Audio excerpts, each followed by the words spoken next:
What's that? It's back real quick.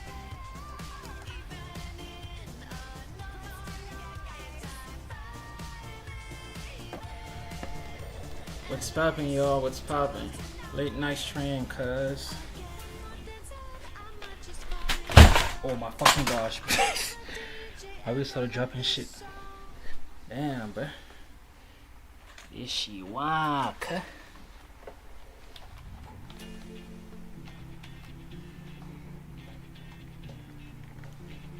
This fucking thing, bruh.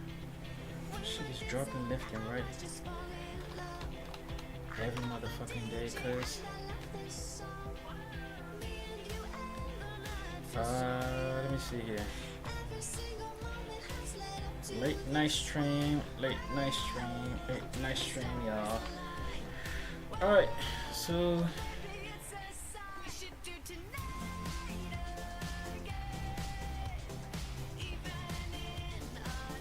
let me late night already cuz experience on this call Dale. Hey man, you said it right. Late night stream and already cursed by the setup. Man, that's the struggle that you have to go through, you know, as a new streamer, you know what I'm saying?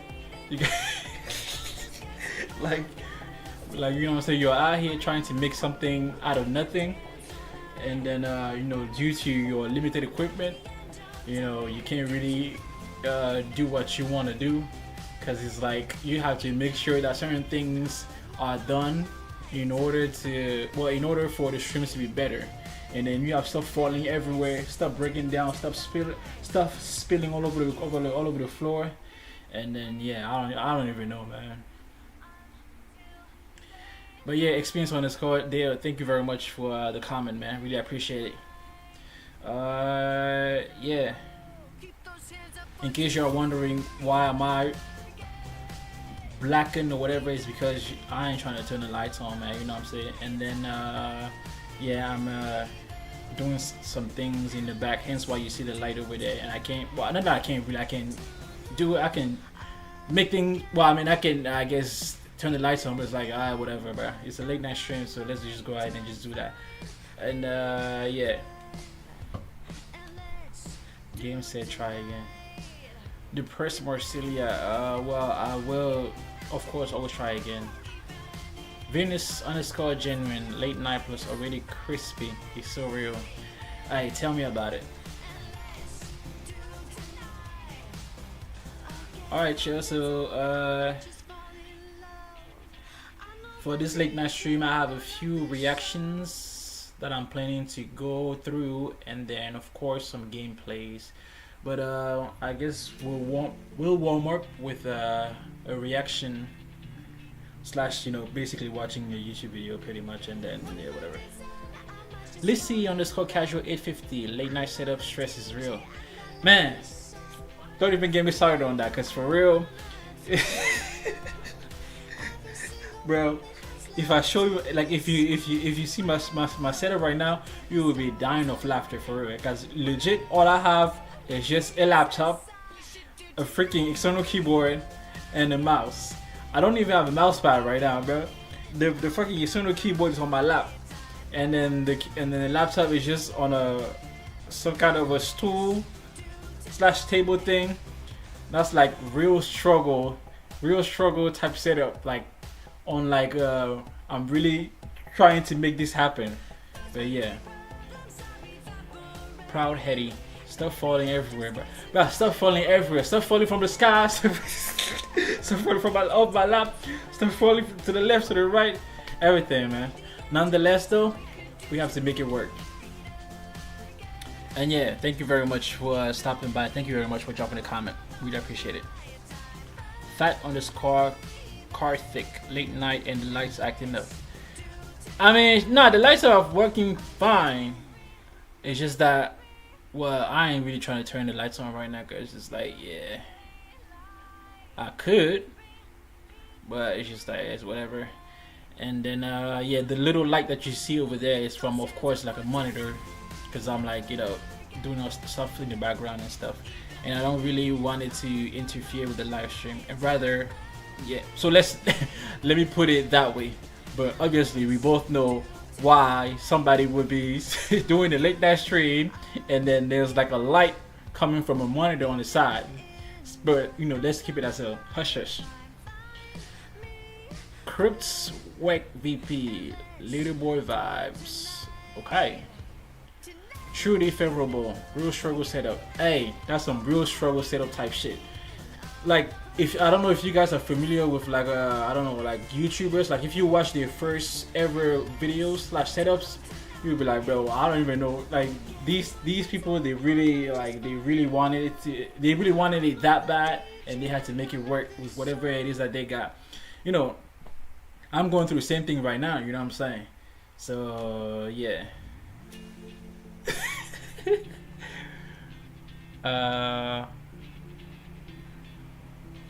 Marilla, Lily, but whatever, bro. Just turn them on for real. Nah, I ain't trying to turn them on. Well, I mean, I could, but I don't want to do that. It's just, but you are trying to do too much. Come on now. Just enjoy the stream. Let's just all have fun right now. Don't worry about it. Maybe a different day we can have all the lights on and then yeah, stream that way. But today it's like whatever. Let's just have fun in this late night stream or whatever. Required underscore Lucien 53. Lights not broken, just vibes. You already know. You already know, my baby. Just vibes, man. We're just vibing right now, man.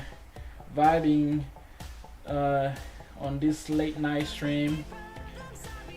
The air is slightly has a slight cold breeze to it, and yeah.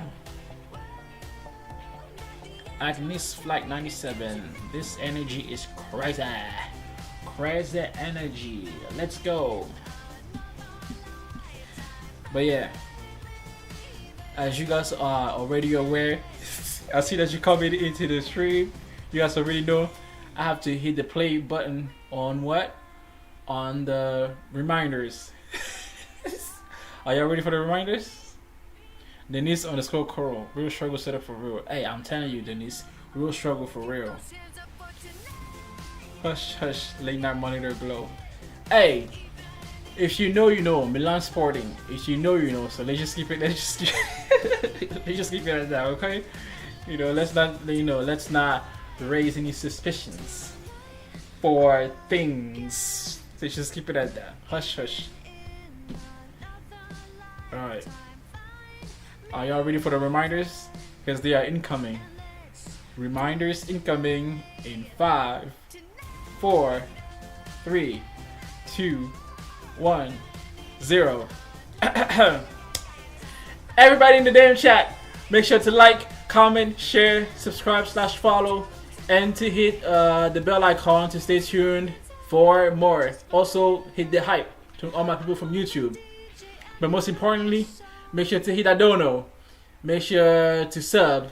Make sure to drop them beats. Make sure to drop the emotes or whatever it's called. Drop in suggestions for what you would like as merch items. It could be like your favorite quote, your favorite, I don't know, game quotes, character quotes, anime quotes, TV quotes, whatever it is that you're interested in, merch wise. Go ahead and drop that as a suggestion, and then I'll go ahead and then work with my magic and make it happen for you. Also, make sure to drop suggestions for what you would like to see in a book, because I'm thinking about writing a book, but I'm just doing market research right now. So yeah, once I get enough data, then I go ahead and jump on the book. Angelina Remarkable, lights on, vibes only for real. Nah, we keep the lights off right now. No lights on today, lights off right now. Perhaps lights on later, but right now lights off, whatever. Federal underscore Jerry 83.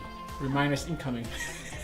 I mean, of course, we have to hit the reminders, man. Come on, it's like kind of part of our quote unquote job requirements as YouTubers, streamers / whatever. Like, comments, all that good stuff. Sharing, e.g. old school grind to be honest. Alright, I'll go ahead and also drop the link for the mailing list. That way, you guys can go ahead and join. Because the mailing list, which is also part of the reminders, is of course the best way for us to stay in touch. And yeah, so that's the link to the mailing list. Please, y'all, go ahead and join the mailing list. That's part of a reminder. Venus_genuine. Okay, Dono sub beats emos, got it. Thank you, Venus. You're the best. Liable Daddy. RNG said no. RNG. Yes. Don't say no. Always yes. Even including the reminders. Yes. Yes to all the reminders. Alright, y'all. Yeah, I'll go ahead and start the reaction / video or whatever. And then yeah. And then from time to time I'll go ahead and hop into the chat. And then you know, of course acknowledge you guys. And of course hit you all with, you guessed it, the reminders. Alright, let's go ahead. Tonight was a fucking blur. Alright, so guys, we are reacting to Could Have Been Love Season 2 Reunion by Tristan. We don't want to see that. The trailer's wild. Security! The Could Have Been Love Season 2 reunion is brought to you by Buffalo Wild Wings. Home of the Pick Six meal for two from 1999. He made the best choice. Whatever choice would there be? Me? Maybell_Thorough53. All these Merch are with fake. game I quotes call all you. will go so hard. Pick on someone Thank you, my baby, size for dropping by. Let me go When ahead I and make see a note you of that. the fucking haters. Let me If you see. sell it, What the fuck is my say it. notepad, bro? You could never with the queen, hoe. I don't think he deserves it. Yo necesito que pesa. You had a BBL infection. Oh, wow. This girl needs medical attention now. I said, brother. That's just as bad as the N-word. Nigga, what the f? You're a fake ass white ass. You not gonna fuck me like you would that. How long you been 39? Game I piss on all y'all. Okay. Write that down. Call the police.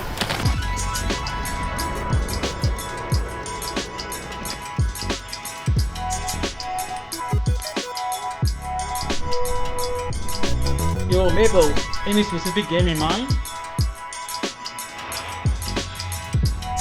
Freda_Rating36. Mailing list reminders got me like, yeah. Hey, Freda. You know, like I said, it's part of it's one of our job requirements to always hit you guys with reminders all day, every day, 24/7. Because for whatever While the reason, stage was still being whenever prepared, Perks took it upon herself some to people enact her just revenge tune early in, they just and refuse snatched to, Strap's wig I don't know, they before refuse fleeing to to a like, private comment, share, trailer. subscribe, follow, Weak ass hoe. and all that good stuff. Y'all motherfuckers weak. So we have to constantly. Why you calling me a bitch? You want your guys. mommy? You're weird. You're a weird bitch. You're cut off. Weak ass.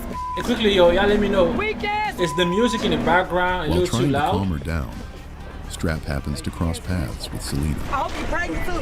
You don't deserve no Rochelle on the baby. spot to this Watch out. tonight of fucking You a blood. punk ass OMG. dirty bitch. Yo, Rochelle. Punk ass, Nah, it's not dirty ass. blurry. It's fine. It's just that I'm just not trying to turn the lights on. Theirs wasn't the only If thing you are that day.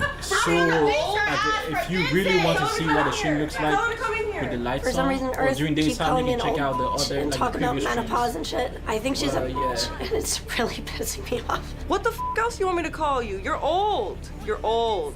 He's bugging on Karali everyone. That old MG used to really go said f***ing no, home. LMAO. Her hot flashes AMG. sound like normal. Prior Say to the yeah, not an L. reunion, Mutombo was inflicted with rare BBL complications. Unfortunately, she was unable to attend the show. Let me show her. Out of concern That's for her Angel. well-being, Caleb decided to make a house call to check up on her during this difficult time. So what happened? You got your BBLs infected? Goddamn. Great to see you. I still have you in my house. There's rumors floating around everywhere about you. Yeah, a lot. Yeah. So which one are you talking about? That you got picked up by the Pacers? No. The thing about it is, tall bitch gonna get love regardless. You throw a BBL on that bitch and some titties on her, shit. Yeah, she gonna play. For sure, she gonna get some playtime. Then what's going on? I have one infested breast right now. Is it contagious? No. You got one infested breast? What the hell? Naughty property. Music low key a little loud. Alright, let me try to bring this down a little bit. Let me see here. But even with the lights on, I can't see shit, bro.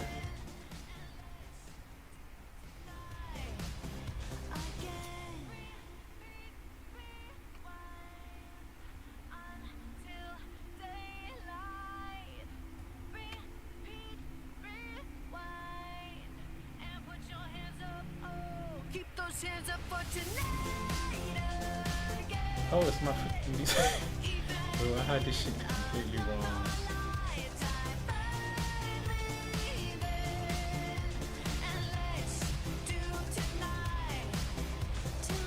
Alright, so that should have fixed that.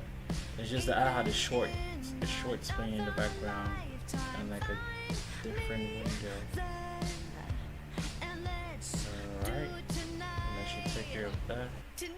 And then the background audio should still be okay.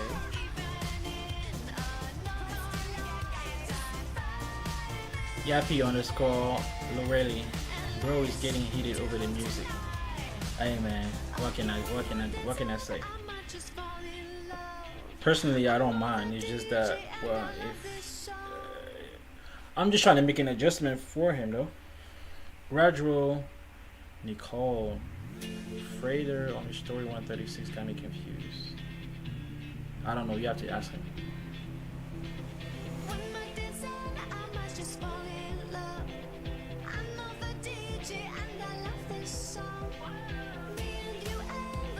J Literary. Yo, what the fuck? Infested breast? Shit, I don't even know how that's possible. And I don't even have a clue on how to fix that. Infested breast. What the hell? Like what? You had fucking bugs, eggs in your breast or something, and then they hatch. Like what?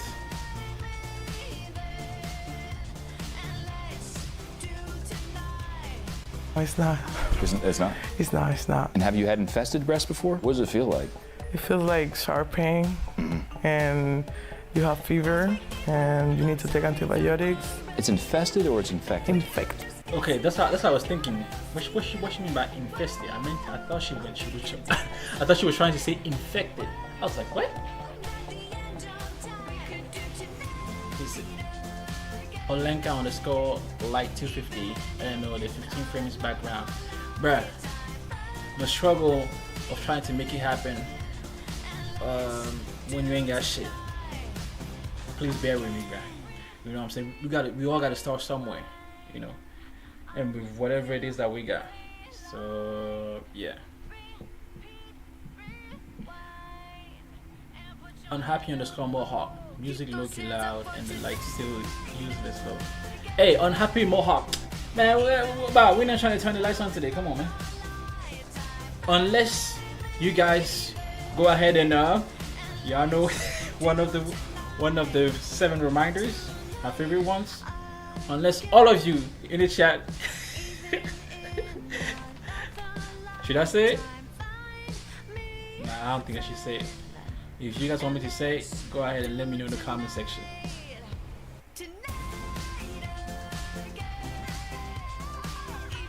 Bro said infested. Yeah, I think she meant infected. But necessary? Well, hold on. Let me go ahead and plug this thing.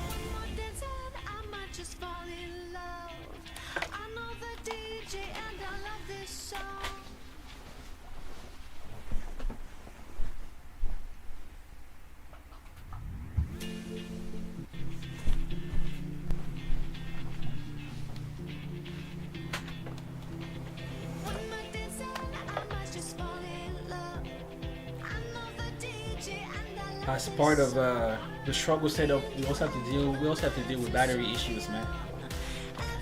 The struggle is real, man. The struggle is real. Alright, let's carry on with the video.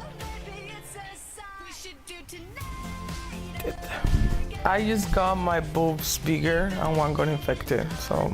Your boobs are bigger today than the last time we saw you? Yeah. The bigger the better. Really? I like Texas. The bigger the better. Hey, to all my fellas in the chat, the bigger the better. Shit, I know the bigger the better for me. You dig what I'm saying? But it has to be at the right places though. Complex underscore Shanday. Olanka underscore like 250 is wild. Yeah, sure. Who's Olanka? Oh, Olanka underscore 250. 15 from background. Yeah, she was saying about how come there's like a lag and like in my my webcam thing. Yeah, but it's because I'm using like an old ass equipment, so the shit is not crystal clear, and then there's like some lagging going on and shit. Bro, you just gotta make it work with what we have, bro. That is what it is. Gradual Nicole, can't say it, low. You know I'm dying to say it, so I think I should say it. Just let me say it. Just say, go ahead and say it. The lights shall come on as soon as you guys part of the 7 reminders. I'll leave it at that. Seabear FNKXD, skill improving. Yes sir, skill improving in every aspect of the streaming career. Alright. Why did you get your boobs bigger?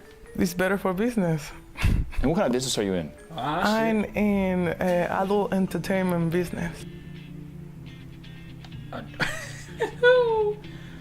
You mean OF or the entertainment?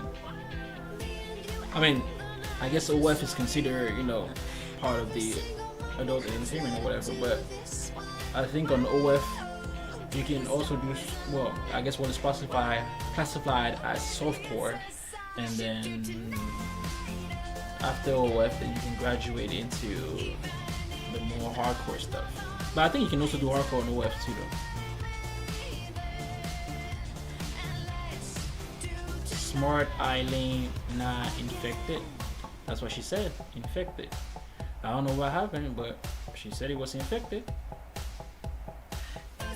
The first when she first said infested, my initial thoughts were like, wait, you had bugs, eggs in your breast and then they hatched or something? Abel Winnie, old equipment excuses already, loud as fuck low. Hey, Abel Winnie, not all of us have the latest equipment, okay? Some of us are still trying to make it happen with whatever it is that we have / old equipment, and yeah. Annie underscore fortunate, difficulty said to suffer. Well, not yet, I guess, but and by the way, y'all, I'm reading chats from both Kick and Twitch, so in case you guys are wondering. Dana Lively, wait, why is this actually logical? Because it is logical. Oh, it's supposed to be logical. Curve Gertie, the lag getting real. Hey, bruh. I could have sworn I had closed pretty much everything in the background to prevent it from lagging, but I guess it's not working. Let me go ahead and try to close everything else and then hit the refresh just to see if that helps. But yeah, the lag is real, bro. I know, bro. But bro, eventually it will be fixed. But of course I'll have to get new equipment, and well, that will happen once I finally manage to make enough from this shit. But until then, we just need to thug it out. Okay, let's see here. Did you get them done legally? We support an economic approach to self-modification. So if she wants to go down to South America and pay $400 for a BBL, I'll pay for it. $250 for some boobs? Put it on my tab. So how do you treat it? You rub creams on them? I wait until they stop leaking. Are they leaking right now? One of my boobs is leaking. Yeah. No. Why are you asking so many questions on my boobs? Because the reunions. One of the boobs is leaking. Okay.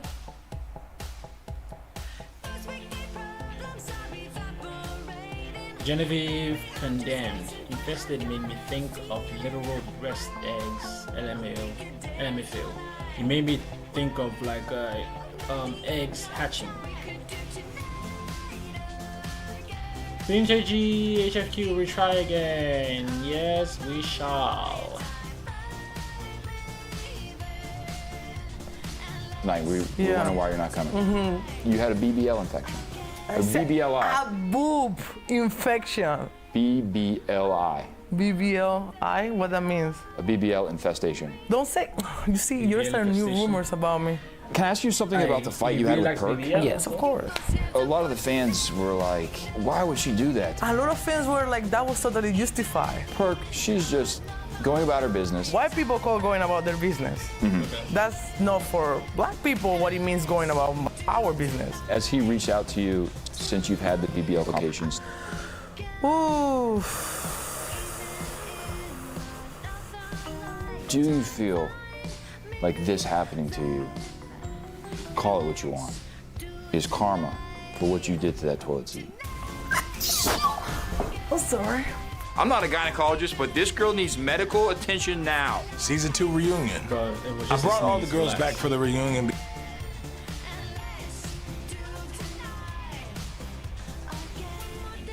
Courageous Yashas. Bill said put it on my tab for boobs. Aye. If he volunteers to pay for it, why not? He got a bread. So yeah.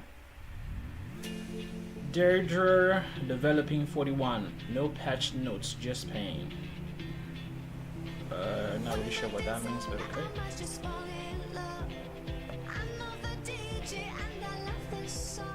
Motherfucking OBS, bro.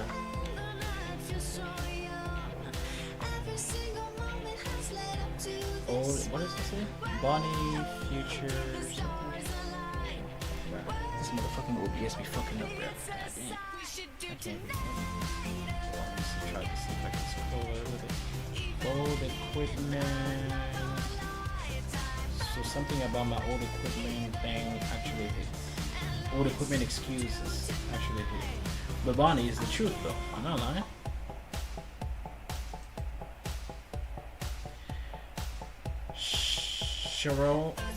Sharona retired 67. BBLI sounds wild as fuck. That was my first time hearing that. BBL infection. That that could be a cool thing, a new thing to say. BBLI. But if you were to picture that in your mind, that sounds like something that would be disgusting. Jared Big 22, waiting until they stop licking is crazy. Hey. I guess we all had, I guess he's waiting for that.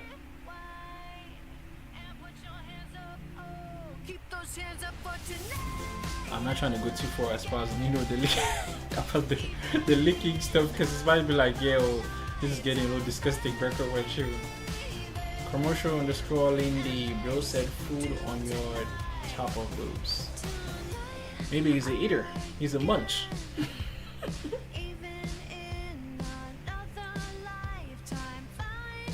Because they're polite, sexy, humble women. This season, we brought together the 21 most beautiful people in the world. And some of them are women. Some seek a chance at fame they never received because they are eliminated too soon. Some seek revenge on the other women. And some seek revenge on the other women who look like men. However, only one emerged victorious. Pit Bully. You got questions? Oh, I got questions too. Let's figure all this shit out. Hi, I'm Caleb Presley, and welcome to the Could Have Been Love Season 2 reunion show. Ladies, clap it up for yourselves. Oh, she's looking Yeah, nah, that's These my ladies style are right more there. talented than ever. And tonight, they're reunited to tell old Giovanni is stories the truth, amongst though. old friends. But Hey, tonight, I it's guess not she about is. these ladies. Tonight, as Ali always, Fantastic is 77. about the man in charge. Here, Are you you're ready the down for the cause? When you touch me, you better have it. Link no one to talk to. Would you call?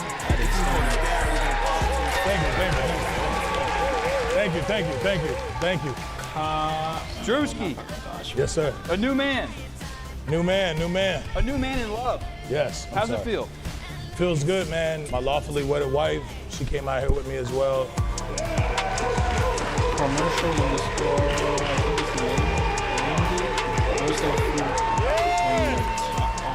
it's Type shit, nigga. Jealous of the attention Hey, Pitbull man, was like I getting, said, Selena decided now he's was a part good of the time to Munch stage Club. her entrance. The queen.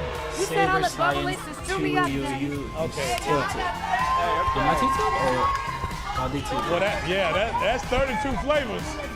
That's all 32 flavors right there. If the show does take a turn left, it is my understanding you have the best lawyer in the entire nation. Is that true? But that's true. I do have a lawyer. Morgan & Morgan, definitely the best law firm in the country, and they represent you. Dan Morgan, what's going on, my man? What's going on? What's going on, sir? How you doing? I'm good. I just wanted to have a brief conversation with you. I'm not suing any of the girls here yet, but I just want to let you know that if anything does go down, I will be calling you. Thank you about that, man. Oh, absolutely. I got you sewn up. If anything goes down Okay, tonight, that's kind of you cool. got it taken care of. If any, negligence takes place, people get reckless, assault, battery, any injuries. For legal purposes. Yeah, not in the middle of a reunion. We do have a few girls missing tonight, Drewski, which is unfortunate, but for legitimate reasons. Oh, you think you're too good to show up to the reunion? Sky Bree did want to be here tonight, but unfortunately she was filming a new, potentially movie that's under production, and she has an NDA. The details of the project are private, but we're excited to see it. I don't know what she's working on. Skybree, really? You don't know what she's working on? Come on now. If you've been on the internet for as long as I've been, I'm pretty sure you know what she's working on. Nariho, the thank you part had me dead. Hey, thank you to everybody for tuning in, bruh. Commercial _ link. What? That's from Open Menu Senior. Not sure about that, my guy. Yeah, you're gonna have to explain it a little bit better. Alright.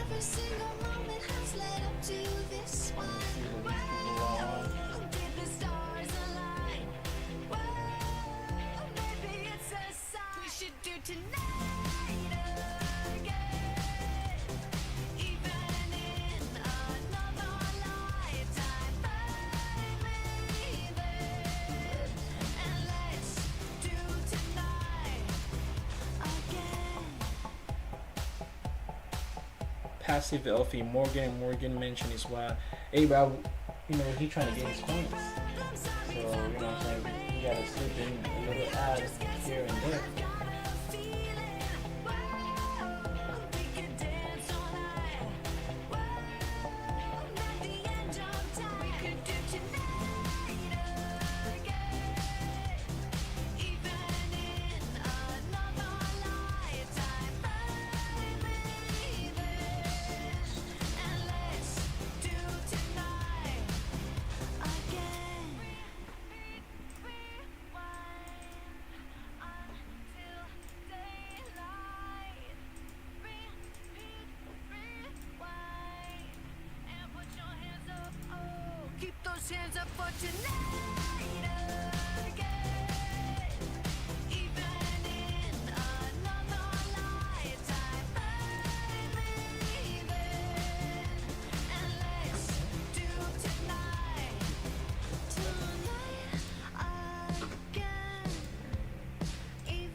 Skybree got that indie plot twist.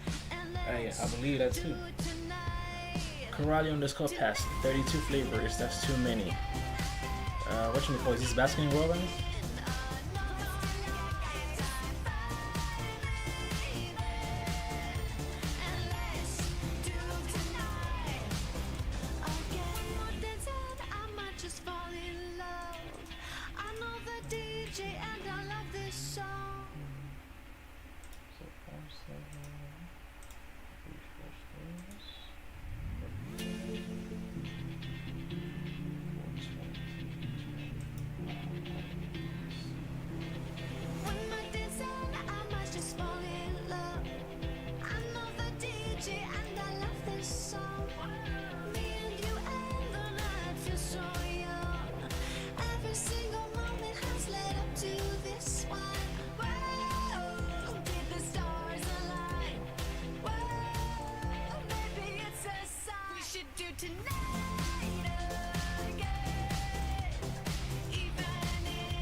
Parliamentary Rosalind 1204. Look at them chunky pixels.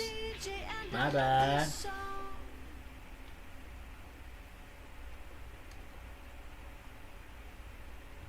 Freda underscore reading 36. Another lifetime is crazy. Is that a song title? I don't know. You know, I just picked it from the YouTube library and just slapped it onto the string and then called it a day or night, whatever. Clumsy underscore Casey.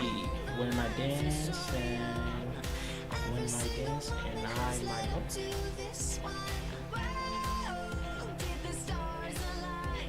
Corralling has repeat rewind until daylight is wow. Not sure about that, but okay.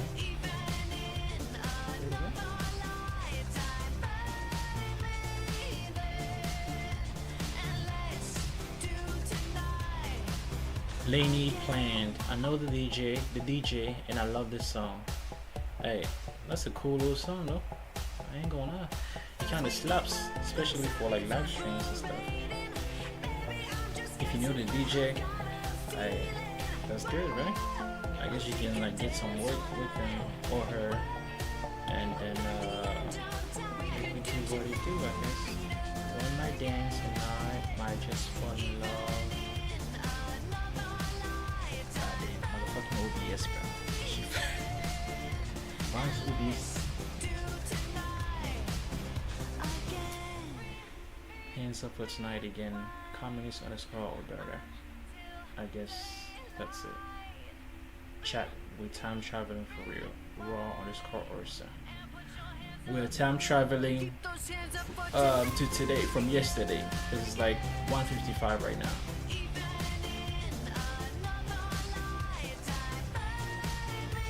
Freda underscore 36. Another lifetime is crazy. That must be the song, the song's title.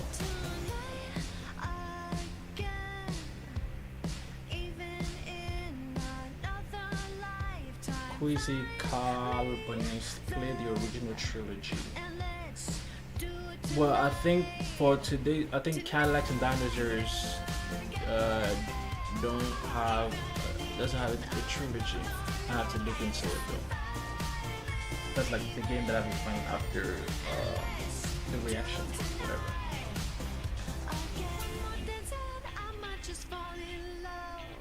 I think I'm already all caught up with that. Trilogy favorable. Chunky pixels be hitting hard. Well, for some games, like Mega Man, I think Tetris, and like another blocks type game whose name I can't remember. I can't think of right now. 7 Dark Killers, 7 XCO, unforgiving game design. Not sure about that, my guy. We'll have to explain things better / or different. Let me see. Tired underscore Freddy. This song kind of slaps. I'm telling you. But I heard that it is tiring her out. Wheels, and this is true, unfortunately, and I wish I was kidding, was detained by ICE at the airport today in New York, which is very unfortunate. Third, and finally, I do have some good news after the bad news. Mutombo was drafted by the Indiana Pacers. Oh, wow. Yeah. Are you sure? Wow. Wow. Not us. Oh, yeah. If she managed to do that, then that's disappointed Mutombo couldn't make it, but I'm happy you made it to the NBA, dog. For sure. That's been one of my dreams for a while. I've been wanting to hit the league, dog. Hey, but I'm glad you did it. See, pro, She pro. Starting center for the Pacers. Oh, that's dope, dog. But she can't be here. No, wow, yeah. She was drafted? Oh, okay, yeah, that's a round of applause for that. Oh, yeah. So, That's a round of besides applause that, all right the there. rest of I'll the girls tell are you that here, right now. and they are in good moods, and they are ready to have a good time. Okay. We're not going to start out the show with all type of beef. We're not doing that. That's not what the show is about. Yeah, we're not going to start the show that way. You're a fake ass liar. Commercial is called Yo, the DJ shout out guy, man. Shout out to the DJ. Bottom is from Belinda. Chunk Pixels be hitting for real. You be hitting. In all the chaos, Strap took the opportunity to get her revenge on Perks. I'm confused. I don't know what happened to me. Shall I see? Oh, damn. So we can see them boobs, yeah? We'll be right back. Yo, what happened? Yo. Hello, how you doing? Nice little B-dub. What can I get for you guys today? We're gonna do the pick 6 meal for 2. So my lady will have the 10 boneless honey barbecue wings with the wedges. What's wrong with that? You said my lady. I'm being a gentleman. All right, I'm gonna get the chicken dippers with the B-dubs dip, and I'm gonna get fries. And what would y'all like to drink with that? Order me something to drink. Just get us 2 Wow, what's sodas. she coming in so right out for strong? y'all. You look handsome as hell today, too. Get off of me. Yeah. Yeah. So tell me this. Yes, baby. Stop saying that. All right? You're my baby. Just stop doing that. Get a little beat up shorts. Thank you. Yeah, I want to feed it to you. You acting stiff, man. All right, good. Something about that B-dub, you got a little tang to it. So you trying to dip in my sauce? I told you about the disrespectful stuff at the table, yo. For real. Buffalo Wild Wings pick 6 meal for 2 for just $19.99. And now, Promo. Gotta keep everything business casual. I like the promo. Roger Nicole, ICE detained at the airport. That's what. That's what he said.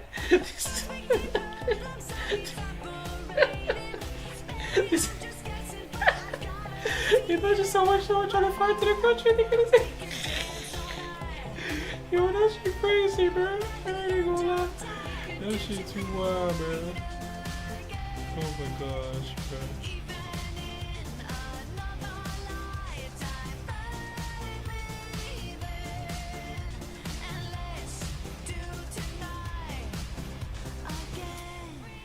All that beef talk, then immediately threw it low.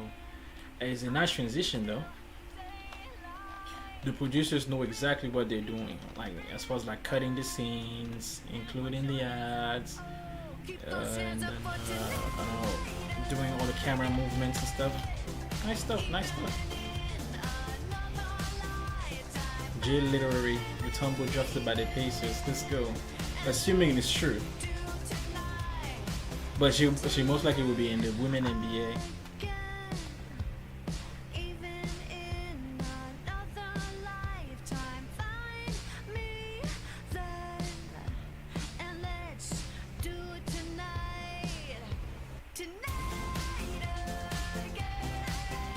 B-dubs, big talk got me. Hey, like Nancy. Tell me about it. She was making it clap for real, man.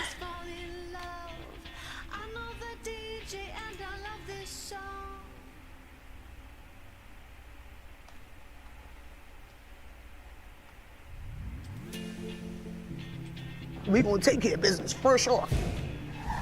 I'm good, I'm gonna get down. I got my lick back. Fuck them, let's go. Who chose Pitbully as the winner of this season? I did. Pitbully, not only did you get Drewski's heart, which obviously is the most important part, but you also received something else. No, the money was the most important. $100,000. Yeah, that was the most important. How did you spend the money? I didn't spend. You put it in the ROI? You invested it in clothes. What? You put it in the ROI? From the bulge in your pants, it looked like you re-upped on. Did you re-up on or not? Oh, we don't got it. Manasa Smoggy, keep everything business casual.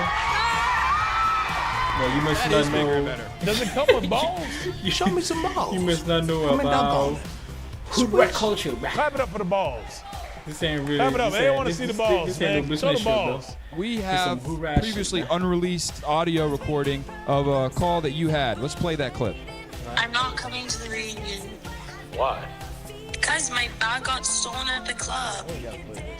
What type of bag are we talking about here? A Miu Miu bag. How does that have anything to do with me? You're either gonna buy a Miu Miu bag or you're gonna go f yourself. She came, so did you buy the bag? Yeah, I got the bag. It is what it is. It's here. It's here. Oh, really? All I get is Buffalo Wild Wings, and this bitch get a moo. You didn't get Everyone gets what they like. She lost. I got my purse stolen. I got my purse stolen This too. is the bag. She lost the bag. And I She get lost the Buffalo bag. Wild Wings. You asked for Buffalo Wild. No, I did not. Yo, I was Juice full. P, I couldn't take you that. what you just started. I should have. But you think that's all I need? We're gonna go to fan tweets. These are tweets from you ladies fans. This is from @TheRealFineShit. Selena ass shots look like a cramp. #ant build. No, they didn't put #ant build. It says looks like she's built like a worker ant. Thank God. That's not an insult. That means to call my ass fat. She does not look like a worker ant. This tweet right here is from Bankroll Relish 99. Who the fuck is Jamal? That dude didn't step foot in the house. Who the fuck is that? What was it like seeing Jamal again? Who the fuck is that? Why y'all keep asking about Jamal? Who the fuck is Jamal, man?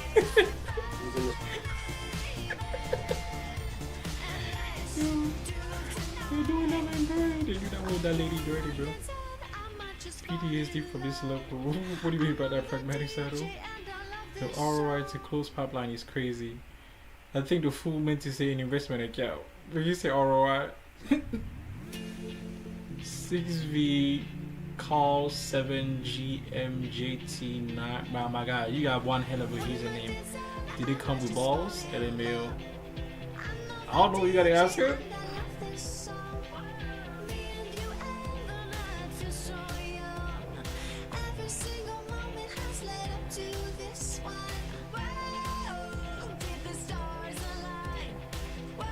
Rochelle, I'm trying to see if I can read your comment.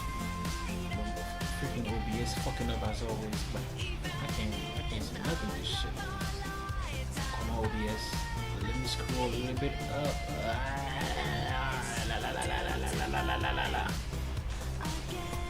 Oh my gosh, bro. Something instantly. Yeah, I can't really see. Let me ask you guys, if you guys are familiar with OBS, right? Whenever messages come in and then you're trying to scroll up to read a few messages, do you guys also see like a little widget / button that says auto scroll pause? And if you do, how do you like remove that? Or how do you adjust it so that it lets you read all the messages without like blocking the message that it lands on? Because I don't know how to do that.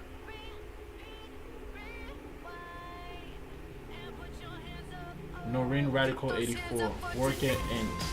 What? Yeah, they say that she has a worker int body, but they been hating on her for the longest, man. Yo, Jamal, who even is that? Yeah, that's the name that they gave to one of the ladies from the show. I think she's like a stud, and then because they were giving them like strange names to match, I guess, their build / personalities, and then they just happened to give that name to one of the ladies. That shit was fun, bro. It's an old lady version, bro. Old lady version. Boys PTSD. I don't know, maybe. Random Elaine. Just maybe. The show. He was in the show? It's a dude out there named Jamal that y'all know. He was in the cast. Talking about who is Jamal? I ain't set foot because you want white bitches. That's why I ain't set foot in there. Do like white bitches. This is from Cash Route Nino 06. Milkshake got that tattoo for no reason. Bambi wannabe. #be original. #second lady. What tattoo? Do you talking about this tattoo right here that says First Lady? You gotta check in first. You can't be copping tattoos for no reason. You gotta check in. And who the f drew that tattoo up, bitch? How you get a Looney Tunes tattoo when we left you at the gas station? Y'all can keep saying I'm trying to be like Bambi. Ain't nobody trying to be like her. I'm the baddest plus bounce. She do it right. Shut the fuck up. Wait.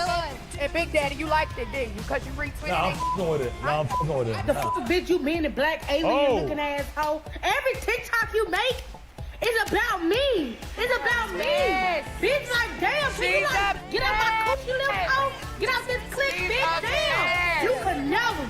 She's put the queen hoe. Oh, the ratchetness is Bitch, evident. this is why I don't understand why she got the world We so love it, bro. We fucked up. love the ratchetness. I ain't even win.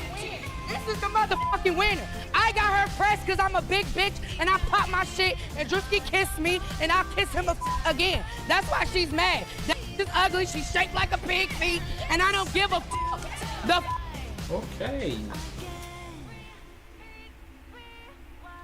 Outrageous and insight. Yo, Jamal, why even? Hey, bruh. Angelina Remarkable. Yeah, that button blocks the message. I swear. Hey, bro. It's been doing that. I thought I was the only one that was experiencing it. But I guess I'm not. Shiro overwhelming coin flip gameplay. Not today.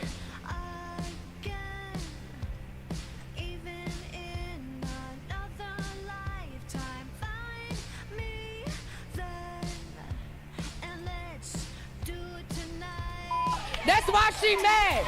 That's why she's mad.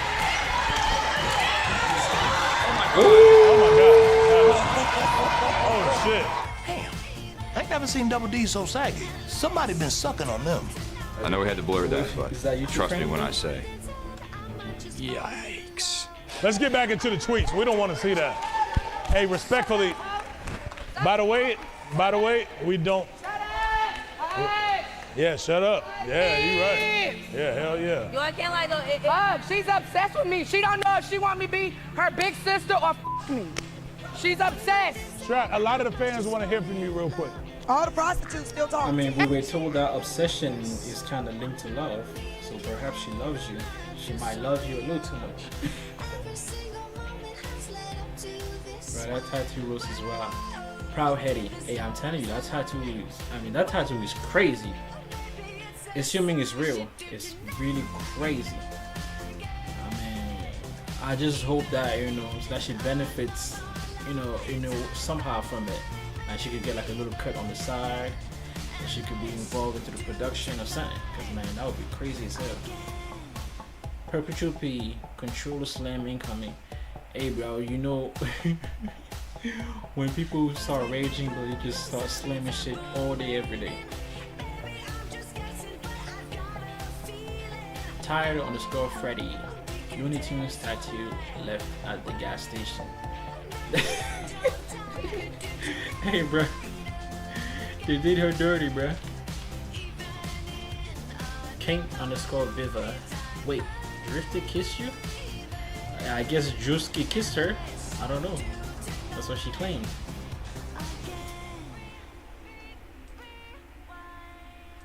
And I don't give a Please shut the fuck up and can we get through this shit? Shut the fuck up. Y'all niggas doing too much. I know y'all all trying to get y'all shine. And I know that is still wet. I know it. It is stupid, motherfucker. I know it is. You stupid. That's the thing. I know that still wet. Shut the fuck And I know your shit roast beef. Sit the fuck down. talk too. Shut the fuck up, man. Damn. Let Drewski stand If you got, who the fuck said that? You. I said let your fat ass talk. Oh, my bad. Stop it. Let him. Don't make me red, blue, yellow now. Stop. Be cool, please. No, you don't do that. You don't do that. I don't give a to fight both of y'all. Sid don't do that.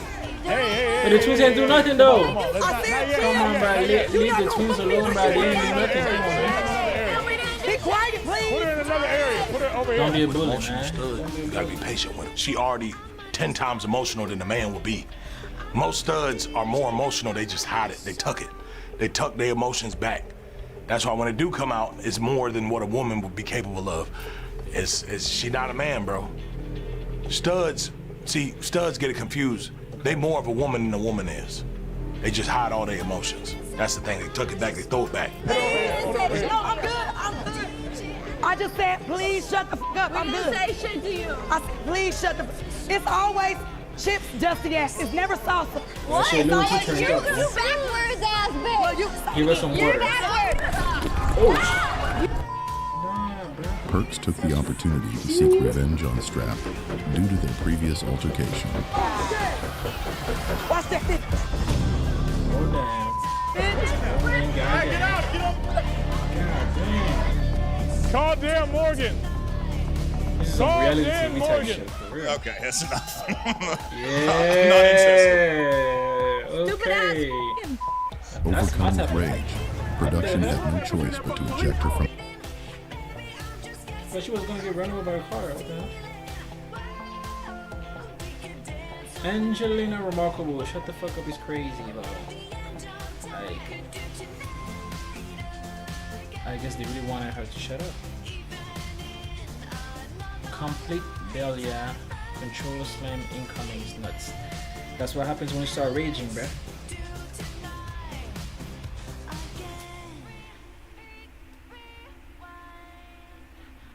Milani underscore xenophobic audio W. Thank you, Milani. W audio. I really like the background music, despite what people are saying.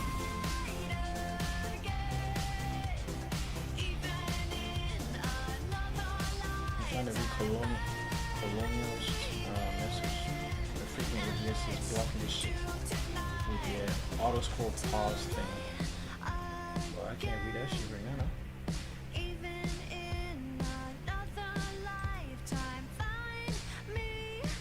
Kiss you, mommy. They're built different. Yeah, they indeed are built different. Genevieve condemn your shit roast beef sandwich. I don't know why he had to do it like that. Come on, man. Juicy, chill, man. Why are you trying to do her like that, man? Zealous underscore Christiana 10. Studs got emotions. Hidden facts though. I mean, well, yeah, they're women though. I mean, men have emotions too, but men, they are taught to control their emotions more than women in general, and to act more logical. On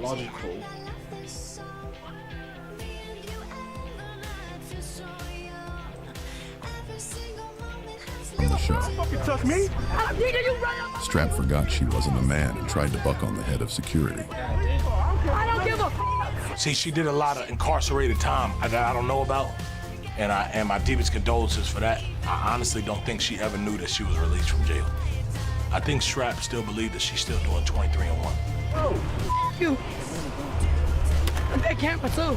We got chain money around these parts. If you quit DoorDash, you could be a star. You wanna be a star? I'm calling the police, bitch. I need 911. You ruined the show by kicking me off. You ruined the show by letting these bitches be a hoe. Our show's over. It's over. Once she learned the show would continue without her, she decided to run away and find her own way home. When I'm not editing Could Have Been Love, sometimes I need to just go out and see a live event, which is why I want to shout out SeatGeek. With over 35 million. But you and your ads, but let's be frank, bro. You don't know how to edit shit. That boy doesn't know how to edit nothing. He talking about something, but I don't edit my bro. Nigga, you ain't editing nothing. Get out of here. But in the future, she was gonna get run over. What are you talking about?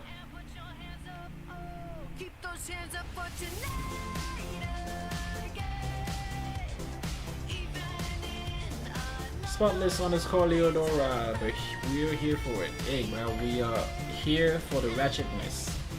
We love it. It makes for great entertainment.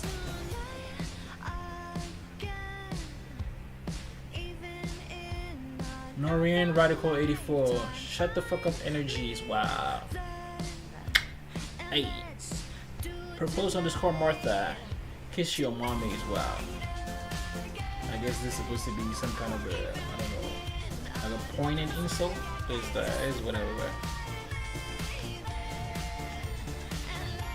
Intermittent FA controller slam incoming. I don't think so. Freda underscore Rian 36. Rose 911 instantly. Well, I don't know why she was trying to call 911, but I guess she wanted to call 911. And yeah, y'all, it's about that time. That time to hit the reminders. I know you guys love it. But yeah, y'all know I have to hit y'all with thank you, of course, to everybody for tuning into today's stream. And as always, if you haven't already, make sure to like, comment, share, subscribe, /follow, hit the bell icon, hit the hype, but most importantly, make sure to sub, make sure to drop them bits, drop the, emotes, hit that dono, drop some suggestions that you would like to see for merch items, drop suggestions that you would like to see for a book, and don't forget to join the mailing list. The link should be somewhere up if you scroll up, but if you want me to, I can go ahead and re-type it in so that I don't know, you can have easy access to it. Noreen Radical 84 shop forgot. It's crazy, I can't. Yeah, I guess you forgot, bruh. Complete bill, yeah. Shut the fuck up, energy. I think I already read that. Alright, yeah, let's carry on. And download, SeatGeek is the #1 rated ticketing app. There are more than 70,000 events listed on SeatGeek, including concerts, festivals, sports, and more. You know I already got tickets to see Usher and Chris Brown on that R&B tour. Plus, you can get tickets to the NBA, backed by their buyer guarantee. There is tons of, that's 10% off tickets with promo code Drewski10. Thank you, SeatGeek. The strap out here, where's strap? It's okay. We're okay. We're okay without it. No Ingles, we haven't heard from you. He sent her home because she ain't kiss him. Well, nah, not because of that, but yeah, because of that. She wasn't trying to move at the fast pace I was at, and I was moving. I was moving fast paced when you sent me home. Selena was moving fast. Well, she was moving too fast. She was. Selena was moving a little too fast. You left me in that bed right now. Let's go. I actually got STD tested before I came here. Thank God. Yeah, thank God. But they're gonna you can't this. I measured Drewski's though. I figured out it's about 8 inches, I think. You got a big No English, do you move slow with all men or is it just Drewski? I don't think he deserves it. I talk with the Latino community. They do not understand what language you are speaking. Is it Spanish? What language are you speaking? We know it's not English. Do you speak Spanish? Spanish is my first language. No, she speaks German. What I want, I accept what I want. I still don't know what the fuck you're saying, but yo necesito cabeza. I want a little bit of that neck. Let me get a little head about you. Huh? Let me get a little head. You gonna return the favor? Poppy brought you out here. Remember that? Don't forget what Poppy did for you. Well, fuck is for you. Right. No, bruh. Adequate Alyssa. Merch ideas plus book ideas is crazy though. Indeed they are, but they are needed. So please go ahead and drop them. Thanks. Medical Fortune. Respect the grind always. Thank you very much, Medical.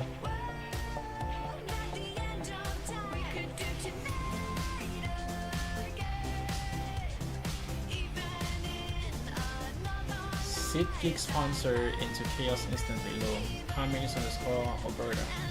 Hey, I told you, his team, like, they know exactly what they're doing, bruh. Control the slam in Kanye. I can't. Well, I guess it is what it is. Depressed Marcelia, Stockholm Syndrome for real. Well, somewhat, I guess.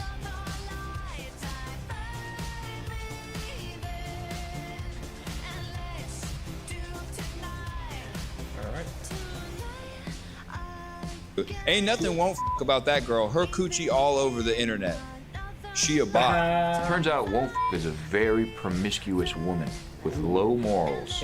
No, I didn't do no research. I didn't know you was a bop. Not all over the internet though. No, they said somebody said you was playing Jeopardy with your. So you subscribe to her OnlyFans? No, I ain't subscribed. It leaked out on Google. I was researching. You Googled her. Yeah, I was researching one. Yeah, and then they had something where if she spin the wheel, you can see a coochie. I never even said that. He just made that up.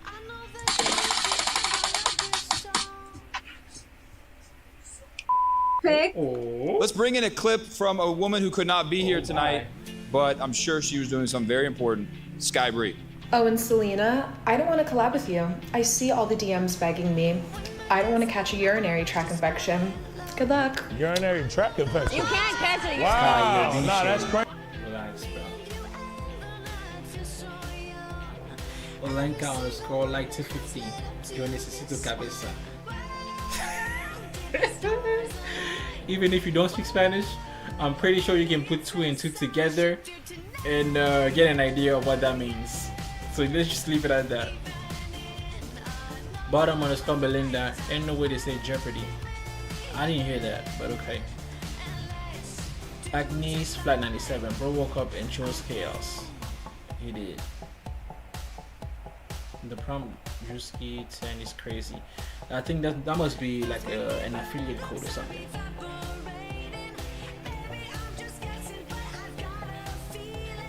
Crazy, that's crazy. A urinary tract infection is a state of mind.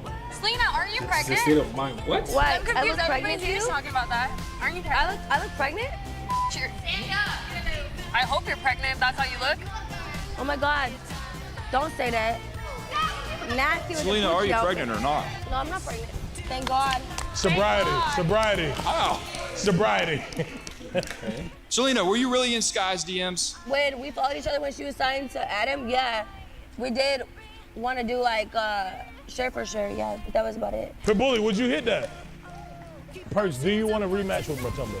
You know, respectfully, Matumbo didn't want that. I was just out here trying to please you and pop my for a real nigga. I'm just not into strippers, that's the thing. I'm I'm not a stripper. I'm a professional background dancer as of 5 years concurrently.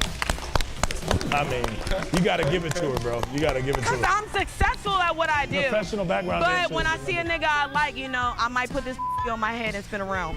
Hey. You gotta respect that. You gotta respect that. Man. I don't play that stealing shit. I rob hoes. If I take... I respect that too. Shit. Mush Eater Frame Perfect? Perhaps. Curve Gertie Coochie on the internet is crazy blunt.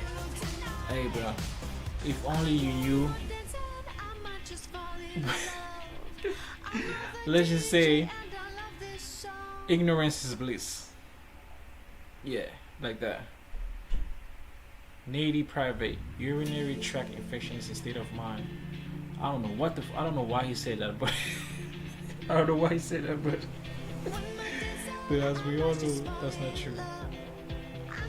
Random lane. Nah, I looked on Google's, but hey, if you're looking for some licks, I'm pretty sure you can find them.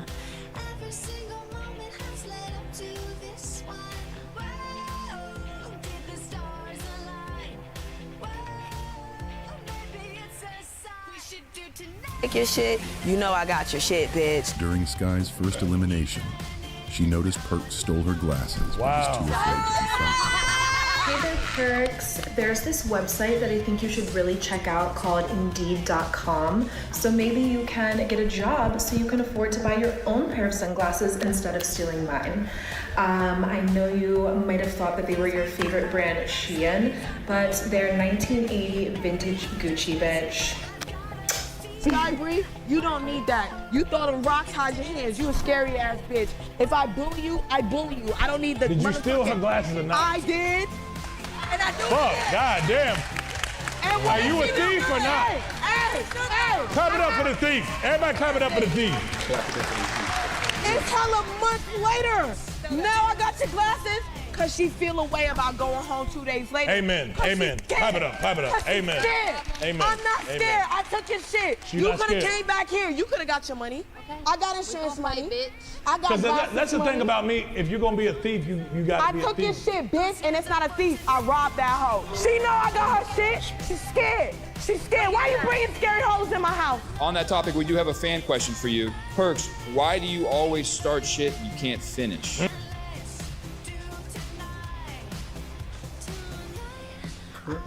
Wake it be rich quit in 3, 2, 1. Nah, you're still staying here. You ain't going nowhere, man. Liable daddy, W play, no cap. No cap, daddy. Curve, Gertie, ignorance, this is wild. Hey.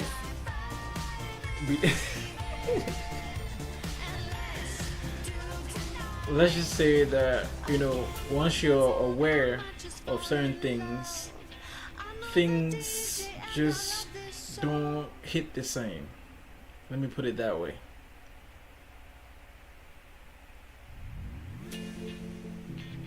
Kathy _ encouraging Selena pregnant talk is wow. Well, yeah, they really love to come for her.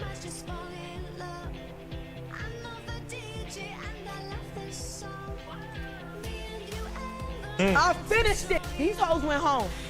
What about Matumbo? She went home. I beat her ass and took her man. I beat her ass and took her man. I beat her ass. Well, Matumbo's on injury relief. Well, she ain't got much to shake, but she's still shaking. I guess it counts. I don't know. Clap it up for the thief, bro. Nah, I ain't clapping up for no damn thief, bro.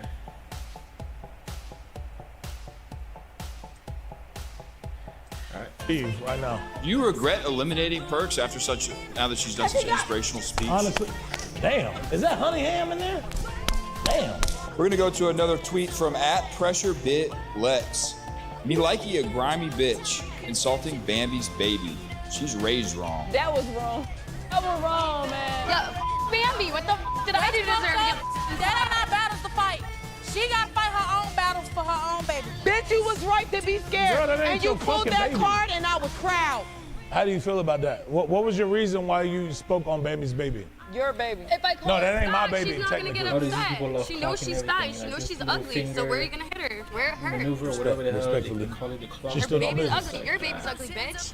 No, well, that ain't my baby. Just last night, you guys were sleeping together. What happened? Yeah, no, she got a mind of her own. So you still fucking her? So, Selena, how do you feel about you and Malaki's feud that y'all had going on? It was a lot of white on white crime.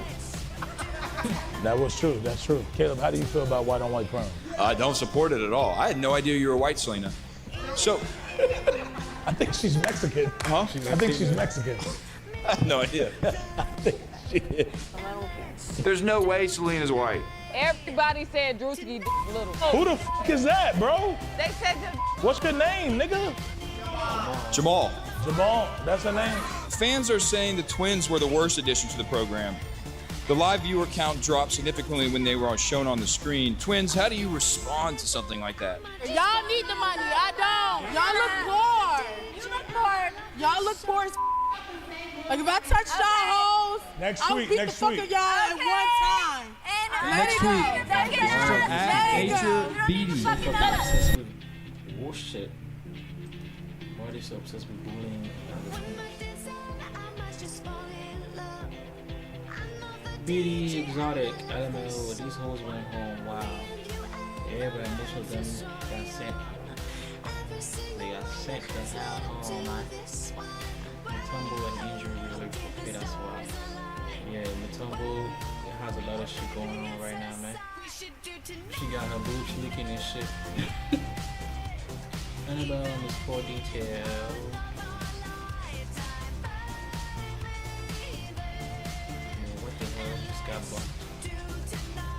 Hey, bruh. I think she was getting ready to swing. Popular Ophelia, pixel perfection. Yeah, they had to blur things out in order to keep the monetization for YouTube. If you know YouTube is tripping, bro.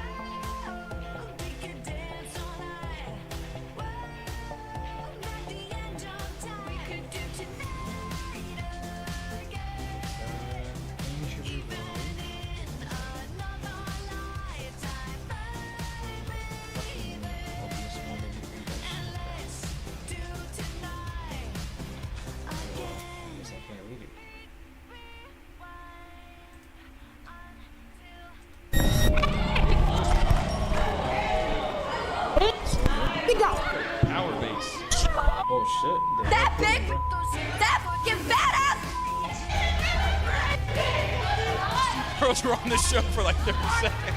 For the girls that were on the show for 30 seconds, please sit down.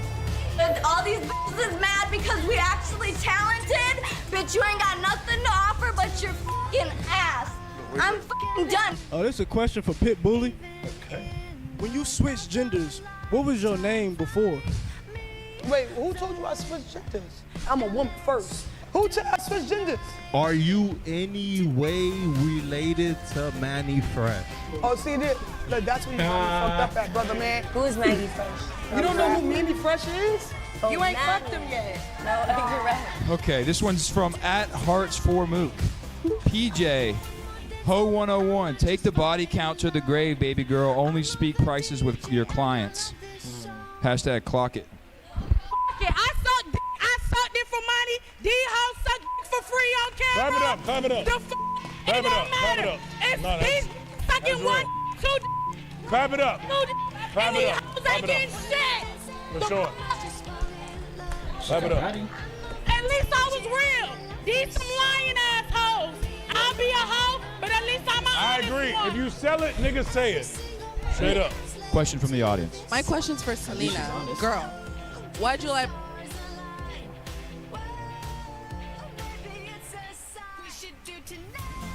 Experience_Dale live cam really drop. Okay. Kathy_encouraging. Oh nah, he couldn't.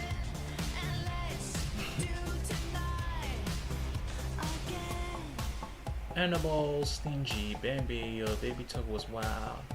Okay. Sharing EG painful. What do you mean by that, sharing?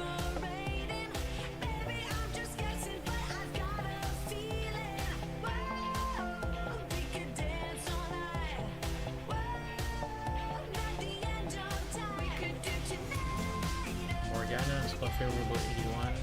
Sit down for 30 seconds. Crazy. Well, you have to find a way to get her to sit down. Complete. Yeah. Take the body count to the grave.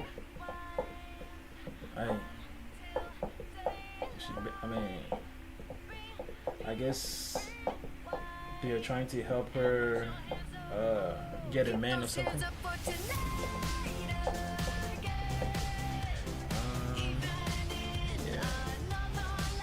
About the chain. Thank God. You know, some shit happens. I was a little drunk and I didn't know. And the police kind of scared me. I didn't really know what's going on. She's always drunk, y'all. Yep. And I'm drunk right now. Thank God. Clap it up, clap it up. That's good. Let's move on. Let's move on. But I got my chain. It's safe and sound. Thank God. Thank God. Thank God. Thank God. Thank Moving on. God. Where did you go? Why these people always, it's like they love to do that whole crossing thing. It's like,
Clap it up while trend is wow. And the bonus for details. Yeah,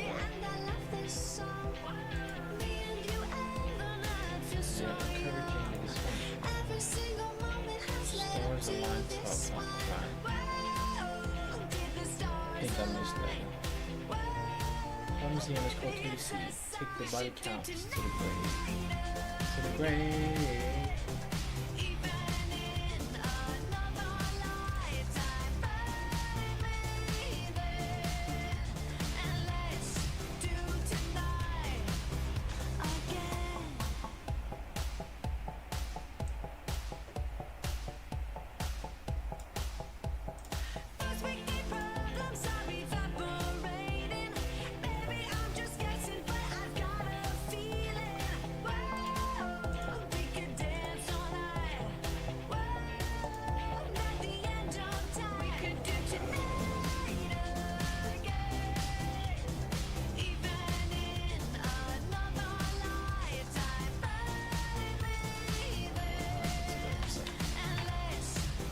Amy underscore fortunate. This about to go left. Well, somewhat. Nady Private, another lifetime. Tonight again is kind of iconic. I'm guessing you must really love the song. Seabird, FNKXD, RNG, Cursed, next. Not sure what that means, but okay.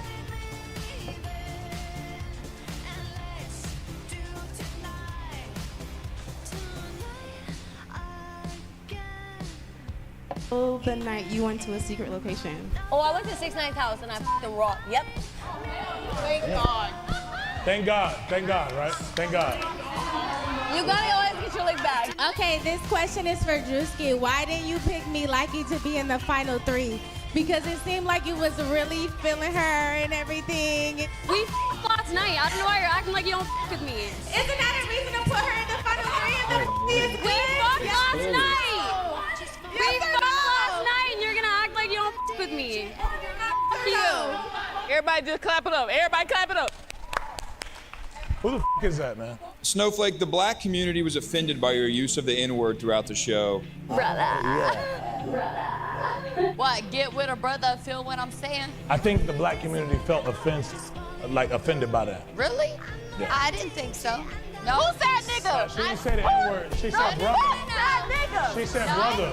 Brother. She said brother. I said brother. Snowflake, we cool, but you saying brother that many times, that's just as bad as the N-word. Straight up. I take that as disrespect.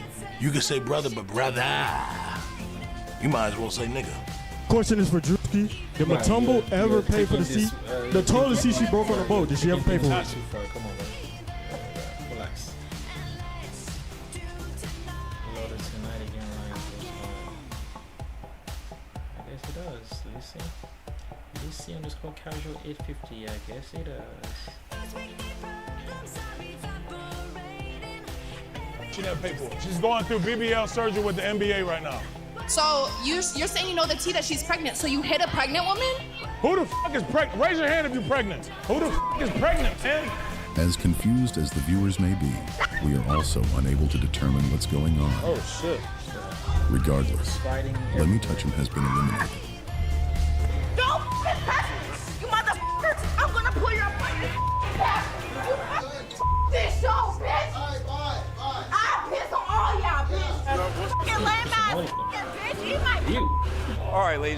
take a quick commercial break.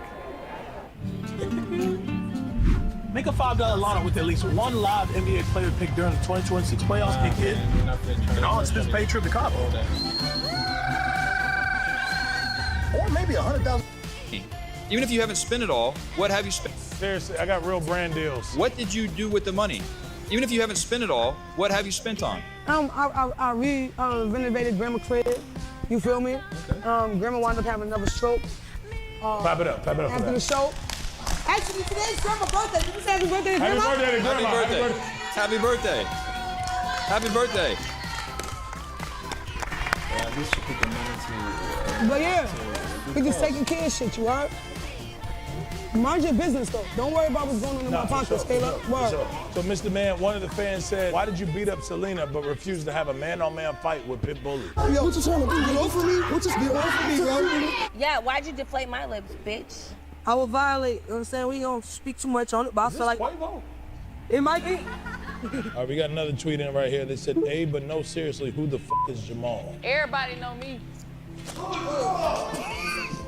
See, the fans are speaking. This is a question from a fan. Why did you feel so entitled to snatch Strap's wig before this conference?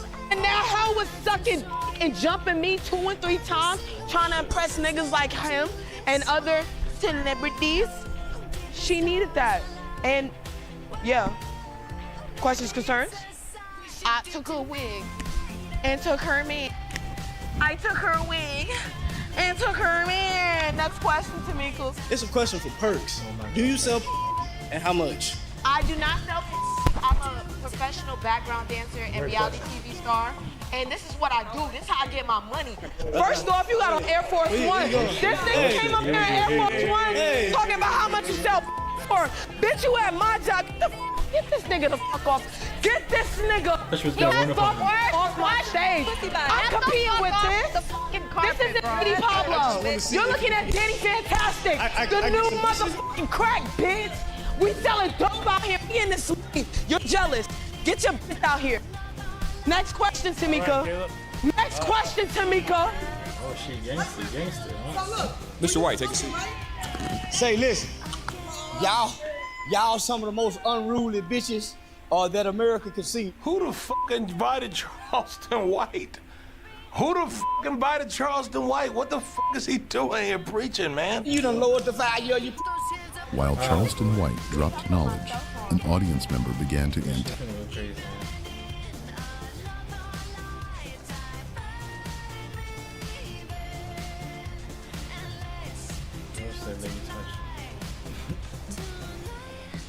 Exotic.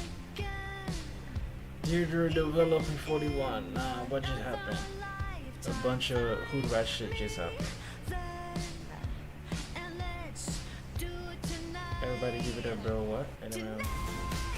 Binge HGFQ. Never give up. That's the spirit right there.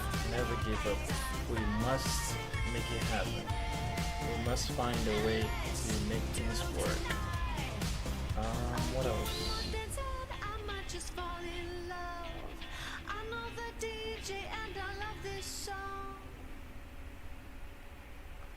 Okay, then catch up.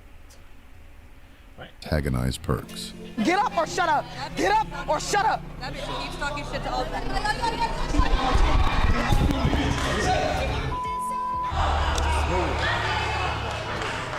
Where the f is everybody else, man?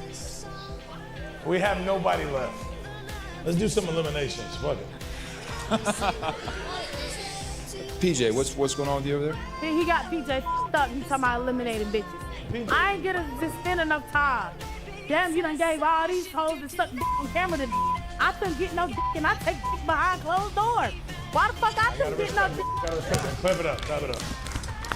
Taking behind closed doors is a real thing, and I think that takes a lot of courage. Let's clap it up. Most girls don't take it behind closed doors. Vintage, can we hear your real age on TV? A lot of people. 39. You 39? Yes. Let's clap it up. Clap it up. She's still lying about her fucking age. This bitch been 39 for 10 years. Vintage, how long have you been smoking? I got sick yesterday. Really, the real question is, how long have you been 39? I want to figure this out real quick. Snowflake, I want you to check out just this. like Margot Robbie, bro. Who the girl, Margot Robbie, the actress? Margot Robbie that played, she played in the Joker shit. Margot Robbie. Joaquin Phoenix? I'm Harley Quinn. Harley Quinn. She looks just like Harley Quinn, nigga. I swear to God she do. Look at her. Okay. All right, Switch moving up on. on a Let's big hear it. Let's hear it. My question's for Snowflake. I just wanted to know what's the inspiration behind the look, because it's giving Miss Piggy. I just want to know. And if you hit my friend from the back, you're going to smoke forever, bitch. Jordy, I know a lot about you. You stay in my DMs like a fan, but you want to hit my friend. What's up? What's up? All right. Good question. That's a good question. That's a good question. Clap it up. That's a good question. That's a good question. Great question. Great question. Great question. Great question. Great question. Great question. What a reunion, bruh.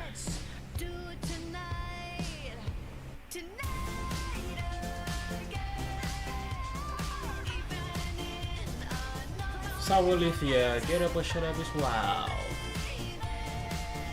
Service into you, orangey blessed. Dangerous Nadine. Ain't no way, boy. Air Force, something about prices. Wow, okay.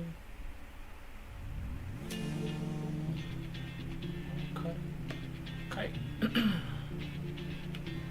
That was a good question. Hey, by the way, smart girl, that was a great question. Hey, Caleb, leaving with class. These ladies are the best. Leaving with class. Told you what's up, embarrassing me in front of Young Thug, bitch. Get my fucking purse. Oh, they got Thug in this? You gonna get my purse Who's in the right audience? now. Right now, nigga. What the shit? Hey, Snowflake. Get that racism out of here. Nigga, Snowflake just said nigga. Hard R? The hard R? Hard R? Did she? Hard R. Snowflake. Told you what's up, embarrassing me in front of Young Thug, bitch. Get my fucking purse. I'ma fight somebody. You gonna get my purse right fucking now. Right now, nigga. What the fuck? Hey, Snowflake.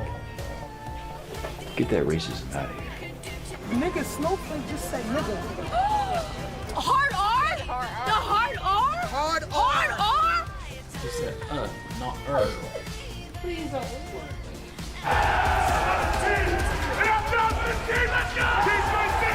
Another ad. This is Baller League USA. A new era of football is here. Motivated Ruski and top 360 in the opponent. It is all unique. It's been a great show. It's been one of our best shows we've ever had. It's been a good... Selena, do you want to wrap it up? What?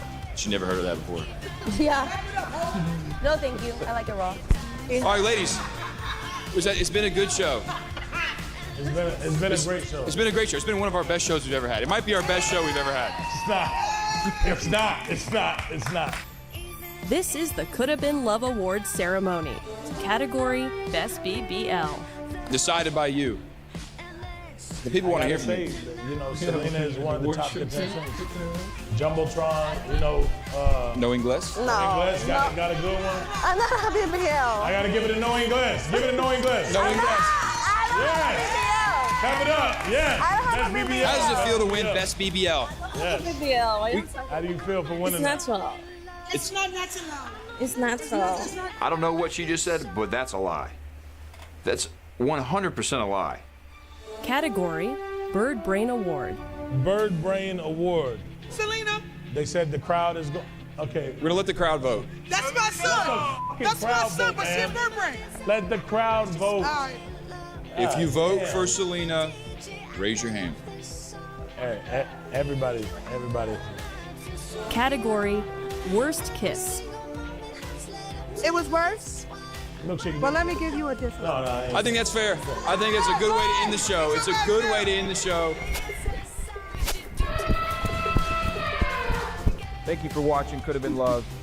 This has been the reunion show, probably our best show we've ever had. I want the ladies up here who had a father growing up to raise their hands. Sit the f down, man. Sit your bitch ass down. None of these women got fathers, man. And you better watch your mouth, nigga. Because I ain't got my daddy in my life either, nigga. You need to watch your fucking mouth. Oh, shit. Oh, shit. Well, that's a stud. That's not a dude. That's a stud. Oh, that's Jamal. Who the fuck was that in the crowd? I think he thought that was another dude. That's a stud. That's a shim, not a him. Listen, come on, man. Y'all messing it up for all the women in the building, man. The stud's fucking shit up. Thank you for watching, and we'll see you next time. No, this has been a shit show. It could have been love. Well, can't wait for season 3. It'll be pretty. Make sure to like and subscribe. That's why I always get my leg back. I always get my leg back. Ain't flying, hit your lighters. I'm like overwhelmed because I'm dealing with artists. I've never had so many people be so negative. Why it take this long for me to figure it out? Send me a gift, bitch. We here. Send me a gift or two, because I'm supposed to be door dashing. You know I'm still broke. And that's why I was pissed off at Drewski. That's why I cussed his ass out when we was in that motherfucking room. I'm supposed to be on the phone with a shorty. Before I did my double dutch, switching back and forth, you know, I was once one of you. He's white. He is a millionaire who owns a plumbing company. There's an expiration date under that expiration date. They done redated the shit. Y'all better start paying attention. Yeah, I got a little ADHD, but that's my business. So what, bitch? They pay me for that. What is your talent? Fuck. Okay. Alright, y'all, so that was Could Have Been Love Season 2 reunion by Drewski. Pretty fun, pretty interesting, and very hectic. I loved it. Y'all let me know what you think.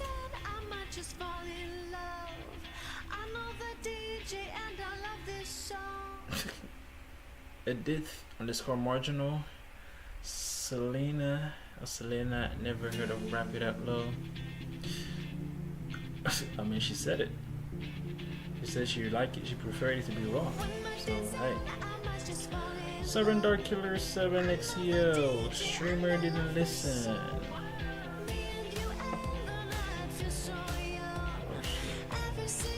Adequate Lisa Brosa spelled like 3 times. Well, yeah, but you know, I guess it is what it is.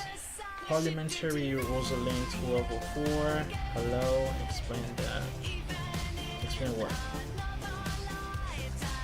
Olenka on this whole light 250. Bro, what the fuck? Hard R. She said not They just wanted some controversy. That's why they said that she said instead of Raw _ Ursa. Nothing changed. Nothing has changed indeed.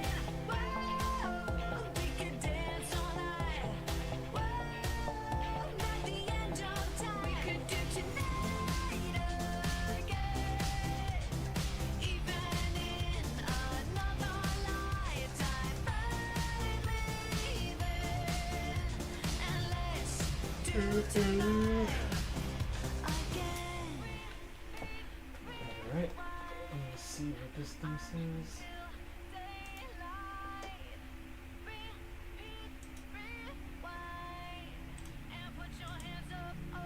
Keep those hands up for tonight.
BRB, y'all. Let me go ahead and take a quick little look break.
Hands up for tonight again.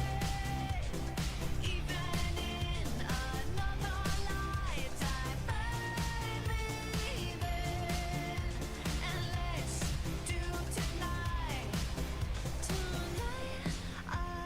again. Even in another lifetime, find me then. And let's do it tonight. Tonight again.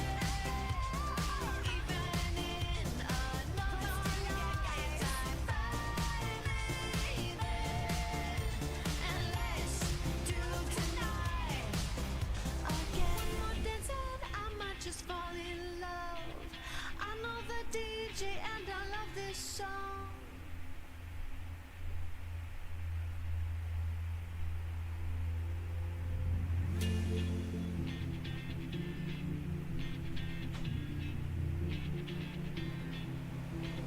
One more dance and I might just fall in love. I know the DJ and I love this song. Me and you and the night feels so young. Every single moment has led up to this one. Whoa, did the stars align? Whoa, maybe it's a sign we should do tonight again. Even in another lifetime, baby. And let's do tonight again.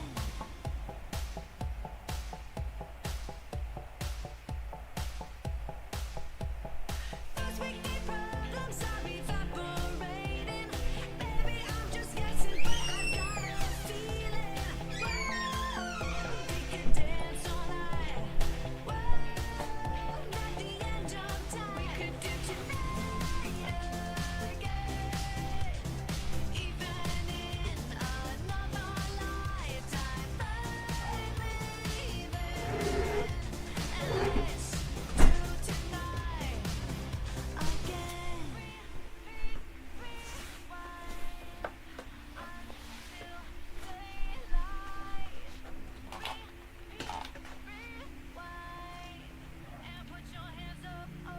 Keep those hands up for tonight again. Even in another lifetime, baby. And let's All right, y'all. As you come in, you guys already know the drill, man. Make sure to like, make sure to comment, make sure to share, make sure to follow, make sure to hit the bell icon, and make sure to hit the hype.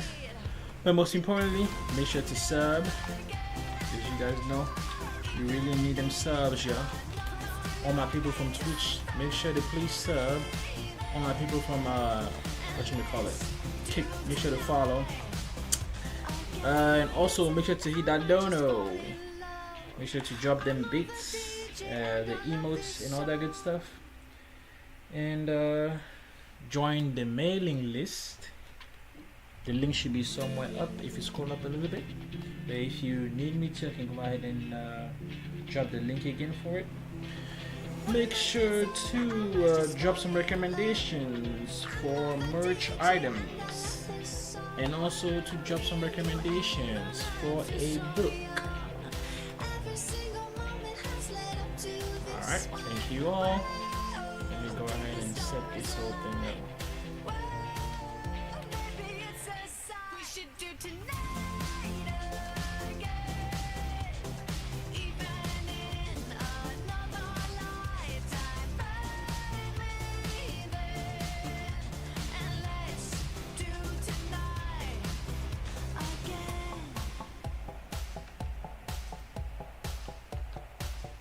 I think that should do it.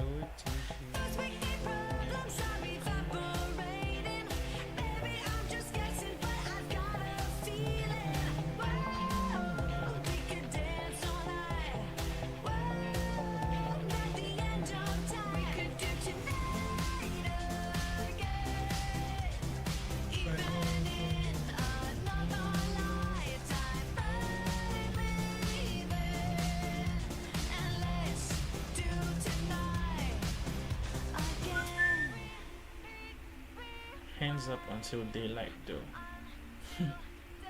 And Richard underscore given. Pragmatic Saddle, play the original trilogy. Like I said earlier, I don't think that this game has a trilogy. That could be totally wrong.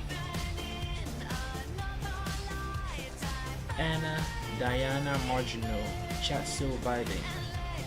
I love it. That's how it's supposed to be.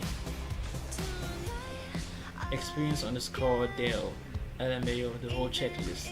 The whole checklist, man. The whole checklist, as always.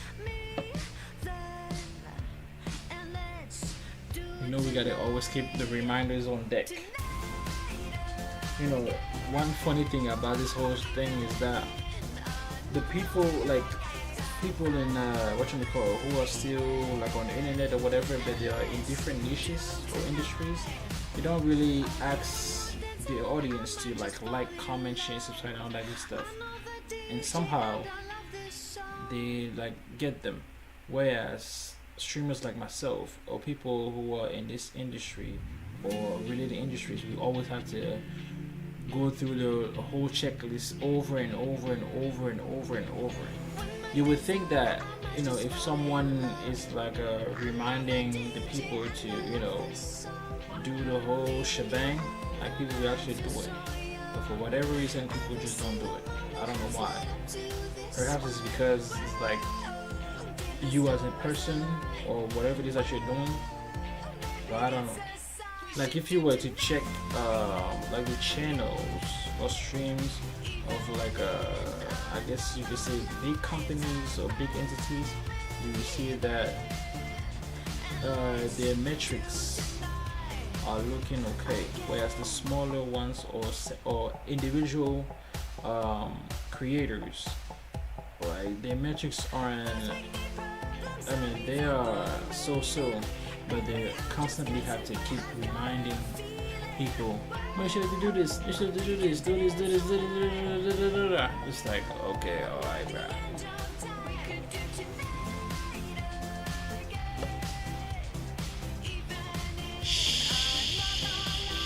Sure, overwhelming, but we're still watching. Well, yeah, even though you're still watching, we still gotta remind you, you know, like the whole checklist is like part of, think of it, okay, in comparison to a traditional job, it's kind of like a greeting. Like when you, so say you go on shopping or whatever, the person assisting you is more likely to be like, hi, welcome to the here we serve this, or here we have this promotion going on until this date, are you interested? That's like the same thing that we as streamers have to do by going through the whole checklist. Perpetual P, that hurt my soul. What hurt your soul? The whole checklist? What? Perry underscore Nick 81. Whole checklist every time. The whole checklist every time, man.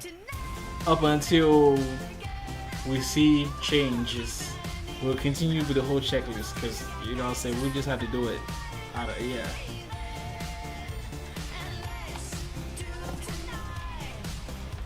Like, if I were to get enough subs, right, I will probably reduce the number of time that I go through the whole checklist.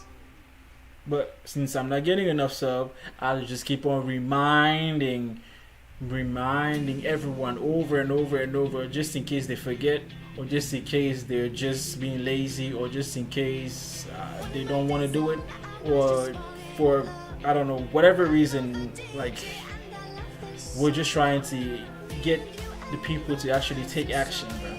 But I guess, I don't know, they just don't want to do it, or they're not interested in doing it, or they just like, yeah, that's like background noise. Just carry on with whatever it is that you're doing. But yeah, the whole checklist is always gonna be here until the end of times. We're gonna have to go through the whole checklist over and over and over and over, all day, every day, 24/7, 365, every second. Experience what it's called. The whole checklist is so what? Let me see. It's so painful. I know it's painful, but it's something that we have to do. Melanie _ xenophobic. Nah, we believe.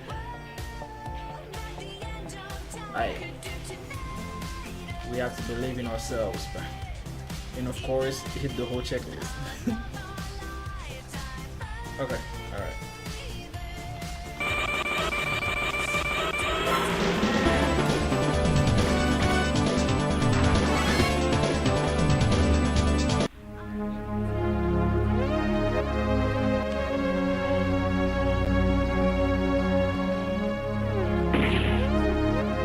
Oh, man.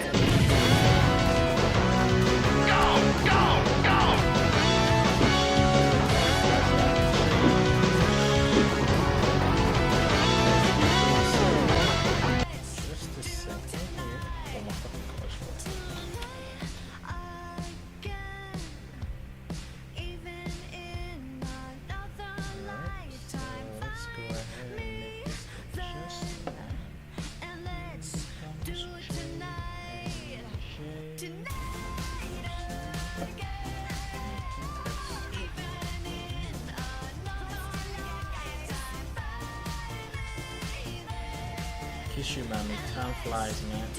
Time indeed does fly. It's like 3 in the morning right now. Eastern time.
Intermittent did you try turning it off and on?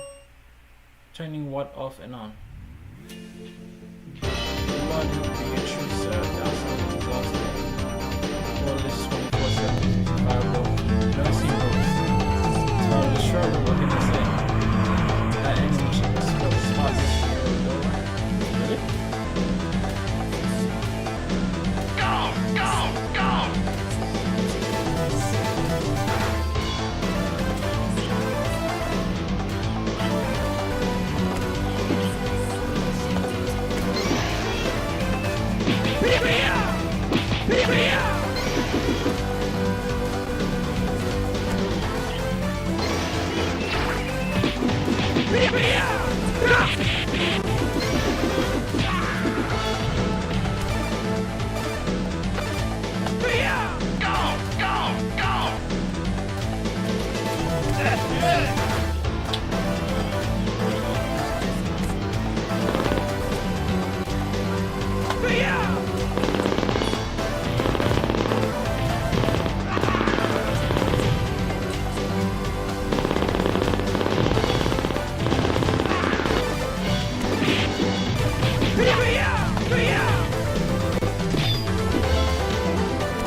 Banger after banger, medical forging. Let's go.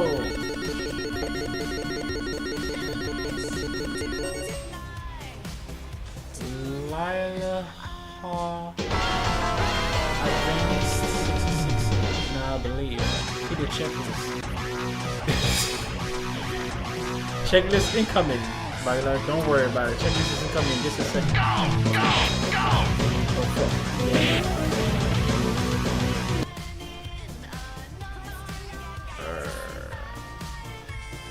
Bloody Beatrice, the whole checklist 24/7 sounds exhausting. It does sound exhausting, but what can I say? It's just something that we have to go through. Comparable true love, Melanie _ xenophobic. Okay, I don't know. Depressed Marcelia, we got this. Yes, we got it. Alright, checklist incoming. Per Lila Ha Advanced 66. Thank you to everyone for tuning in. And as always, make sure to like, make sure to comment, make sure to subscribe / follow, make sure to hit the bell icon, make sure to hit the hype. What else? Make sure to hit the donos, make sure to sub, make sure to hit the bits, make sure to hit the emotes, make sure to drop a recommendation for what you would like to see as a merch item.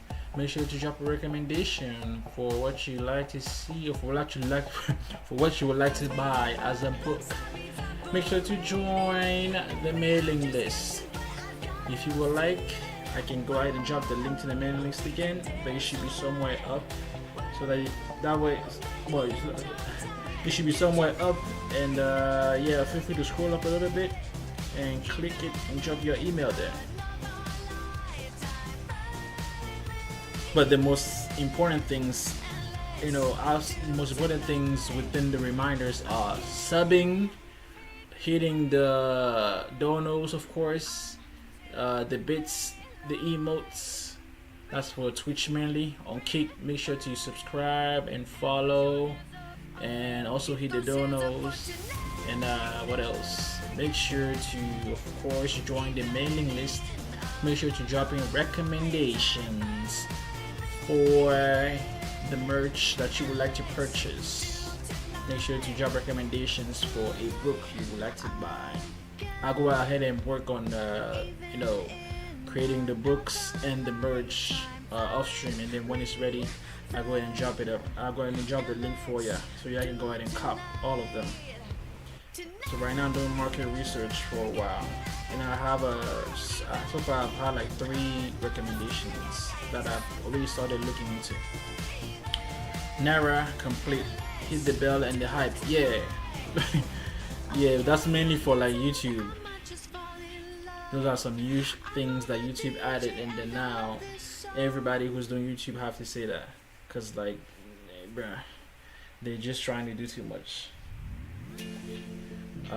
Mushy Eater, RNG cursed next. Not sure what that means, but okay. Alright, let's get around. Let's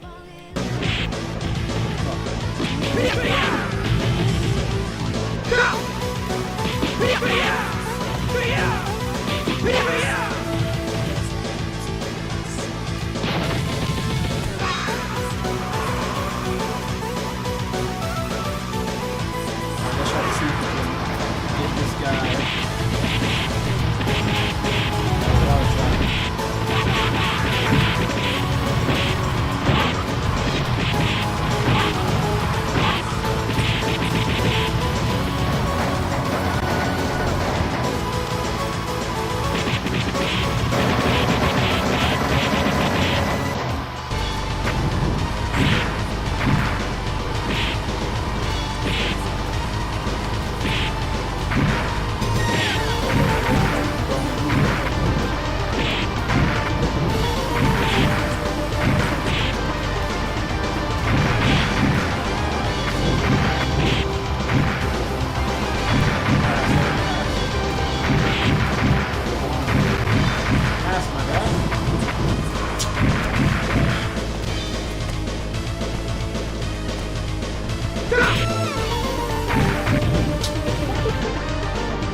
was like 1 hit to death, bro.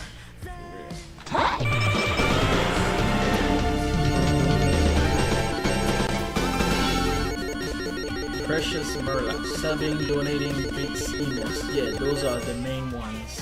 The most important ones are that. So if possible, please go ahead and do that for your boy. You'll be really appreciated. And I won't have to keep reminding you guys.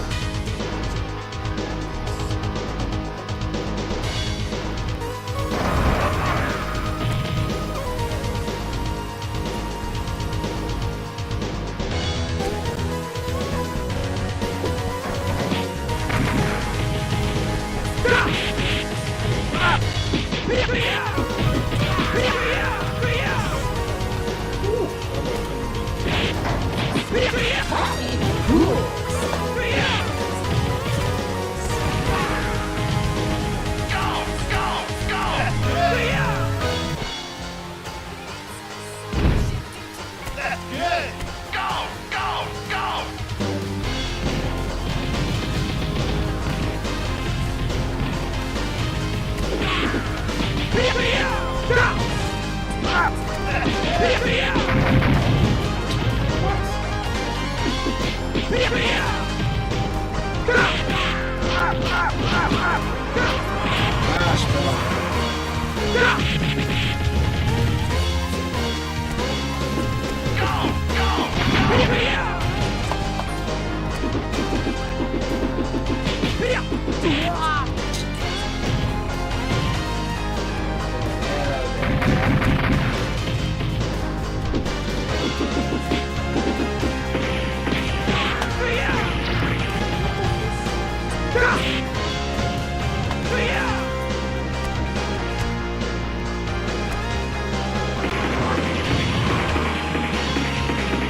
Daddy, I believe in you, kind of. I believe in myself. I will hope that you believe in yourself. And I hope that you believe in me. Or at the very least in my potential. Chris Wick, VP, they knew what they were doing. Indeed they did. Zurich_Ashley, join the mailing list, got it. Yes, Ashley, yes, my baby, please join the mailing list. Please join the mailing list. Alexia_religious, Nera getting real attention. Oh. Hey man, I guess Nera is, she's doing something right. Cheering EG, more classics, please. Of course, more classics coming up. What was that? I need to try to see. Popular Ophelia, barely surviving. Yep, barely surviving. Jolly_Mel, something about merch. Fucking OBS is fucking up.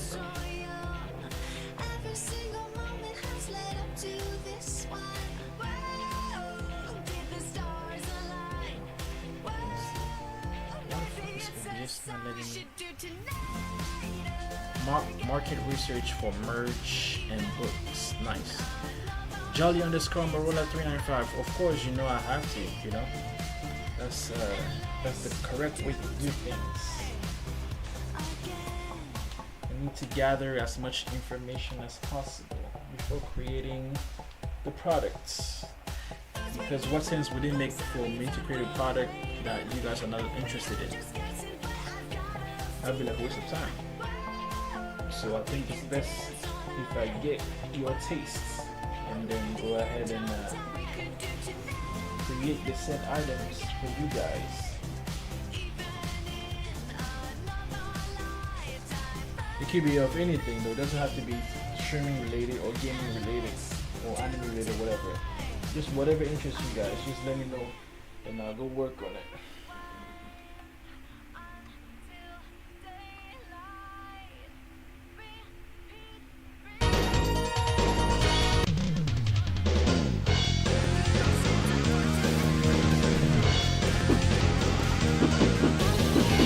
Go!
Just pop in the cheesy chat.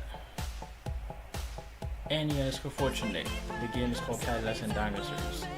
When you get a chance, don't feel free to check out the origin story. I can't really, I'm not really good at explaining the backstory, but Rich Luminary, arcade kids know. Hey man, everybody from the 90s already know about this, man. We're all big fans of this game.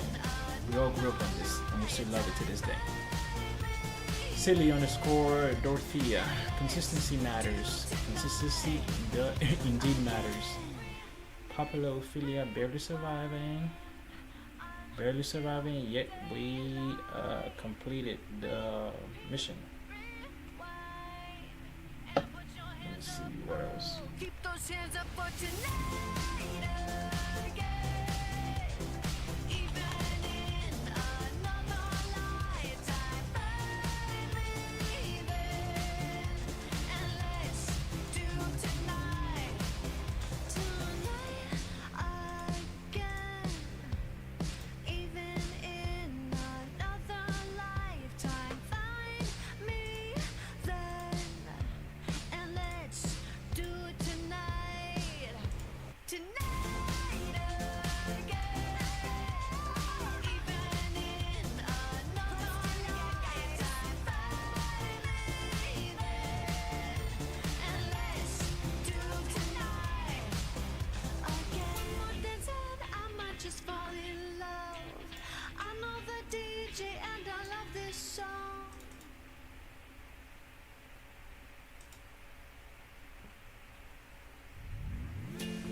Seabear FN KXD hot take with you. What's your hot take, man? For my lady?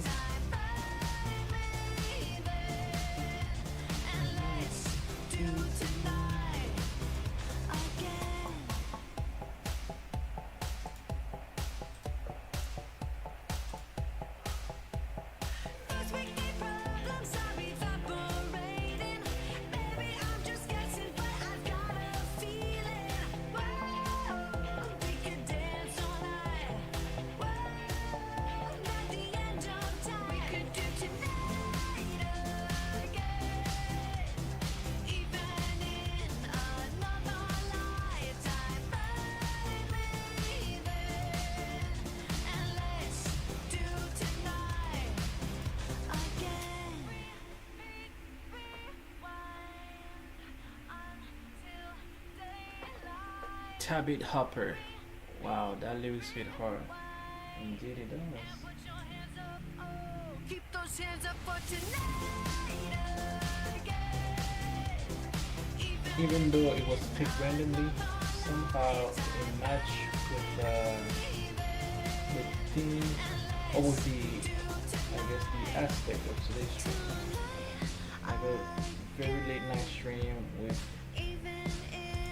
little to no lights, and then we need to keep on streaming for as long as possible. All night long.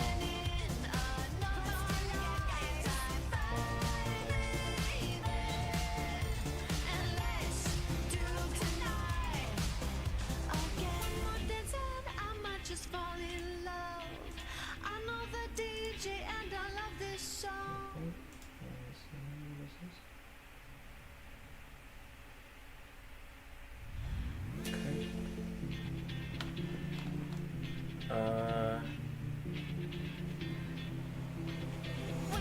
Jerry developing 41 speed run, dying any percentage? No speed run, dying any percentage. Well, we're trying to not die at all. We're aiming for less than 30% death. I said death. Strong Leanne 83 low randomly, but it actually hits. Hey, it actually fits as it hits. It does fit, man. And let's do it tonight. Again.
Quincy Calvin is W Stream Vibes indeed. Parliamentary Rosalind 1204. I'm crying, bro. What's poppin'? What are you crying for? What's so funny? Ideal Lucille 17. Going before stream again, huh? I'm not following. Savers here into you that was hype. Glad that you found that interesting. Adequate Alyssa, late night into tomorrow vibes. Indeed, late night into tomorrow vibes. I mean, it's already tomorrow, but yeah. Timing in this game is brutal. Yo, Dangerous Nadine, but the timing is kind of important. Binge HG FQ, that enemy placement though. I mean, the enemy placement is kind of random. It's random. Okay. We're really caught up with all the streams. Raw_Ursa. Chat got more lore than the game. Indeed it does, man. Indeed it does.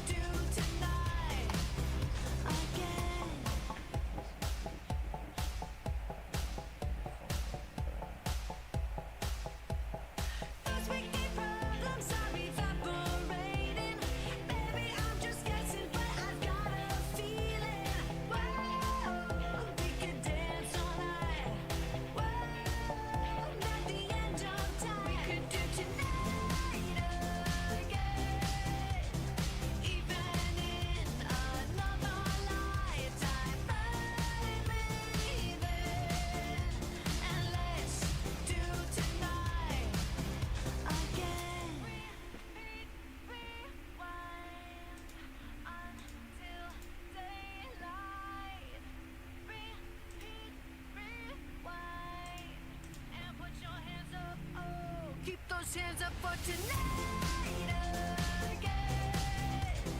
Even in another lifetime, baby. Yo.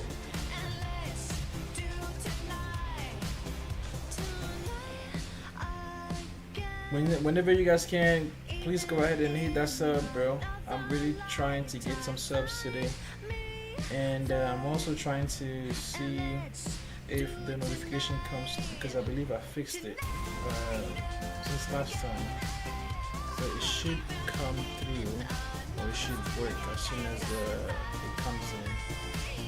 I'm just not sure. Precious Murder, repeat, rewind until daylight is crazy. That's the objective, bro. I'm trying to take this stream up until daylight, up until the sun comes up. Can't guarantee you, but you know, we'll try. Let's see.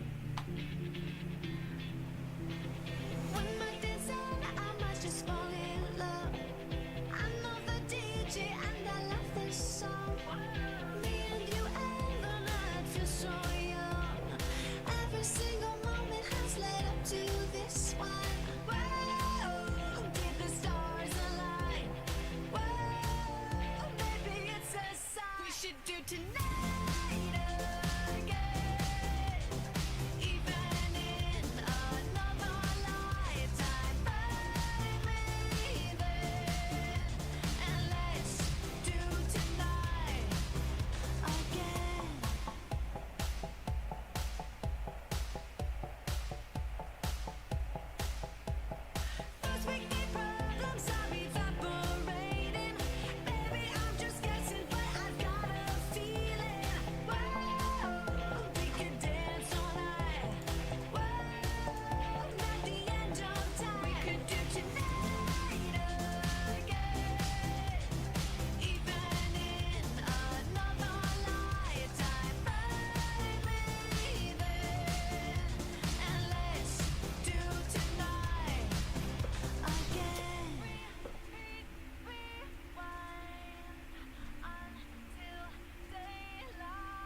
hands up for tonight again. Even in another lifetime, find me there. And let's do tonight again. Even in another lifetime, find me then. And let's do it tonight. Tonight again. Even in another lifetime, find me then. And let's do tonight again. One more dance and I might just fall in love. I know the DJ and I love this song.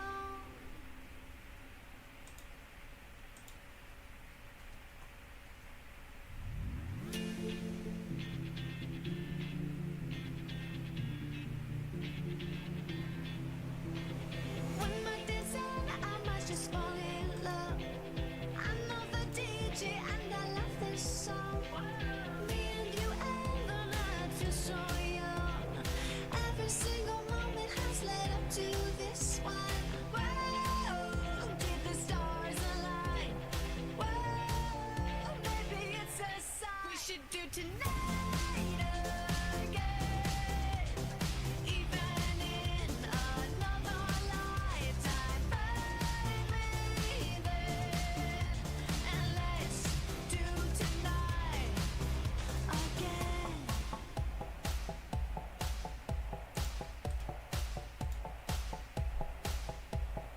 First we keep problems are evaporating.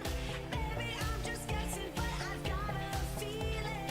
Whoa, we could dance all night. Whoa, at the end of time, we could do tonight again. Even in another lifetime, find me there. And let's do tonight again. Coastal Janeda 21. Damn, this song is so good. Hey, I'm rocking with it too.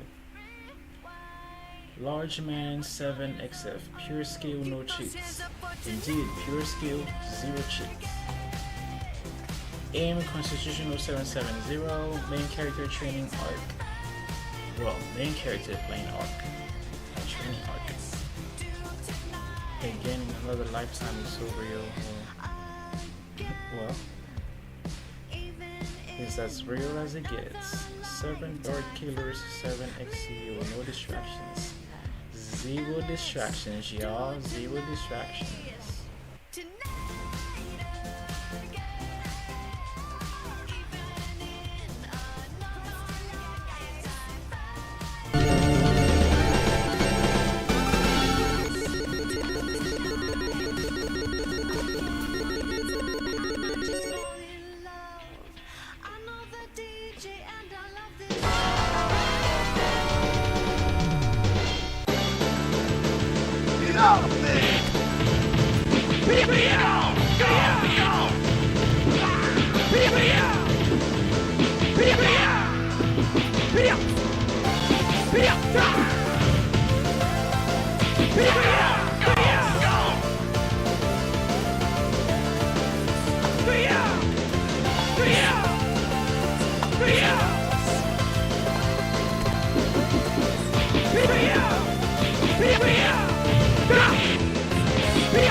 any xenophobic. The saga continues. Indeed, the cycle continues.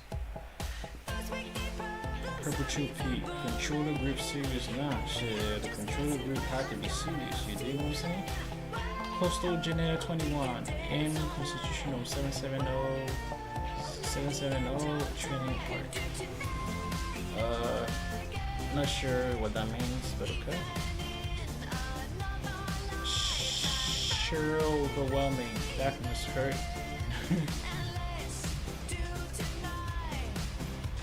Not really, but after quite a while, it starts to hurt, but not really. It starts to hurt because I have to carry the whole stream by myself. That's what it starts to carry.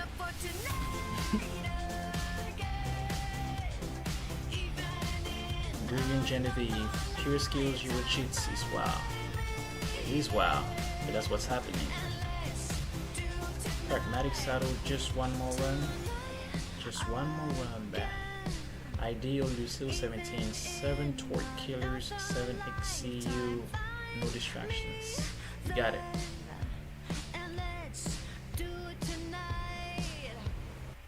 And Nadia Anmar something. World class performance. Thanks. Yappy Lorelli, another lifetime is crazy real. Yeah, that's the song. Damn, can't read the whole stream. Nari Ho, yeah man. I gotta carry the whole stream on my back, man. Or what you may call it? Or carry the whole stream like I don't know if you're familiar with Greek mythology.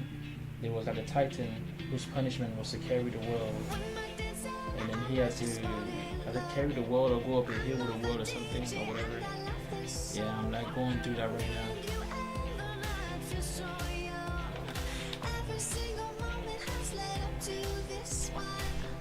I think right now we're heading to the final mission. And yeah, so for the final mission, that's the final mission for the highlights and dinosaurs, and after that I'll probably react to something and then carry on with the next game. But of course, before we get into all that, I have to hit you all with the reminders because I still didn't get anything so far today. Alright, reminders incoming in 5, 4, 3, 2, 1. Alright y'all, make sure to like, comment, share, subscribe, /follow, to hit the bell icon and to hit the hype.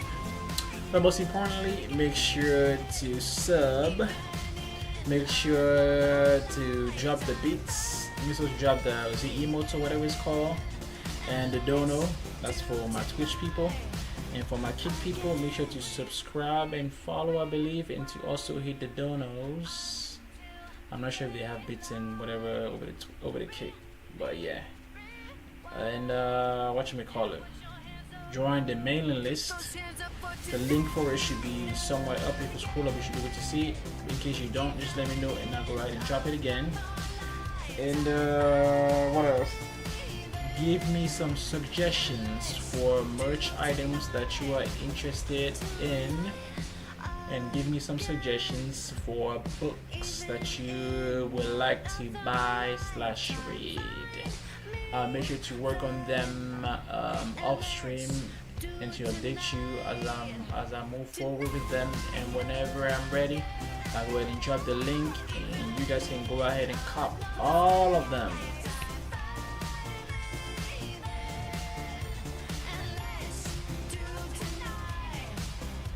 Competent _ Lindy, carry the whole stream on your back. Hey man, that's what you may call it. That's my cross. I have to do that. Spotless _ Leodora, high key improvement fire. Thanks. Kiss you, mommy. I used to play this after school. Hey man, I grew up on this. I still play this. I will continue to keep on playing this up until I'm no longer here, because I just love this game so much. Yep, all cut up for now. Let's carry on with the what you may call it, the final mission. And just in case, y'all, here's the link to the mailing list. Y'all go ahead and join that. Alright, let's go ahead and jump.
Pixel perfect job.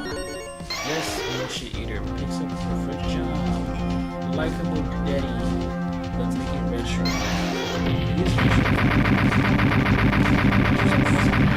Medical fortune, limited hardware, unlimited creativity. You got that right, that's exactly my mindset.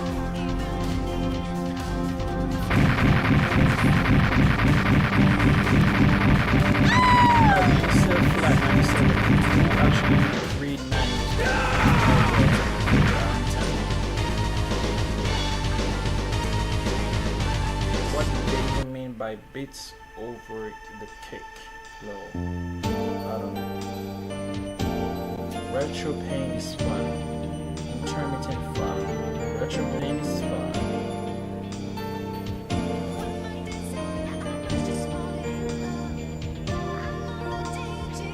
Absent fade. Merchant books suggestions. Let's go. Yeah, let's go. Depressed Marcelia. Press start to suffer. Well, it's good suffering.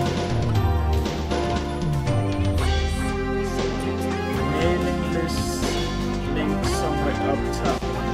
Selected on score higher rate. Yeah, somewhere up top. I mean, I think, let me see if I can drop it right here. I believe I will send it. Yeah, I'm gonna drop it in a second. Catch up. Those donuts for real, man. Eat those donuts, man. Yeah, I really need it. For real, y'all. Eat the donuts. Rips, wait. It's for real. It's real. Once again, y'all, there's the link to the mailing list.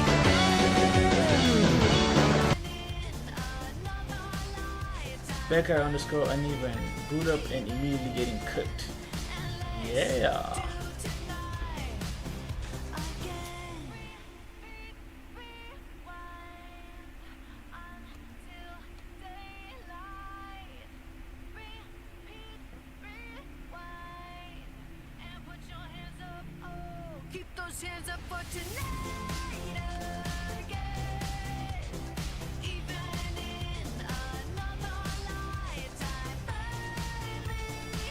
Alright, moving into the second reaction of the day. When it was time to add my son to our car insurance, I was scared to even think about my mom. With all of the insane reveals that have been happening on LBAF, we'll be watching / reacting to what's actually going on. Emu, Holy Knights, Nidhogg by O'Hara, and that is, I guess, a take or a theory about what's happening in the world of One Piece.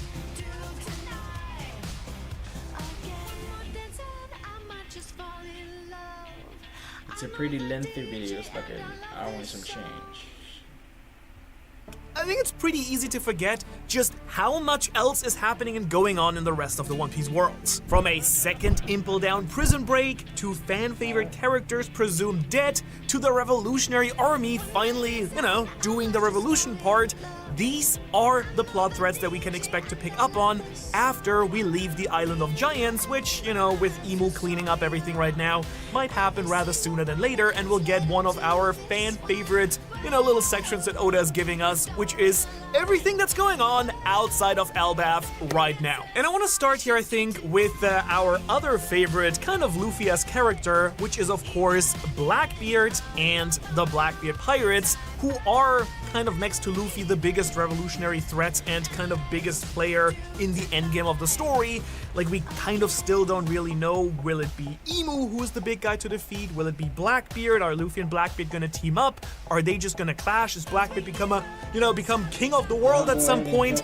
Either way, I think it's very important that we kind of keep an eye on what he's actually up to. And Blackbeard, of course, being the strategic mastermind that he is, has kind of positioned himself in a really comfortable spot right now. We do know that he has a really good, like, playing chip kind of, thing to put into negotiations if ever necessary, which is, of course, Luffy's very own grandfather, Monkey D. Garp. Now, he, of course, went on his own little side mission trying to rescue Kobe, which happened actually during the last installation of what's going on in the rest of the world, and he succeeded in getting Kobe out of there. He clashed, of course, with Aokiji, his other, like, previous prime student, right, his prodigy, and then kind of sacrificed himself for the other people to be able to get away from Beehive Island.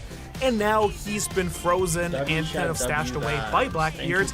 Blackbeard, who's of course trying to become a king with the world government, though I will say, seeing what Emu is up to right now and like the dominoes really starting to fall in terms of big movement by the world government itself, is that plan still realistic? I don't know. We'll have to see. But Garp, either way, might be a pretty big bargaining chip because Garp is a character that we know is in the know about Emu. They know a lot of the stuff that's been going on, of course, in the world. They have fought against Emu. They've been on God Valley. They're a member of the D-Clan. They kind of have this weird connection with Roger. It kind of seems to me like the Gorosei and, the Marines overall have been kind of keeping Garp close, kind of like keep your enemies closer, like we're gonna keep an eye on what he's actually up to. So, of course, Garp being in the hands of Blackbeard, who has the great ambition of taking over the world and becoming king of the world himself, might be a little bit risky. So there's definitely a point here where I could see the world government actually, at least being at the negotiating table or even giving into some of Blackbeard's demands of becoming a king or access to the Holy Land or whatever, or at least getting an audience with Emu, just to, keep Garp from being squeezed for information, which he has. He has a whole lifetime of knowing all the internal workings of the government. Then, of course, we also have the fact that Garp is very close to Luffy, given that it's his, actual family, flesh and blood, and the person who raised him. And I don't really believe there's anyone in the One Piece community who would absolutely doubt it for even a second that Luffy wouldn't immediately go and rush to his grandfather's aid if he would hear that Garp is basically in the same situation that Ace has been put in during the time skip. Now, whether this would be actually Luffy, coming to the rescue and going to Blackbeard, bringing the fight to him, or whether this would mean that Blackbeard actually trades, Garp to the government for something in exchange, and then Luffy has to go up to the Holy Land, which we've actually speculated in a video at the beginning of this year. I was kind of making predictions what I think could go down this year. Funnily enough, I didn't say that Emu comes to Elbaf himself and reveals his true form, which looks to be a Lunarian.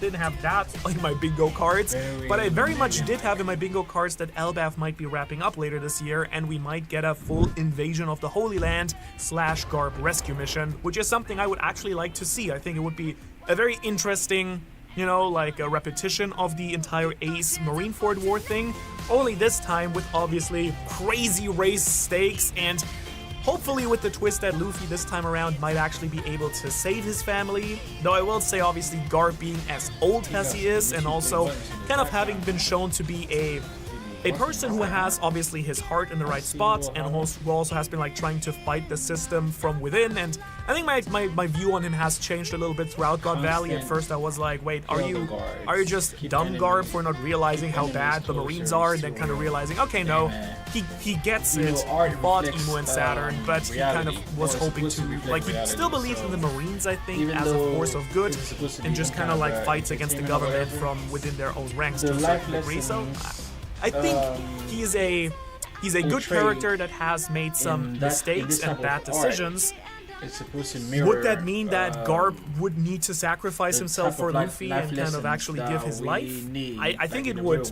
At least Garp is one of the people I could see the easiest kind of sacrificing his life for Luffy, obviously. But at the same time, if Luffy actually manages to, this time save a family member, and not failing like he did with Ace, basically after he sacrificed himself for Luffy and jumped in front of Akainu, I think that would kind of show his growth and kind of, would make that entire scenario a little bit more unique than just having it be like a rehash of the original war. Though, of course, I digress because we're still talking about Blackbeard in this section. So, we have the entire Garp situation, which as you can see just by itself is already like opening up so many crazy possibilities and of course informing a lot of what Blackbeard might still be doing. And I already mentioned that I do feel like the entire becoming a king plan might become a little bit irrelevant right now, but at the same time, if Emu wipes the floor right now with the Straw Hats, they somehow manage to escape or something, and Emu goes back to the Holy Land, really like trying to bolster their strength, right? Like they've been obviously attacked right now, the Holy Land. Maybe Emu is saying, okay, you know what? You can become a king if you lend us your power, help us, defend against Luffy and the revolutionaries. Blackbeard, of course, would betray that. I think Emu would know that sooner or later they would betray them. But it might just be like an alliance that Emu feels like he might have to, kind of like the pact with the devil, right? That he needs Blackbeard on his side just to keep his other enemies a little bit away. So very much a possibility, and I just feel like Garp, being in the possession of Blackbeard right now is gonna pay off in some way, shape, or form in a massive fashion. But that's not the only thing that Blackbeard, of course, has going for him right now. We also know that his very mysterious and oddly, kept in the shadow character and original crew member Lafitte has been watching the Holy Land and the Revolutionary Army for Blackbeard. Now Lafitte, I have a video on him that's done, and I'm just kind of waiting for the right time to drop that video. Let me know if you want to see it, by the way. If you're really excited for it, I'm happy to drop it earlier. Just waiting for the right timing. But he's a very interesting and unique character that I kind of feel like Oda is holding back for some reason. But yeah, Lafitte is either way keeping a very active tab on what is going on in the Holy Land. We know that the Holy Land was on fire and Shamrock was summoned back by Emu to deal with it, and apparently it seems like Shamrock has at least for now stopped whatever was happening and whoever was invading the Holy Land. Maybe even Blackbeard, we'll get to that. But either way, even if it wasn't Blackbeard, Lafitte has been keeping an eye on that, and he's been keeping an eye on Dragon's move, and it really feels like Blackbeard has been waiting and been patiently timing his own moves around what Dragon is doing and when Dragon might attack the Holy Land. And also, as we know, Dragon has been waiting for the Holy Knights to make their move, so it feels like Dragon to be waiting for the Holy Knights to make their move, which has now happened. So Lafitte will probably have already some pretty interesting updates and, just planning and scheming with Blackbeard what to do next and how to exploit everything that's going on. Very clearly, there is something up in the Holy Land that Blackbeard wants, whether that's, just straight up going into Emu's chamber and trying to become the king of the world himself, whether he wants to steal Emu's power, some other power, the national treasure of Marijua, something else, some other devil fruit that's up there. Blackbeard wants something that's up in the Holy Land, and I think I have a feeling we're going to find out rather sooner than later what that might be. So that's two puzzle pieces. Garp, Lafitte, who's been keeping a tab on, the other two factions. Then we have Pudding. Don't forget that we saw in a cover series that, of course, Aokiji and some of the Blackbeard pirates went to Whole Cake Island during Wano, while the other Big Mom pirates and Big Mom herself were, of course, in Wano fighting, and they captured Pudding. Obviously, Aokiji walking in there with his mantle and Giga Aura and just freezing all of Whole Cake Island. Pretty crazy. And yeah, I think Pudding, obviously, being one of the most sought after, I'm going to say, assets in the entire One Piece world. We already know that Robin, of course, would be the prime target for anyone who's hoping to decipher the poneglyphs and find Laugh Tale or find the One Piece and read the poneglyphs. There are really not that many other people in the world who kind of fall in that same category, and getting Robin away from Luffy is going to be really hard for anyone, of course. Pudding was the much easier target as being a member of the Three-Eye Tribe. She's actually able, of course, to somehow interpret the poneglyphs. Now, I've personally always been of the opinion that Pudding and the Three-Eyed Tribe sound like they're a little bit more like the voice of all things, where maybe they can't, like, obviously I don't think Pudding can actually read like the language, which she never learned of. It sounds more like she can kind of interpret what is going on in the inscription roughly, so I don't know if Pudding is as reliable as Robin, but if she is, that's obviously a way easier target, especially while everyone else, all of Blackbeard's other rivals, were busy fighting in Wano, to just swoop in, get Pudding, who kind of Big Mom raised specifically for the purpose of finding the One Piece, and just take her for himself. Really, the only other person I can think of that could just decipher the poneglyphs that people don't know about maybe is honestly Sukiyaki, Oden's father, because Momo never learned to read them unless Sukiyaki's teaching him right now, which would not be a smart move, I think. So he's the only other person, I think, outside of Pudding and Robin, in the world that we know of that could actually decipher the poneglyphs. And who knows, maybe Sukiyaki's gonna be the person who does it for Shanks, or knowing Shanks, maybe he has someone on his crew somehow that's connected to Ohara. I would not be surprised. Again, I think just expecting all of the Yonko and everyone we saw in that crazy panel here that Oda gave us of all the people going for the One Piece and who might actually interact and fight on Laugh Tale. All of these people need a way to find Laugh Tale in the end. I'm sure some people are just gonna, you know, like spy, and there's gonna be some spy and treason shenanigans going on. Is there gonna be a spy in the Straw Hats? I don't know, that would be kind of wild. But I'm sure like different Yonkos and different factions have like spies in each other's crews, right? Like an X-Drake situation, just so they can, you know, kind of piggyback on someone deciphering where Laugh Tale is. At the same time, I would also not be surprised if some of these people just are revealed to have people on their crew who can actually read the poneglyphs, but they've never disclosed that for security reasons, right? Like, would you be surprised if Shanks has someone on their crew who's like, yeah, I'm connected to Ohara, I know how to read these things, or even Buggy, right? Knowing like Mihawk being like, oh yeah, I can read these, or Crocodile, right? I don't think anyone would be surprised, and I mean, maybe not Crocodile, because he of course needed Robin to read them for him, but you know, would you be surprised? I don't think so. Point being, Pudding, very, very important as a puzzle piece, even if she maybe doesn't have as much gravitas as Garp as a character. The importance for the story and her strategic value, I think, can't be understated. So 3 pieces. Then we have Caribou, who we know has been taken by the other Blackbeard pirates who actually made their way over to Egghead Island. Never interacted with the Straw Hats there, actually interacted with Saturn for a short while we actually know that Katarina Dewan like touched Saturn, so I guess she can take his form.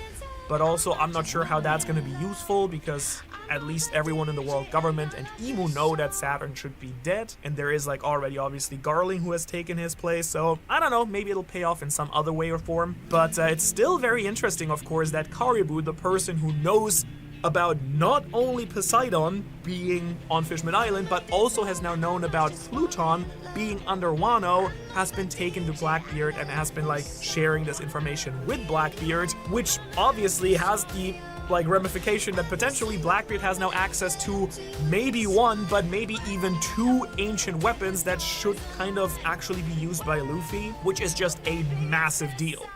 Now, can Blackbeard actually use Pluton or Poseidon? Well, for Poseidon, he can just blackmail Shirahoshi and force her to do basically whatever he wants, so I think that's absolutely possible. For Pluton, we still don't really quite know what that entails and what that would look like. My personal feeling has still been that because these are so closely tied to Joy Boy, and it does kind of feel like Luffy with the voice of all things, and like the Drums of Liberation has some sort of connection to them, that maybe you need a special power to actually like use them. But at the same time, like Shirahoshi and Momo do seem kind of to be the people who actually have the full control over the weapons. So if you blackmail those guys, then I guess you can use the weapons. Just the thought alone of Blackbeard being potentially the person who's rocking up to the final war with 2 ancient weapons is kind of scary, but we'll see how that pays off. And again, the fact that he has knowledge of that is kind of huge, because the only other pirate crew who really knows about this, I guess, is Luffy.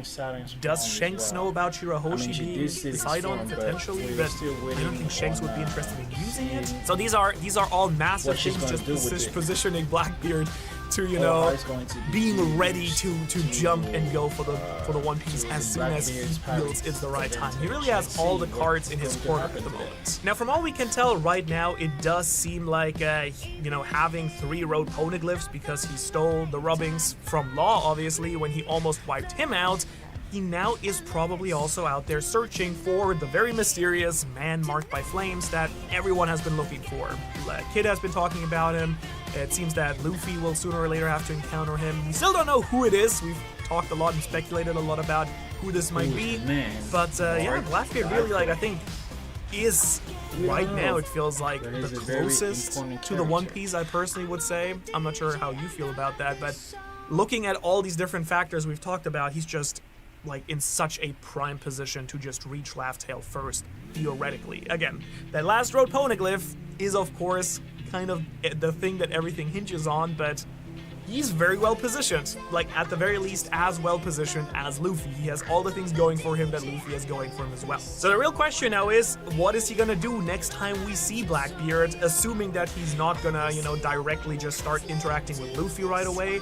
Is he gonna claim the ancient weapons? Is he gonna kidnap Shirahoshi or try and invade Wano? The thing that, you know, Shanks thought would happen right after Kaido was defeated. That's the reason why he came to Wano to begin with, right? Because he wanted to prevent Blackbeard from getting in. Again, the entire Garp thing, is he gonna trade him in? Is he gonna do something himself with Garp to try and lure out Luffy? Is he gonna try and recruit the Nidhogg maybe? We've talked about this before, that Blackbeard, you know, might be the missing third piece. We have potentially the Black Dragon from the mural with Loki, the Nidhogg. Then I've already made a whole video speculating that potentially the giant, like, monster beast that we've seen in the mural holding the sun might not be Emu, but that might be the original Nika, which would be Luffy. And then that would just leave the Hellflame Serpent, which might mean Blackbeard. And whether that's true or not, honestly, Loki kind of feels like the type of character who would vibe very well with either Luffy or Blackbeard. He's kind of like perfectly in the middle there. I'm still very much rooting for Loki for Straw Hat, but there are some things that would also make him fit in pretty well with the other crazy guy who's also trying to go against the world government and avenge his father. And of course the fact that Loki used to idealize Rox, and Rox was, or Zebek I should say, Zebek was Blackbeard's father. You could at least make the point that, yeah, he's gonna follow the person who has inherited Zebek's will, which is his son. Then, of course, we have the wild card of Kuzan in Blackbeard's crew, who I still, to this day, just will not believe is a bad person. I feel like Oda has been trying way too hard to convince us that, yeah, he's actually an evil Blackbeard pirate now. No way. I think Kuzan's still gonna betray Blackbeard. Will that cost him his life? We're gonna have to see. Kuzan looks very broken himself, power level wise, so anything could happen, but I think he's going to be the very interesting wild card, and the only thing that I think Blackbeard might have going against him at the moment that I could see become like a real problem, Kuzan being in his crew. And yeah, as for his big next move and big goal, either he's the person who has already started invading the Holy Land, and maybe they went up there, made some chaos, like, Shamrock came back from Elbaf and stopped him, but maybe they already got their hands on whatever they wanted. Or if it was actually the revolutionaries, he might just be waiting for the right moment to sneak in. I do think his ultimate goal is, of course, to reenact or complete his father's plan, maybe also his mother Eris's plan. We've learned a lot about Blackbeard recently in the flashback 2 in Elbaf, as seen him as a kid. It's interesting to see also that Oda, I feel like in my eyes, has started to portray him a lot more as a more tragic character, which I think we can all agree was gonna happen anyways. We were all aware that Blackbeard was gonna have some dark or twisted childhood, and I still think we haven't even seen like the tip of the iceberg. Obviously, there's gonna be a lot that's gonna be revealed with him and his mom, like apparently fleeing from God Valley to Lucia, and then Lucia being nuked obviously by Emu also in the story.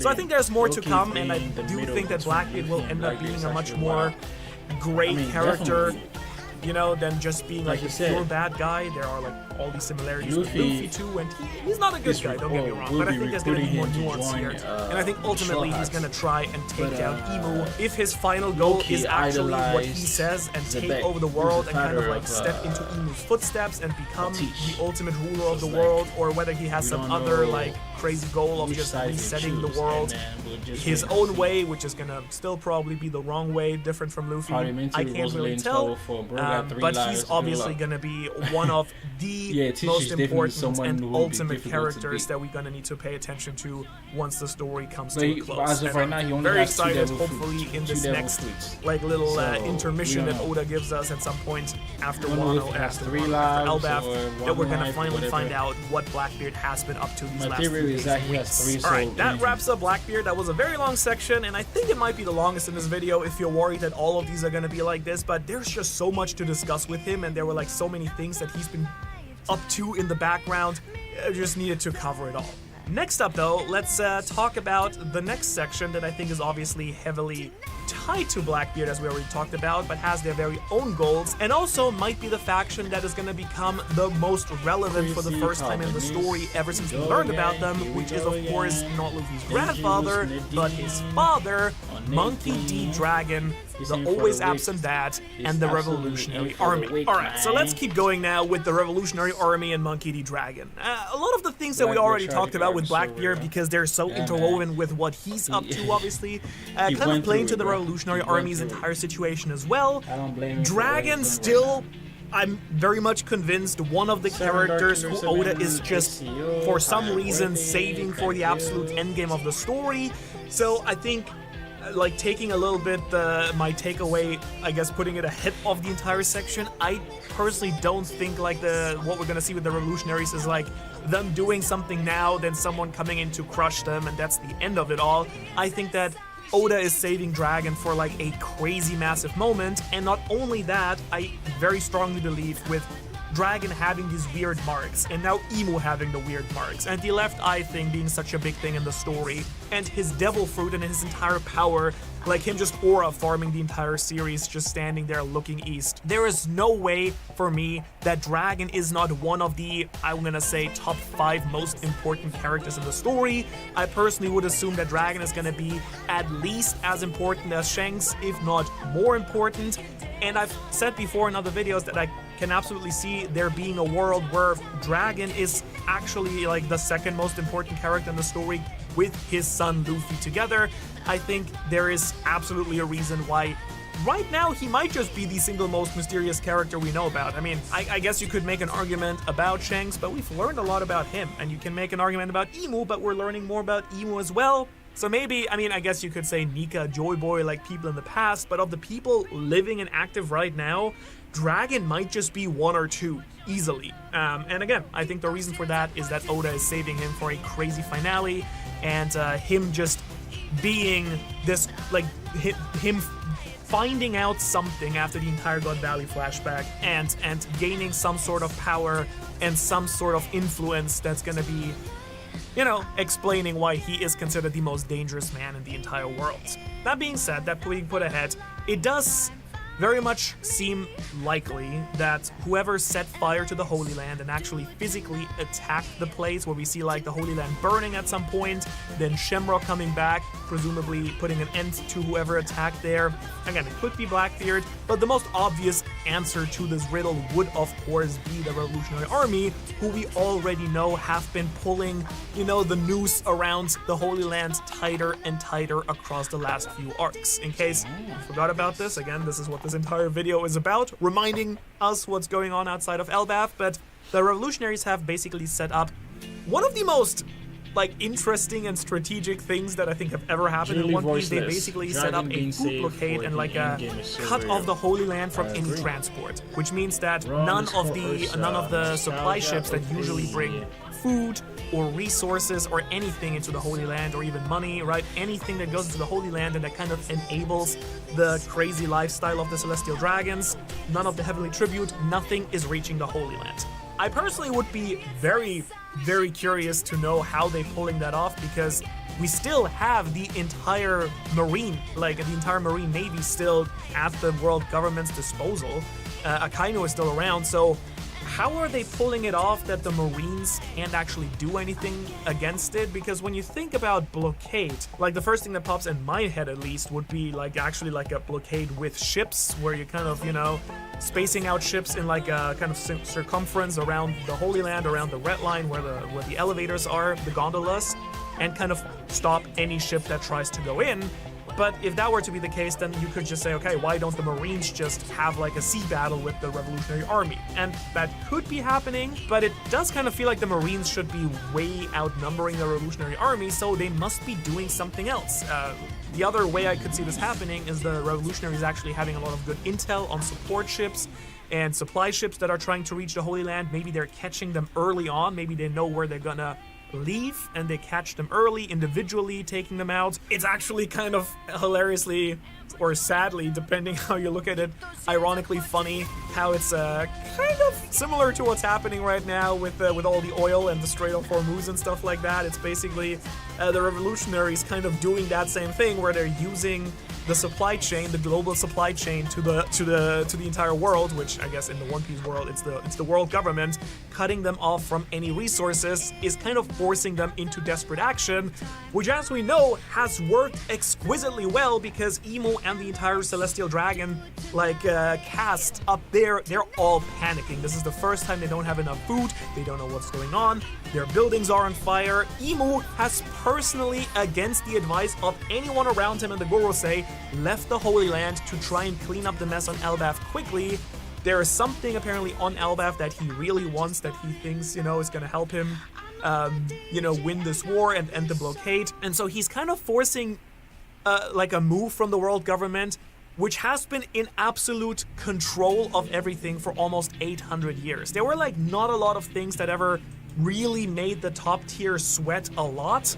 There were things they were worrying about and pirates they were worrying about, but this is the first time they're actually having to abandon reason and time and kind of having the upper hand, having the literal and symbolical high ground, and having to make rash decisions, sending the king of the world into battle against Nidhogg and Nika, which, I still think Emo's gonna hopefully wipe the floor with everyone, but it's at least a risk exposing him to some of the strongest creatures and people out there who might actually pose a real risk to the ruler of the world, right? So plan absolutely working, again, even though I'm not 100% sure how it's been pulled off and how it's been set up, but Dragon also has, of course, been set up to be one of the most strategically and intelligent people in the entire story, very sneakily pulling, the strings behind the scenes too, kind of slowly riling up countries and entire sections of the world against the world government, kind of building this underground marine version too, where, obviously the Marines are everywhere in all of the Four Blues along the Grand Line, and the Revolutionaries have kind of done the same thing over the last years, infiltrating. They have sections for each of the Four Blues with their section commanders, and then obviously a lot of islands along the Grand Line that is loyal to their course now as well. And I think that it might just honestly be that Oda reveals that it's been this network of Dragon that he's built of allied nations, which maybe we've all collectively just been completely underestimating, that he just has so many countries and alliances formed around the globe where he can just literally attack anything that touches the world government whenever and wherever he wants to, just because the reach of the revolutionaries might be so big at this point. Now, if we go with the idea that the revolutionaries were the ones who attacked the Holy Land, of course the question is then, okay, Shamrock has apparently put an end to it. I personally did feel like if it was Blackbeard, I would kind of assume that this was a distraction, and Blackbeard, as we mentioned earlier, took something. If it's the Revolutionary Army, then it seems much more likely that why would they retreat if it wasn't actually that they were overpowered? So, I mean, Shamrock is probably going to be very broken, and I don't assume that Dragon would have just entered the Holy Land, get his butt kicked, and retreated. So, if it's the Revolutionaries, they might have just been probing and just maybe that's also a distraction. Starving out, sending some troops out there, causing some chaos, then pulling back, seeing how the revolutionary, how the government is reacting to it, which is panic, as we've seen. So that would also make a lot of sense. Then again, the revolutionaries also have always, at least so far, not been portrayed by Oda as the craziest force, which again we might be underestimating, but there's also an argument to be made that Blackbeard might come in and take out the revolutionaries, maybe, you know, in his attempt to negotiate and infiltrate the government himself. Obviously, Lafitte keeping an eye on Dragon and the revolutionaries, and then obviously Burgess being there and Blackbeard attacking Baltigo. There's a weird thing going on between Blackbeard and the revolutionaries, and I'm not 100% sure what that weird rivalry is, like, because I don't really feel like the revolutionaries care too much about Blackbeard, but Blackbeard seems to really care about them and tries to like take them out, so very curious what's going on there, and something like that might be happening once again. And of course we can't talk about the revolutionaries without also talking about Luffy's brother that's still alive right now, at least, Sabo, who's now known as the Flame Emperor and the Light of the Revolution. Now, last time we saw Sabo, he somehow managed to survive, you know, meeting Imu, saving well, he didn't save Cobra especially, but, you know, at least trying to save Cobra, getting away from Imu, fleeing to Lucia, contacting the Revolutionary Army, telling them about Imu. Kind of, we would get that entire cool scene with Ivankov being like, wait, wasn't there an Arona Imu? Which, why does Ivankov, out of all people, know about that? I'm very curious about them too. But yeah, like, that's potentially one of the reasons why Imo nukes Lucia, just to try and get rid of Sabo, who has seen them, is at least like the context we feel like Oda's trying to tell us about, right? Sabo there, we pick Lucia specifically, and it doesn't seem like a big coincidence. And Sabo, of course, is gonna play some massive role in the story too, being Luffy's brother. I'm very curious what his role is gonna be and how he's gonna reunite with Luffy and the Straw Hats too. He was looking fairly strong already on Dressrosa, fighting with Fujitora, and that didn't seem to cause him too many sweats. But at the same time, I don't know, it's really hard to scale him still in comparison to everyone else going on, but he does seem like one of the people who, if Dragon ends up being on Laugh Tale too, then Sabo is gonna be there with him. Also, I quickly want to jump back onto Ivankov here just because we talked about it. I still hope we learn more about Ivankov too, because, like, obviously we got the entire God Valley flashback now. We know that they were, you know, a slave and how they got their fruit there and everything, and their relationship with Kuma and how the revolutionaries were founded, which has been really cool to see in the flashback too. And yeah, shout out to Kuma, obviously. But why does Ivankov know so much about the world government? Like, about the Nerona family? Did they learn about that as a slave? Did they learn about it later on? What's their history with crocodiles? Still something I really want to know about. And of course, you know, that also applies for Dragon and his backstory with the Figureland twins, like Shanks and Shamrock, that happened on God Valley. If that's ever gonna be paid off in some way, shape, or form, which would be really cool if either Shanks or even Shamrock has actually been working in cahoots with the Revolutionary Army, that would be kind of cool. But since I just mentioned Ivankov and Crocodile, why not move on to our next major faction that obviously we kind of want to know what's going on with them, another Yonko crew, in other words, Cross Guild. Alright, so Cross Guild is a little bit of an odd one out.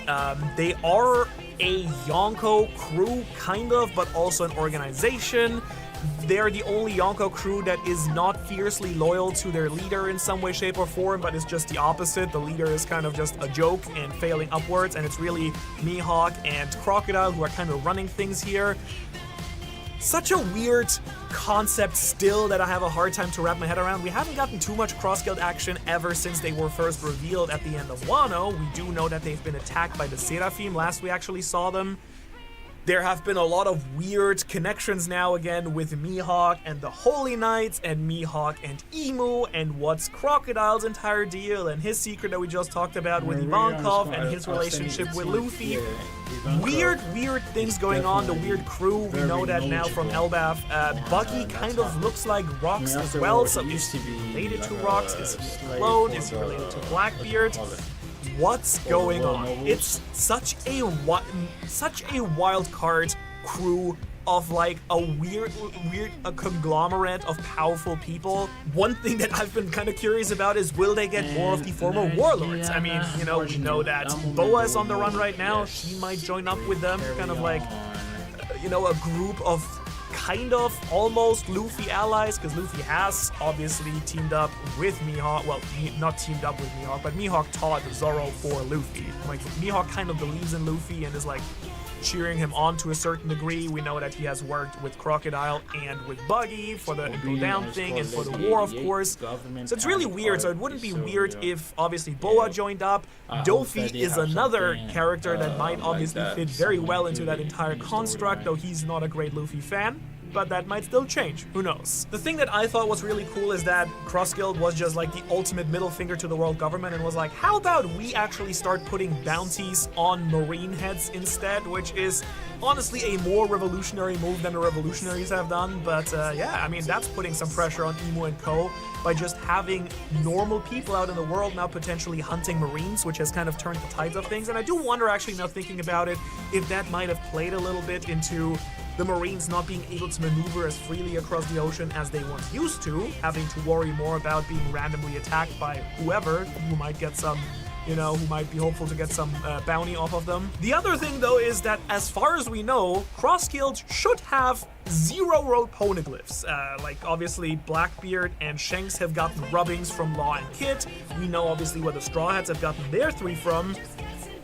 Does Buggy have a road poneglyph? Does Mihawk or Crocodile have any road poneglyphs? Not that we know of, and we really don't know how they're gonna get them. But if there's one faction, as we talked about earlier with Blackbeard, if there's one faction that might just get to Laugh Tale by, like, piggy banking on someone else and just, like, following someone else, it's gonna be Cross Guild. Without ever collecting even a single road poneglyph, they might get there anyways. And I say this sometimes as a joke, but Buggy, I quite legitimately think, has a decent chance in the story, and I mean this seriously. I would say it's a 50-50 chance that Buggy at some point becomes Pirate King.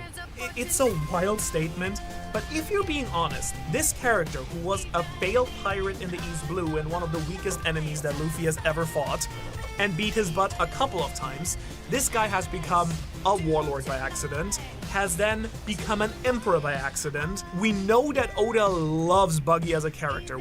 Oda has come out and said that he's one of his favorite characters. There is no way in the world that there's not going to be a scene where Buggy at the very least almost becomes Pirate King, but I also wouldn't be surprised if Luffy actually uses and, you know, gets to, like, discover the One Piece himself, but then Buggy still somehow gets attributed the title of Pirate King anyways, whether that's by Big Moose Morgan or just by accident, whatever it may be.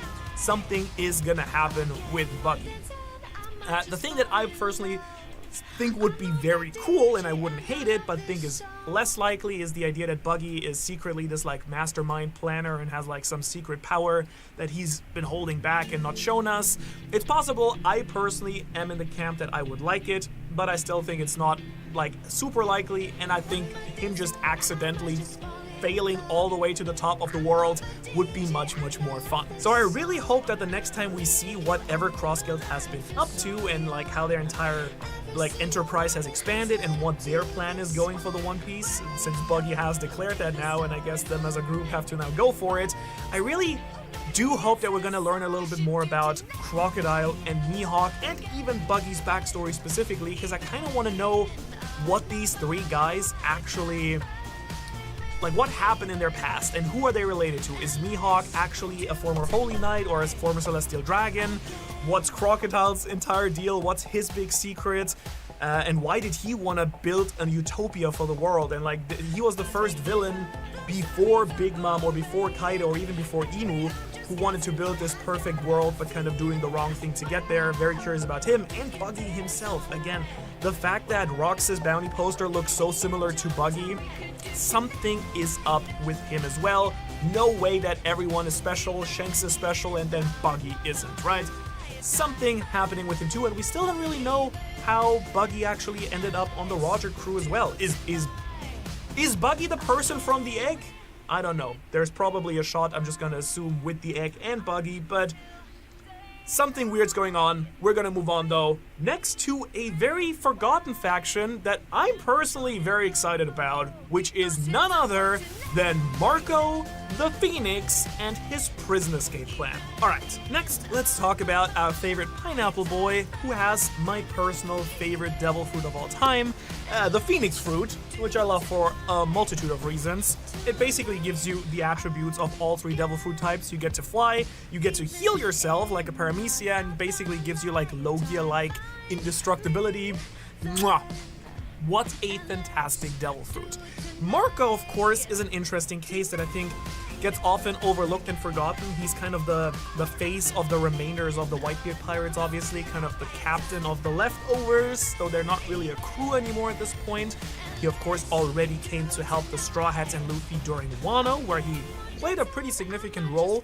And we do know that after Wano, his plan is apparently to go to Impel Down and start another prison break there together with Buckingham Stussy, you know, the original old one, who's the mother of this guy here, Weevil, who says he's the son of Whitebeard, which, seeing what we saw with, you know, the young Stussy during God Valley and her really being into Whitebeard, I don't know. He could be, but there's something weird going on with Weevil too, so I don't know. It's kind of hard to say. Also, she was part of Neomat, so he could be like a clone thing that's happening. Either way, we do know, of course, that their shared objective is Weevil, another really weird One Piece character, right, who we know very little about, who seems to be very powerful and very strong, but we haven't really seen him in action much and do anything so far, really, so very curious what's gonna happen with him. But yeah, he actually protected the Sphinx and Sphinx Island, Whitebeard's hometown that Marco was looking after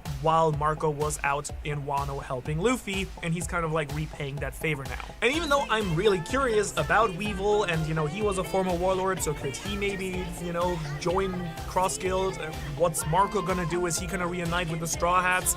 Marco as a Straw Hat, personally, even though I would love to see him on the crew, that doesn't feel like anything that Oda has been really setting up. So sad as I am, I don't think he's gonna join the Straw Hats, but he might obviously return to the story as an ally, as he already has shown during Wano, maybe bringing with him some more allies, because what's really interesting is if there's a prison break happening in Impel Down, there are a few other characters we know confirmed are in Impel Down right now that could be broken out as well, that would have a big impact on whoever they decide to support. Number one, there's of course Dofi and his entire family, his crew, who are in Impel Down, and as I mentioned earlier, it would make a lot of sense, I think, for them to join Cross Guild, kind of as one of the other former big warlords, and all the parallels with him and Crocodile, and you know, them being former warlords, right, and he has like a weird connection with Mihawk as well. On the other hand, I already talked about that before, that Dofi could also return instead of like a good-ish guy. He could also go the other way, and as the former Celestial Dragon and former, you know, Heavenly Demon, maybe Imu, looking for new and better Holy Knights, might come and take, you know, Dofi in, and Dofi regaining his status as a Celestial Dragon, which was like his big goal after all, by submitting to Imu and making a contract and like a pact with him, becoming a Holy Knight. Could be pretty cool, like demon, evil, yokai Dofi goes pretty hard, honestly. The other person, of course, who's still at Impel Down, who I want to see back in action and reunite with Luffy, is Bonchan, our man who last time was the one who ensured that Luffy could get away with the other people and make it in time to not save Ace, but you know, he still made it to Marineford, and he kind of sacrificed himself a second time for Luffy, so I think him actually getting out this time and reuniting with the crew and helping out in some way, shape, or form would be very nice and well-deserved for our friend here. Also, he has a very, very useful and unique devil fruit. It's not quite as broken as that one of Katarina Devon with her fox fruit, but he can still impersonate people that he's seen, and that must be valuable for something. I could absolutely see there being a use case for him using that ability to help out Luffy at some point in the story as well, especially if Luffy has the ability to like impersonate someone back, while Blackbeard might be doing the same. So eyes out for him, and I'm cheering for our Okama man. But next up, since we already mentioned Stussy, like the original Stussy, and then there's also the current Stussy, the clone Stussy, the young beautiful one, and you know, whatever's going on with Weevil and how he might be a clone. Well, let's talk about MATS, the original science organization that she was a part of, or to be more precise, the current newly formed Neomats. That's a thing. So, Neomats is basically the revival tour of the old Mats, which was founded by Dr. Vegapunk, where he was kind of the top genius, and in the current one, we kind of have some of the old members forming that group again. Mostly, it's Judge and it's Caesar Clown, who have kind of joined forces again after both of them got kind of their ass whooped by Luffy in some way, shape, or form. Now, last time we actually saw them do anything, they were fighting once again, as they already used to do back in the day, because the goal was to beat Vegapunk, but then he died, and they feel like Neomats has no point now at this point, but I don't know, maybe this entire group was just like a little gag by Oda and showing what they're up to, but at the same time, like, they have potential. Like, Vegapunk is definitely the smartest out of all of them, but they all have done kind of interesting and powerful research by themselves. Caesar, of course, has developed literal weapons of mass destruction, which could play another role in the story, especially because it kind of sounds like to me that the first and second One Piece world were also wiped out by technology, right? Like the fire and darkness that ended the first world kind of sounds a bit like a nuclear allegory where like the forbidden sun exploded, kind of, you know, like an atomic bomb. And then in the second world, we have the giant flood, which seems to have been caused by the ancient weapons being used. So it is always technology that kind of ends up destroying the world and resetting it.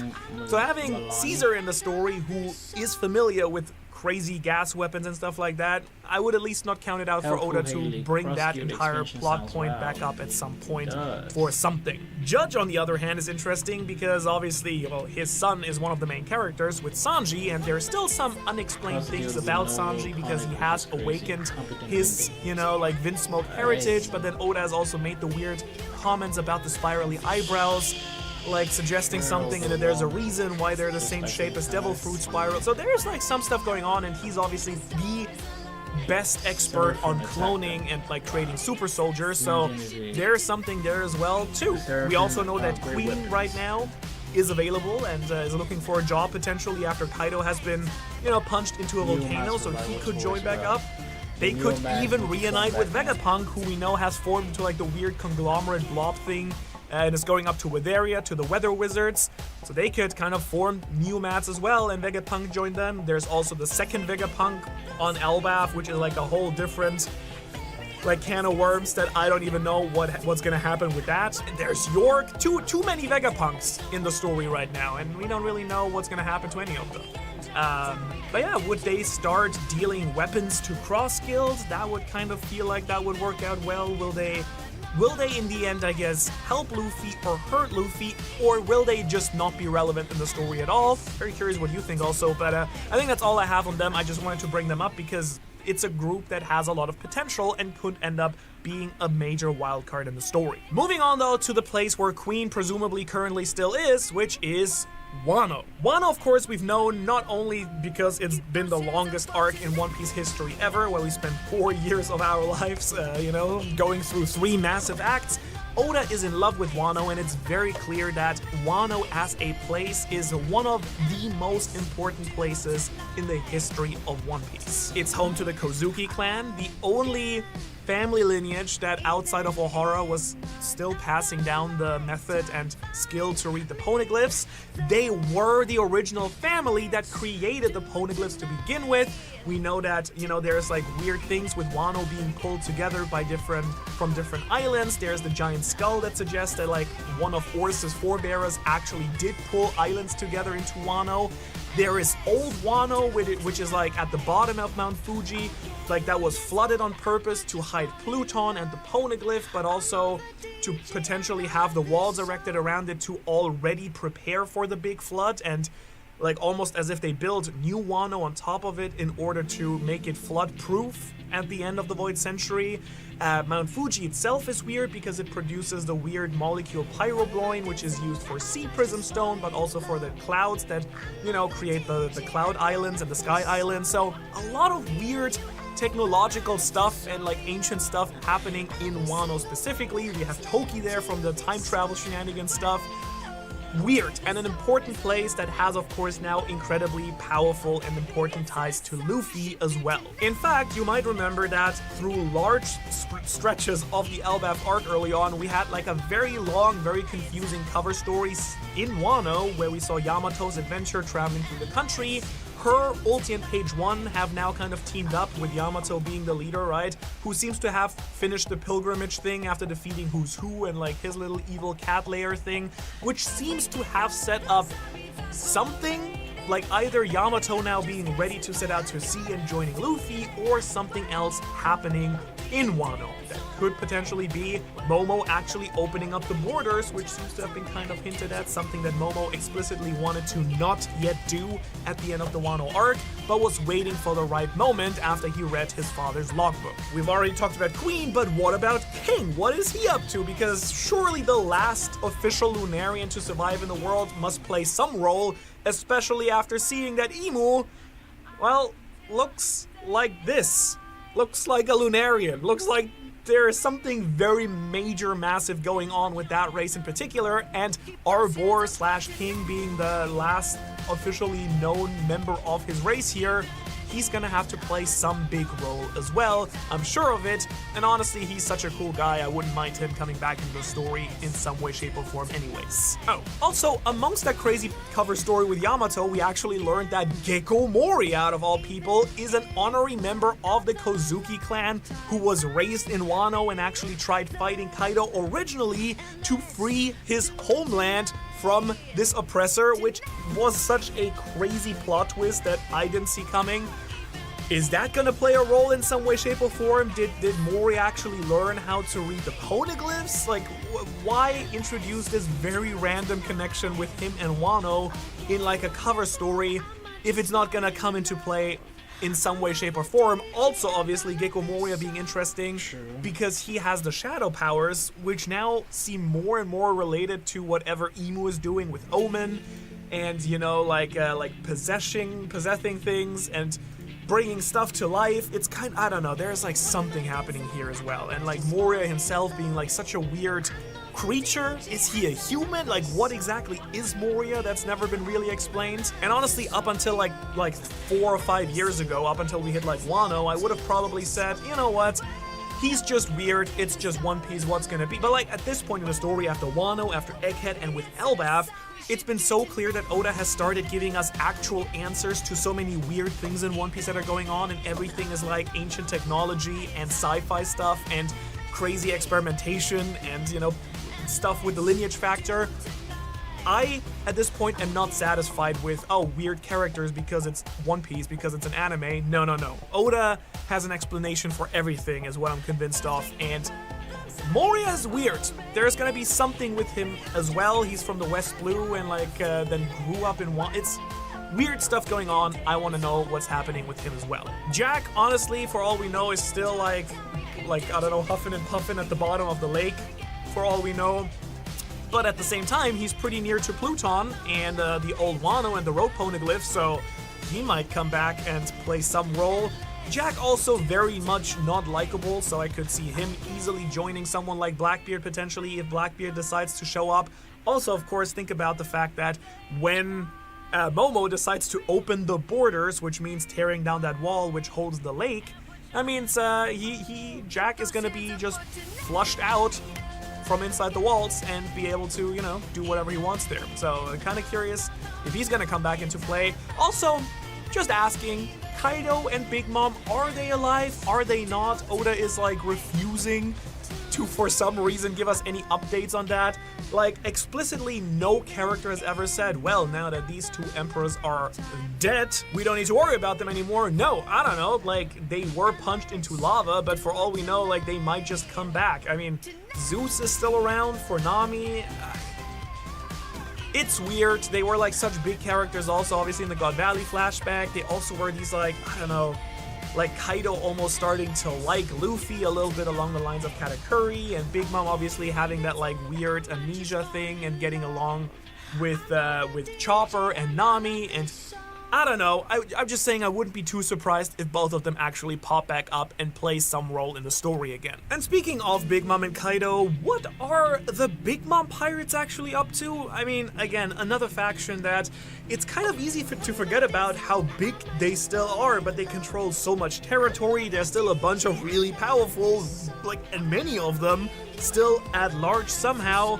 What's going on with them? I mean, Katakuri is presumably running things right now, who is friendly with Luffy. So are they actually gonna, you know, form some sort of alliance? Is he actually gonna come and support Luffy? Like, we're all hoping ever since their bromance that blossomed during the whole Kick Island arc. I'd be down for it. I'd love to see more Katakuri stuff, especially if he maybe leveled up a little bit or something. What even happened to the group that went to Wano and was trying to reach Onigashima? Like Perospero and all that, like that good jazz? Like, who was their Smoothie? Did they just die or vanish, or are they going back to Whole Cake Island? And also, after getting wrecked by Kuzan, are they even gonna try and get Pudding back? Like, are they gonna try and go to Beehive Island? Could that be something where Katakuri and Luffy finally link back up when Luffy's trying to get Garp back and Katakuri is trying to get his sister back? That could be a cool way to reunite them soon. Are they gonna ally with Luffy? Are they gonna ally with Cross Guild? Are they gonna ally with Black? I don't know. Like, there's such a wild card as well. I would like to think that Katakuri, having so much respect for Luffy at this point. Sorry, I did in the break very quickly cuddle Gojo, and I'm just my cat, and I'm just full of cat hair. I just realized, very, very itchy. Sorry. Who will they side with? Will they side with Luffy is the real question here. And again, is Big Mom alive? The homies remain intact, but that could still just be part of the power that the homies stick around, but it's kind of weird and kind of sus, and I would not put it past Oda to bring Big Mom back. I'm not even against it necessarily, it just really depends on how and why. Moving on though, we're gonna talk about a person this time, not a group per se. I want to talk about our favorite honorable Straw Hat who might become a real Straw Hat or not, or Luffy's lover, who knows, so many ideas floating around on the interwebs. Vivi! What's Vivi doing? Well, we know she managed to successfully flee from the Reverie after seeing, you know, Imu together with Wapol. She is still with Wapol and with Morgans on his airship.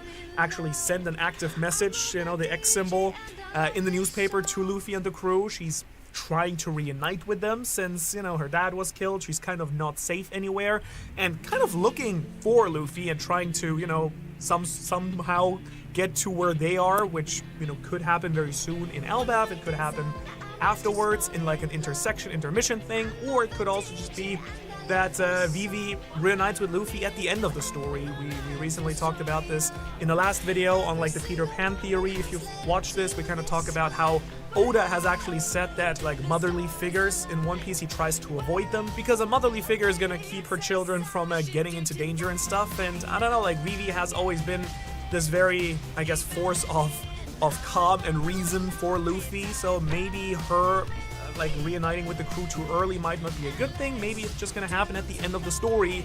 After all, Vivi feels like one of the potential candidates that if Oda wants to have a new, better ruler take over the One Piece world, and Vivi would probably be on top of the list here.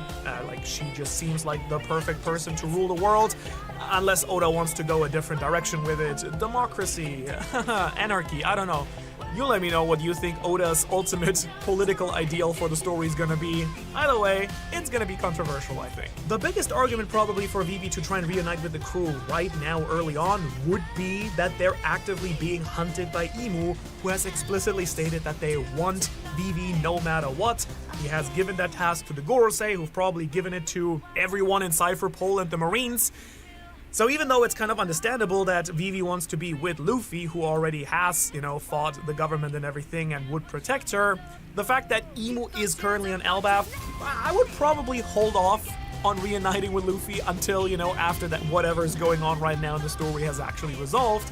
But obviously would be very happy to see Vivi back in the story and just have her become an official Straw Hat and just part of the crew again. That would be absolutely lovely, and I still expect that we're gonna see that sooner or later. But yeah, who knows where she is right now? Could be very close to the island for all that we know. Right, the Marines. We haven't even talked about the Marines. We kind of mentioned them in like a couple of the other sections of this video, but what are the Marines doing? Like, they were the ultimate force, basically, of the entire story for most of it. Like, I mean, think of Marineford and the imposing threat that the Admirals were. Like, think of Marineford and just the unreachable obstacle that the Admirals were at that point in the story. Now, Green Bull got chased away by Shanks, and then Fujitora hasn't been really doing anything. He kind of, like, stood back on Dressrosa. Kizaru kind of got beaten by Luffy, but also he was kind of in a weird, like state of mind, having had to kill his own friend who didn't really die, and there's like kind of killing Vegapunk just made more Vegapunks, it seems. That was very weird on Eckert Island. And then of course Akainu, who has apparently still the most destructive devil fruit in the story, who hasn't really done much except sit behind his desk and just look very angry.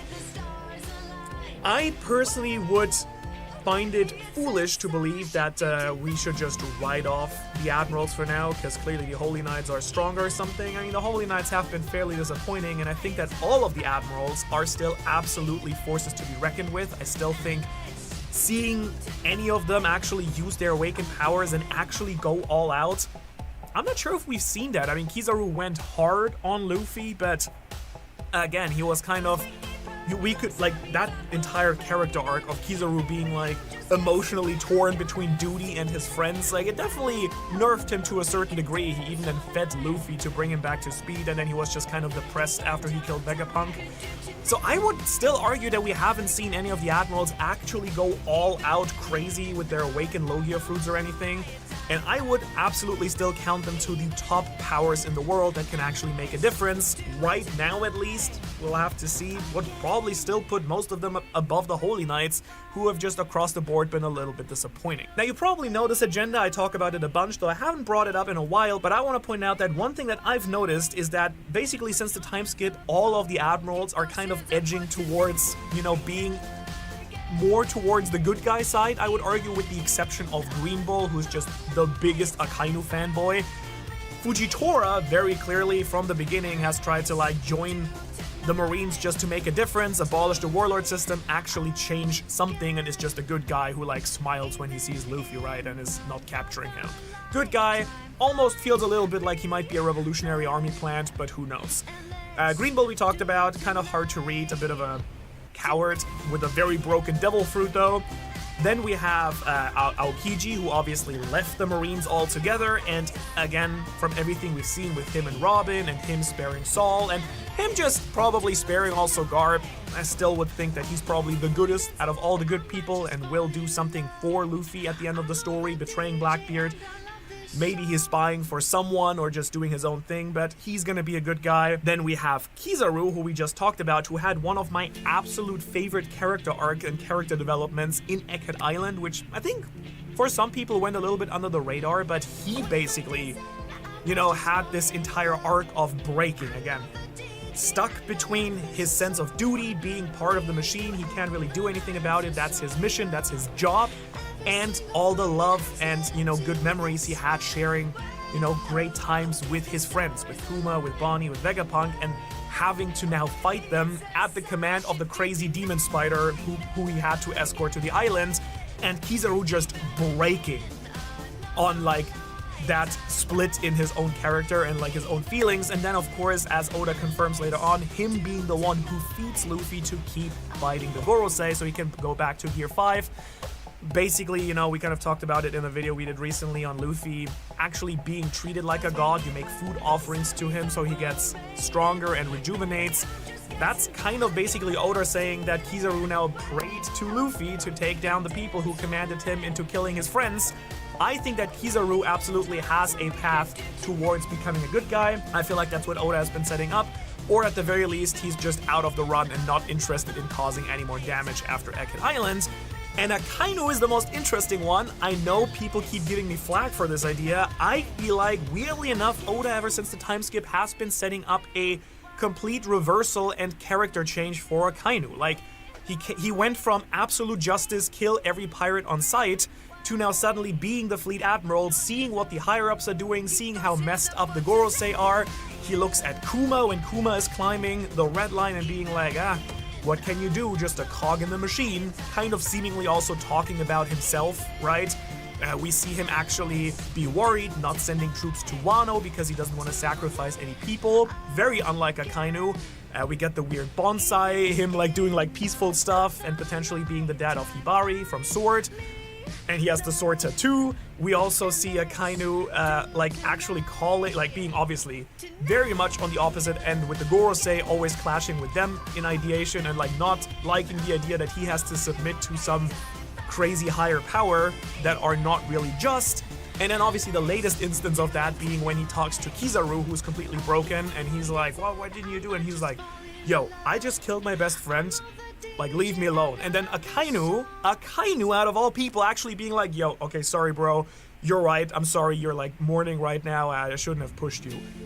This man is having a big character arc in the background that Oda is sneakily pulling up, and I think I'm more than excited to see where this leads to. Whether he's gonna, I'm not sure if, you know, he would ever actually join Luffy, but him betraying and abandoning the Gorosei and the government is something I could absolutely see happening. Also, he has very clearly some type of history with dragons, so I really want to see what happened between those guys. Also, speaking of Sword, when you look at Kobe, who, you know, actively wants to stop Luffy's dream, but also is Luffy's biggest fanboy, and now assumably, you know, probably wants to get Garp back. What's he gonna do? Like, we know that Kobe's probably gonna reach Admiral level towards the end of the story, so he seems to have a bigger role, you know, to play still in the story. Are the Marines overall actually gonna become the good guys before Luffy changes the world, or is it more gonna be something that the good Marines are gonna rebuild it as a force of good after, you know, everything has already been changed and Luffy has successfully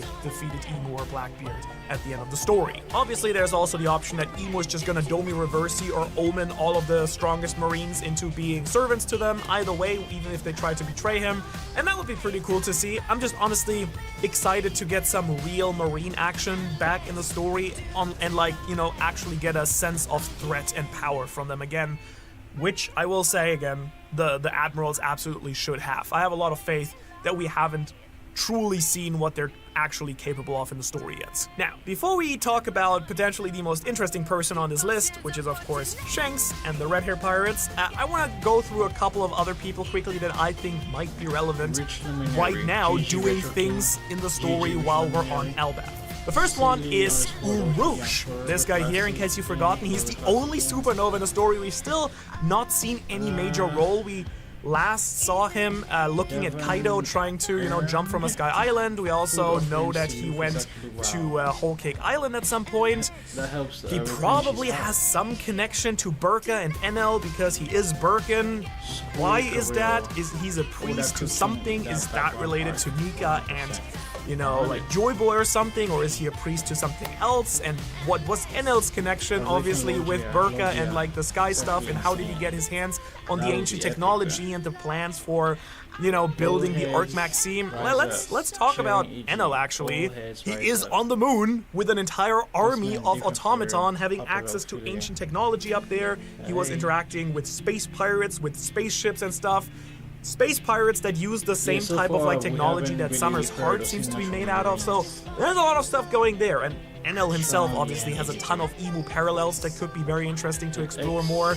Still think there's a good chance he will in some way, shape or form return to the story. He's also one of the only villains that Luffy never truly defeated, because he just still did his thing and went to the moon, so I don't know.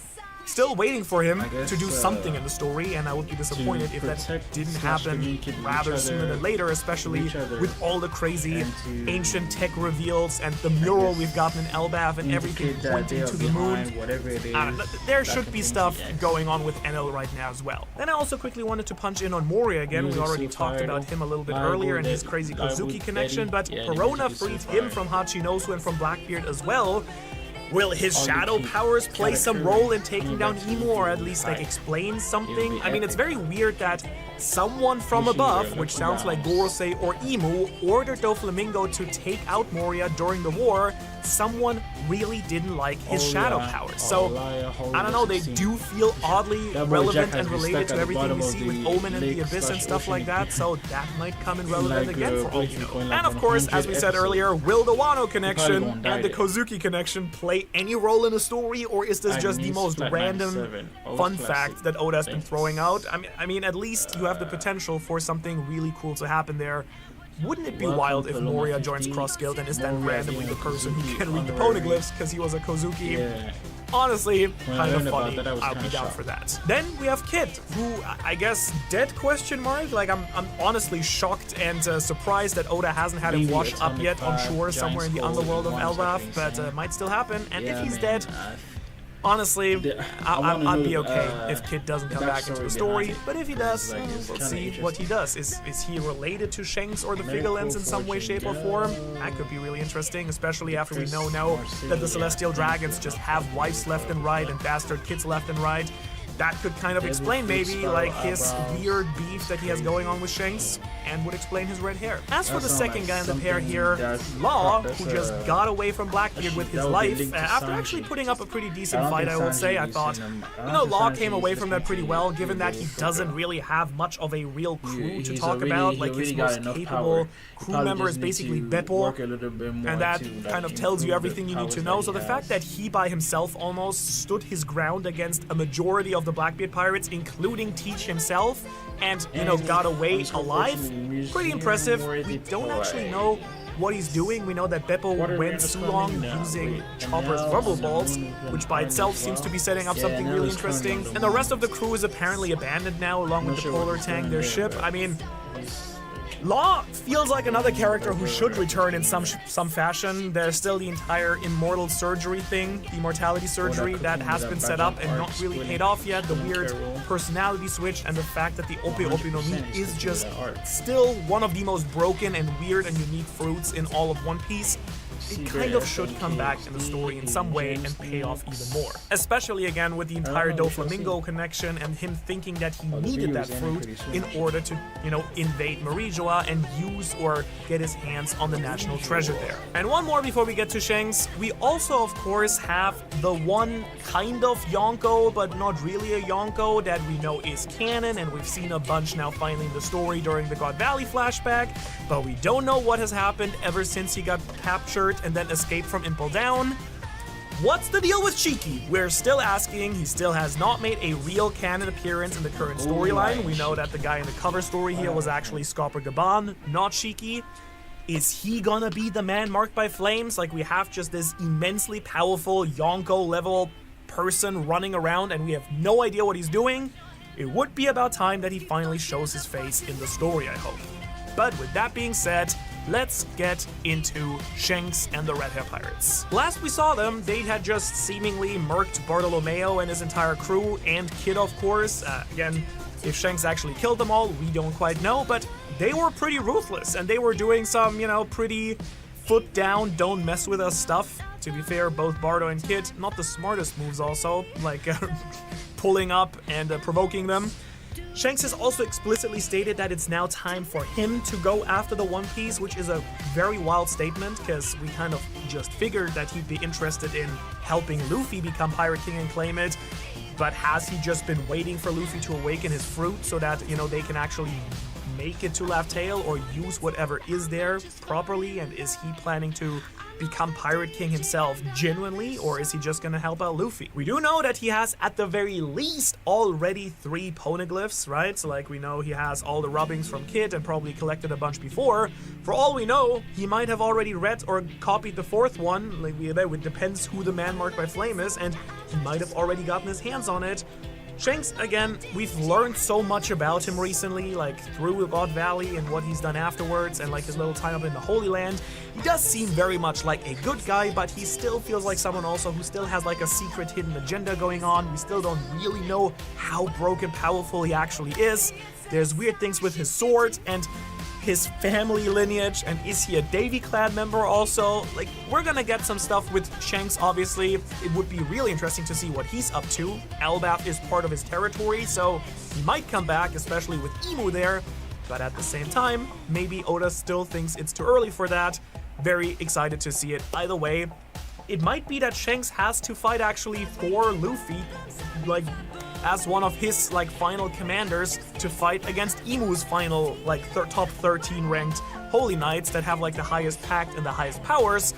And actually, speaking of that, if you want to know who I think Luffy's 13 demon commanders should be that are gonna fight against, you know, the top 13 that Emu is gonna have, and it's not gonna be the Straw Hats because you kind of need Conqueror's Haki to fight with the Holy Knights and override their mortality, you can watch that video right here. Otherwise, thanks so much for watching.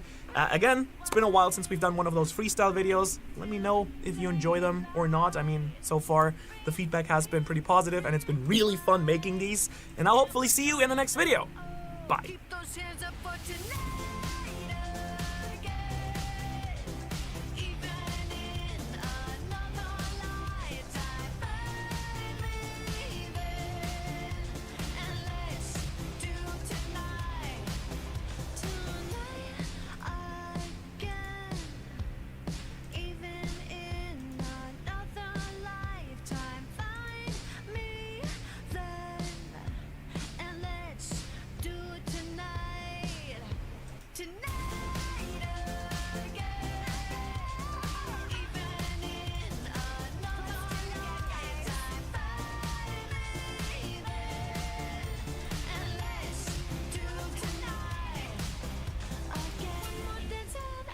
Just fall in love.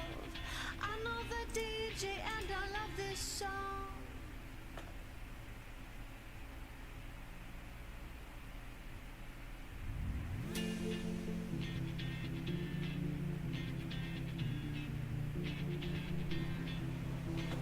When my dance on, I might just fall in love. I know the DJ and I love this song. Me and you and the night feel so young. Every single moment has led up to this one. Whoa, did the stars align? Whoa, baby, it's a sign we should do tonight again. Even in another lifetime, find me there. And let's do tonight again.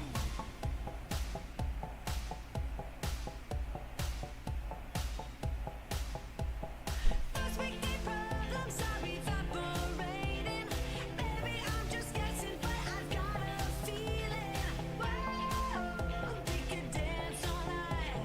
Whoa, at the end of time, we could do tonight again. Even in another lifetime, find me there. And let's do tonight again. Until daylight. Rewind and put your hands up. Oh, keep those hands up for tonight again. Even in another lifetime, find me there. And let's do tonight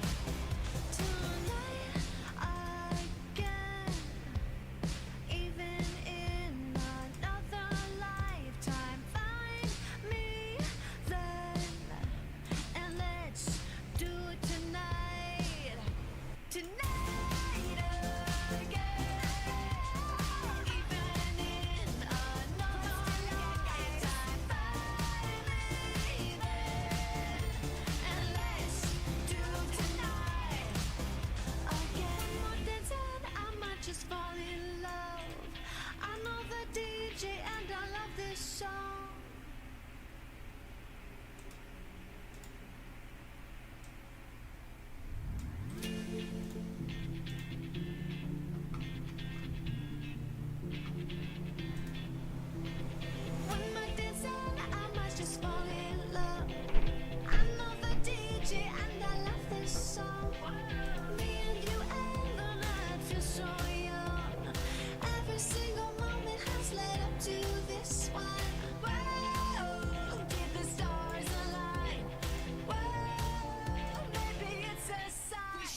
Federal Isabel, not the DJ, is so real. Severcian Pixel Dangerous Nadine, GG's in advance. GG Dangerous Nadine. And with Cheddar underscore given, that who goes crazy. Hey man, listen to the song is magical. Faint underscore Viva, Shanks feels too good. What?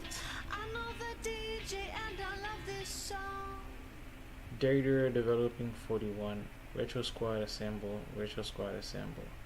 Boy, I'm already starting to feel my eyes closing, bruh. Binge HD HFQ smooth. The flamingo foot to get into my regions. Well, I'm pretty sure that Dofi can make it up to Marie-Joie, but can he take over Marie-Joie? I don't think so. Maria reading Poneglyphs in first one. Because Kozuki is absurd. Well, he's an honorary Kozuki member. Perhaps he's able to read the Poneglyphs.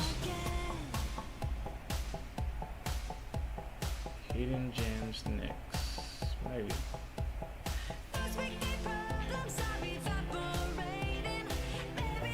GG is too early, then the dangerous late game whiplash. Experience those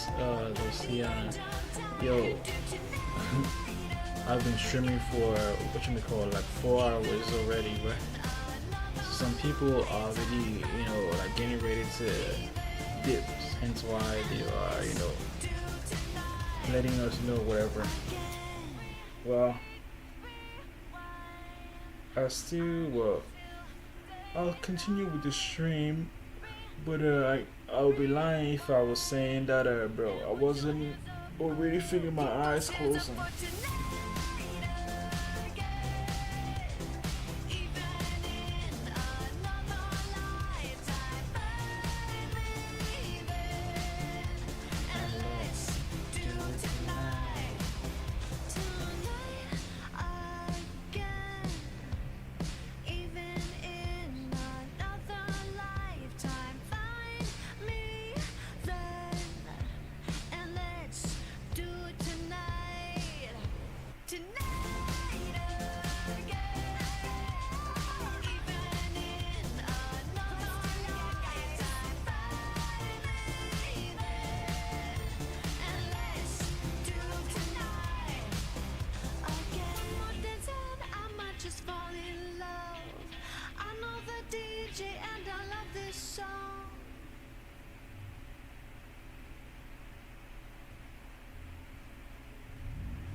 Helpful Haley, this song going crazy. Yeah.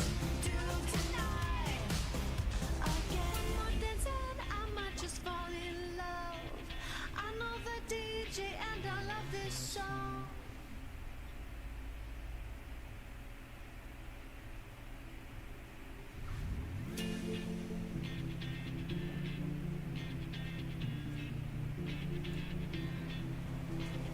When my dancing, I might just fall in love. I know the DJ and I love this song. Me and you and the night feel so young. Every single moment has led up to this one. Whoa, did the stars align? Whoa, maybe it's a sign we should do tonight again. Even in another lifetime, find me there. And let's do tonight again.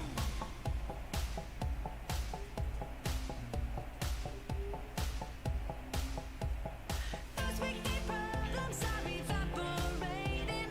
Baby, I'm just guessing, but I've got a feeling. Whoa, we could dance all night. Whoa, at the end of time, we could do tonight again. Even in another lifetime, find me there. And let's do tonight again.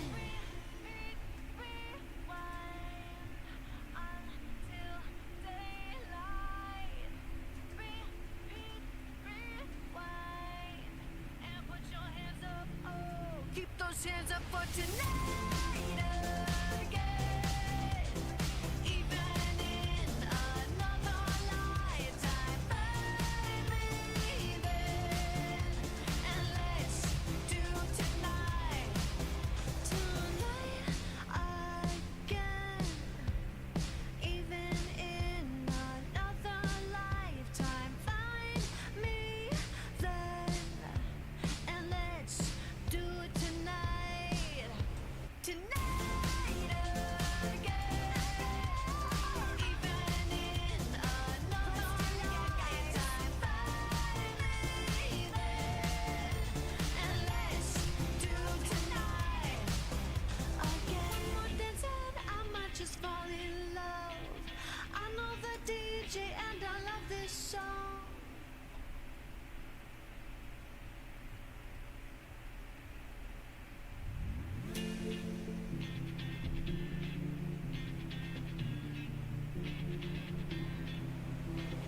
When my dancing, I might just fall in love. I know the DJ and I love this song. Me and you and the night feel so young. Every single moment has led up to this one. Whoa, did the stars align? Whoa, maybe it's a sign we should do tonight again. Even in another lifetime, find me there. And let's do tonight again.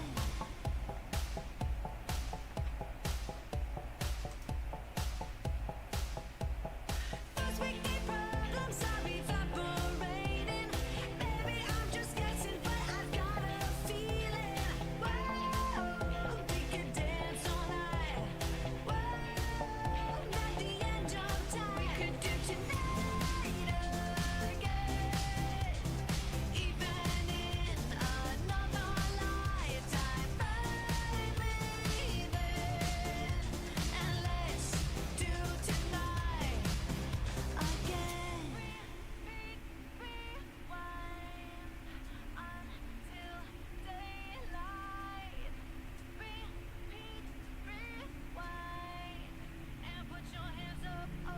Keep those hands up for tonight again.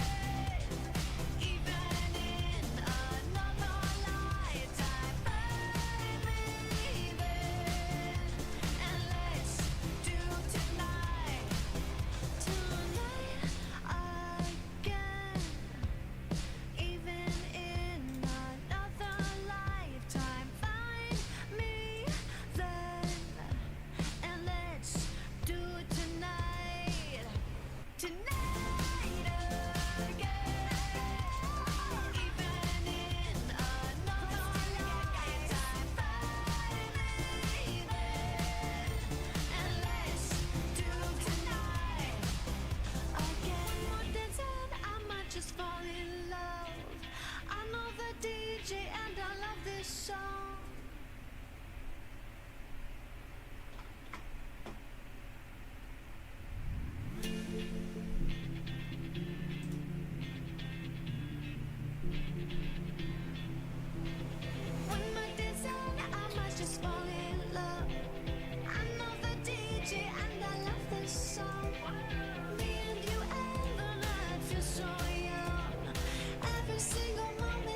Shelly Convenient. Okay, this song got me too. Wow.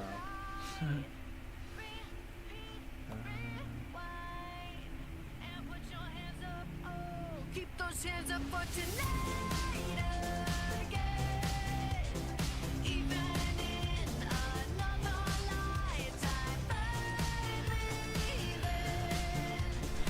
Let's do it tonight.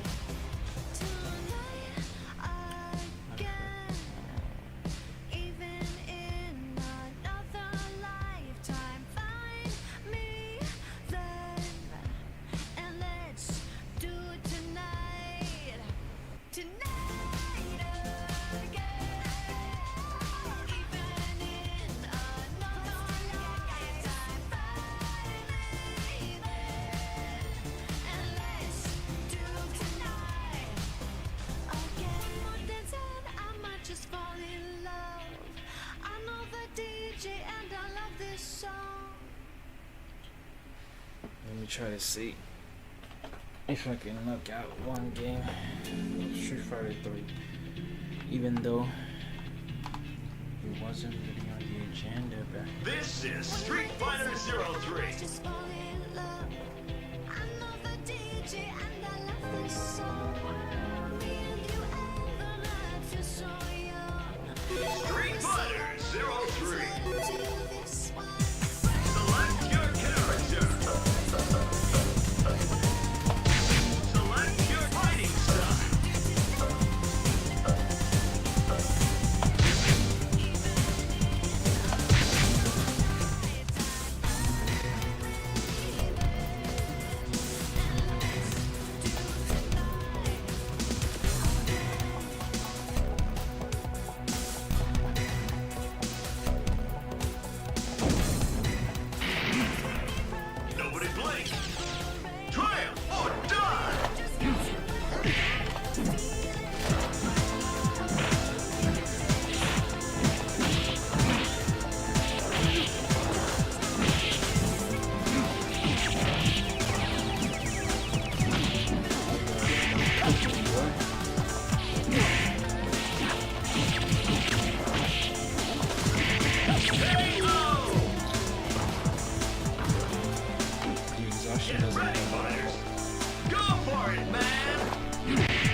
Makes it straight.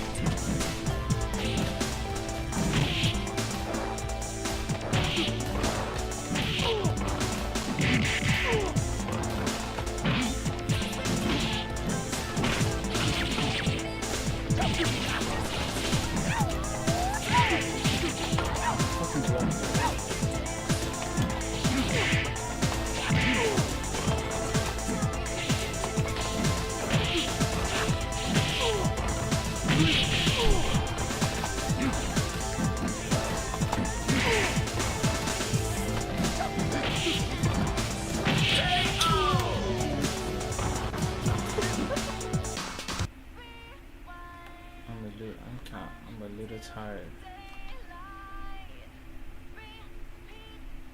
for this one.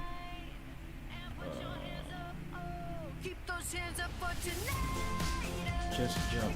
Thanks, Jack.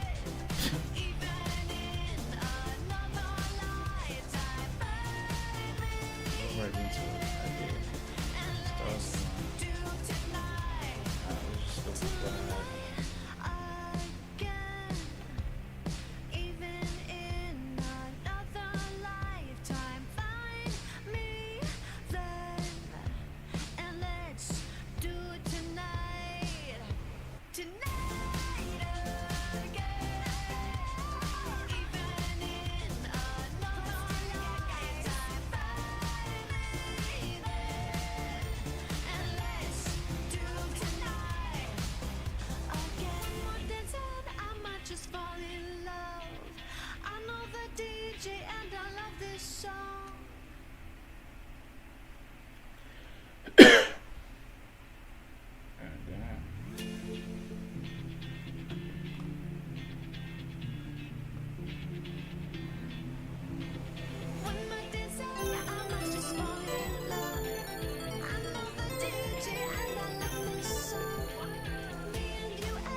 Kickoff.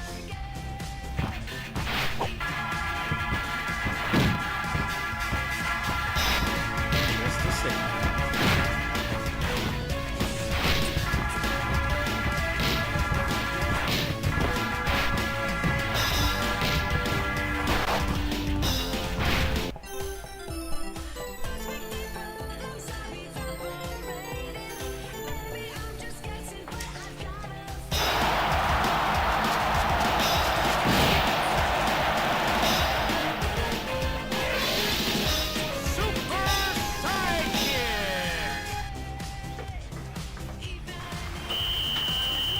Kickoff.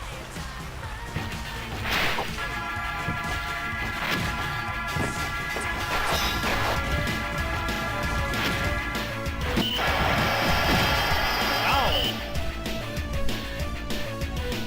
Free kick.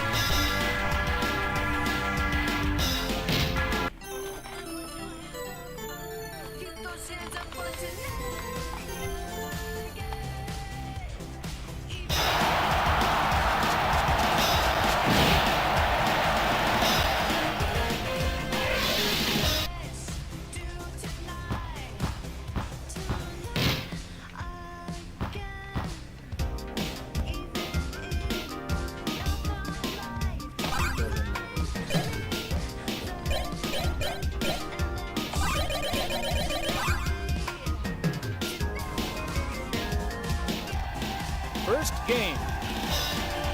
Brazil versus Korea. Kickoff.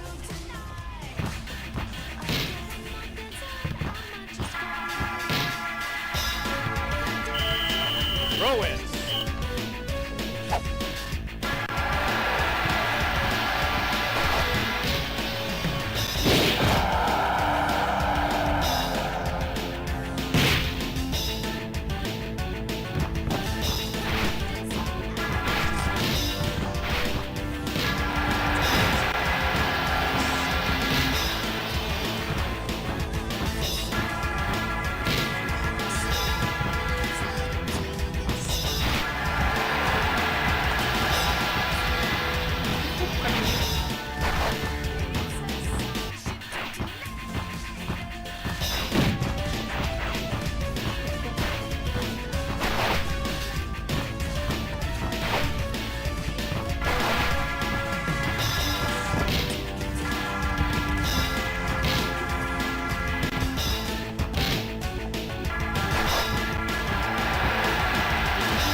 Kickoff.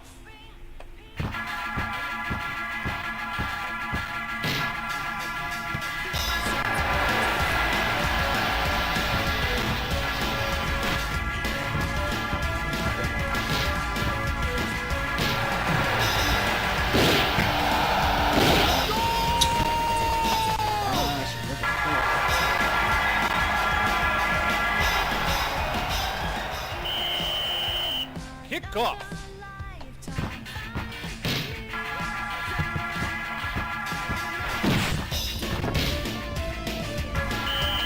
Throw in.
Kickoff.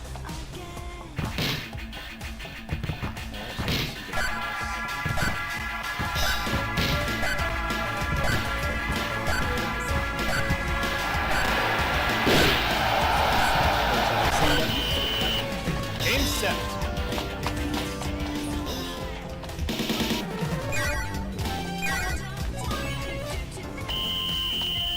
Kickoff.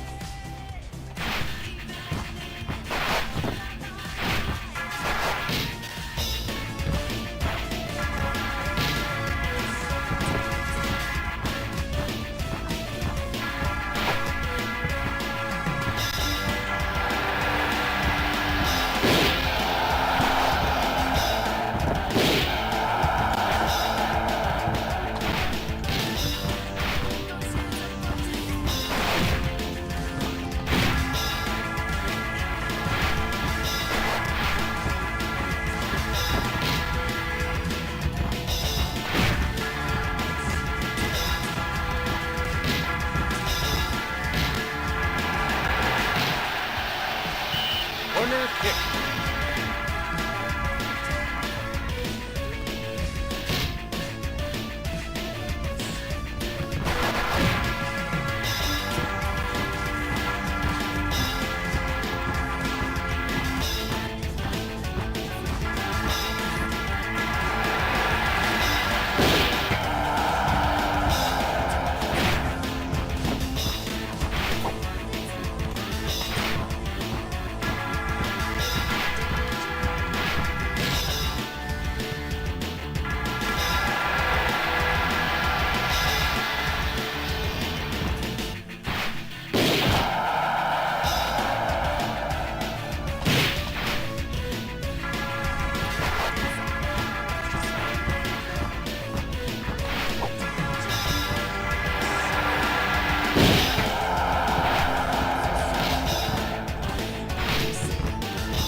Throw in.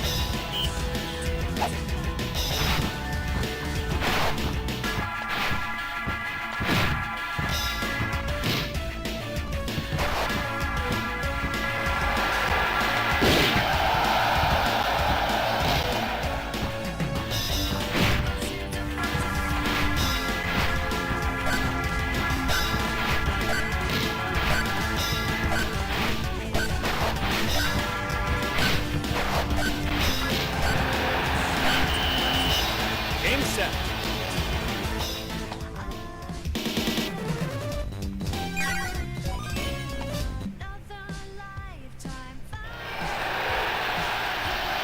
PK.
Winner.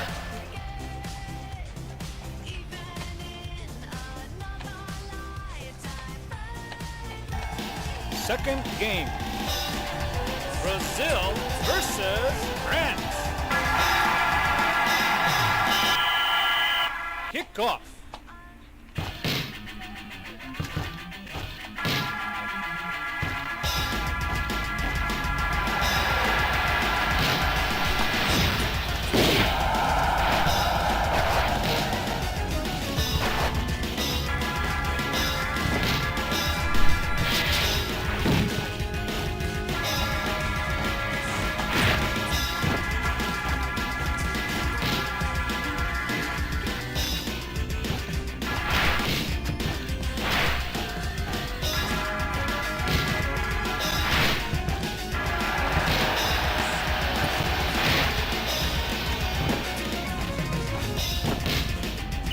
Corner kick.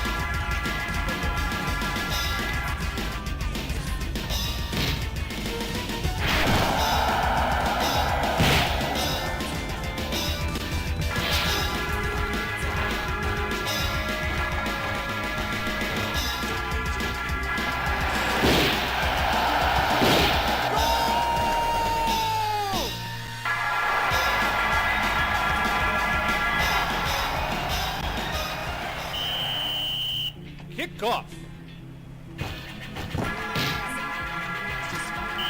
Throw in.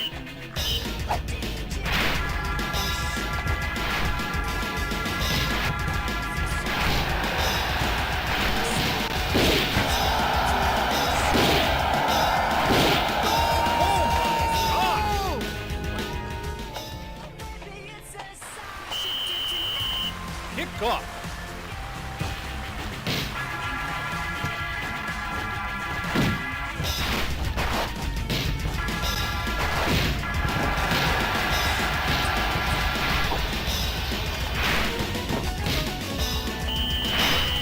Throw in.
Like he missed flight 97.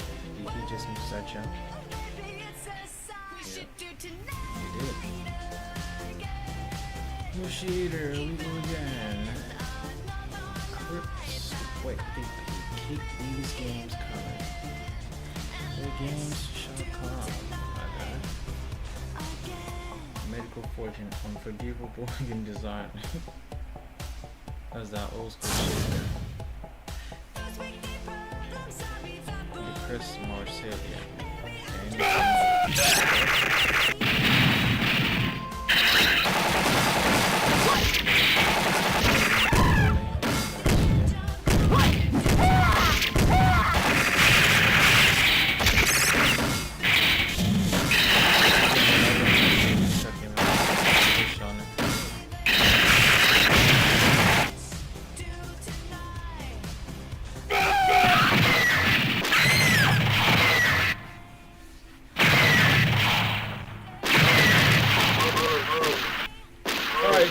As you come in,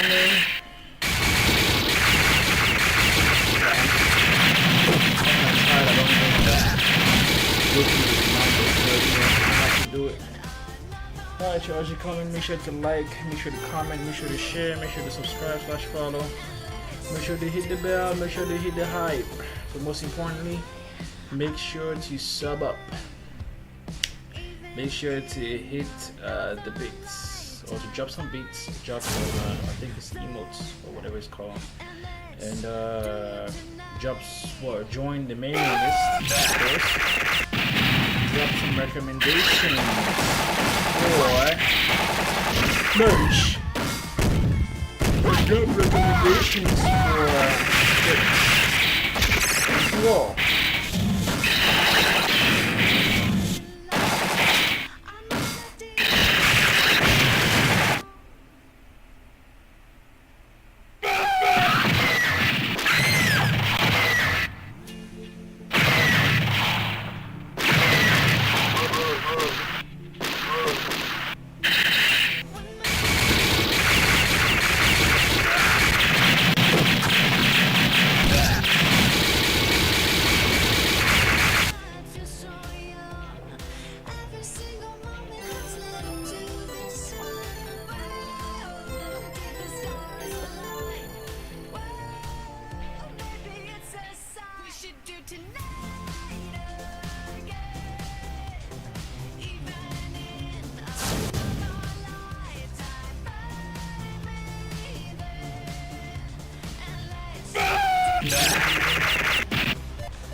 Mission 1, start.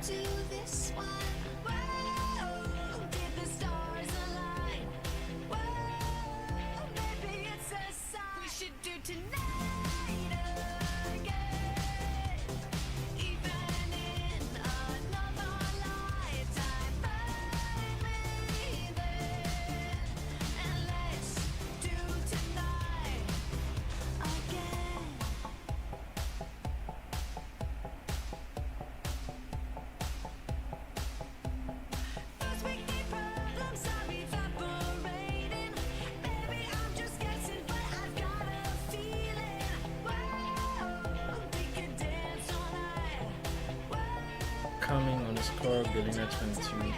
Merch recommendations already. Let's go. Where is it at? I didn't see it. Popular Ophelia, retro games don't forgive. Indeed they don't.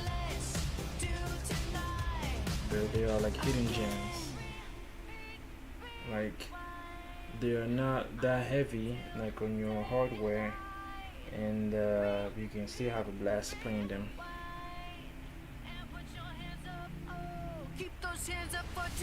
Permanent Jobina. Join main list first is crazy efficient. Hey, y'all need to go ahead and join the mailing list, man. That's the best way for us to stay in touch. Jubes and beats lost. Convenient Drusil. Subs and bits. Those are like the best way to support your boy on his streaming career. That's mainly for like Twitch. On Kick, you have to do subscribe and follows. Subscribe and follow, and to hit the donos. The chats that I'm reading from both Kick and Twitch, and also YouTube. But I haven't had people from YouTube. I guess people from YouTube are sleeping right now. So yeah, all the chats that I'm reading, they are from both Kick and Twitch. On Kick, I think on Kick you should subscribe and follow and hit the dono. On Twitch you have to, I guess, follow still, and then hit the subs and hit the bits, and what else? Hit the donos, and I guess different type of subs or whatever.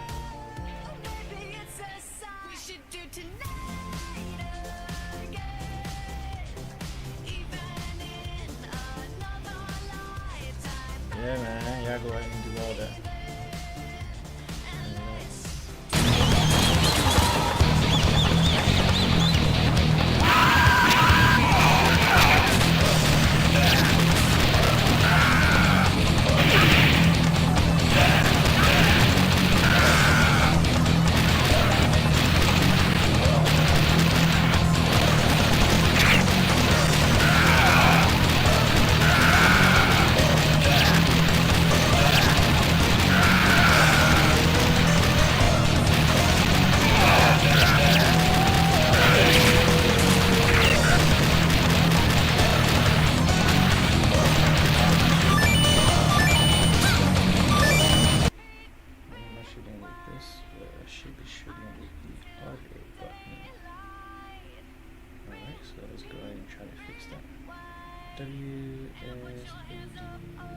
Keep those hands up for tonight.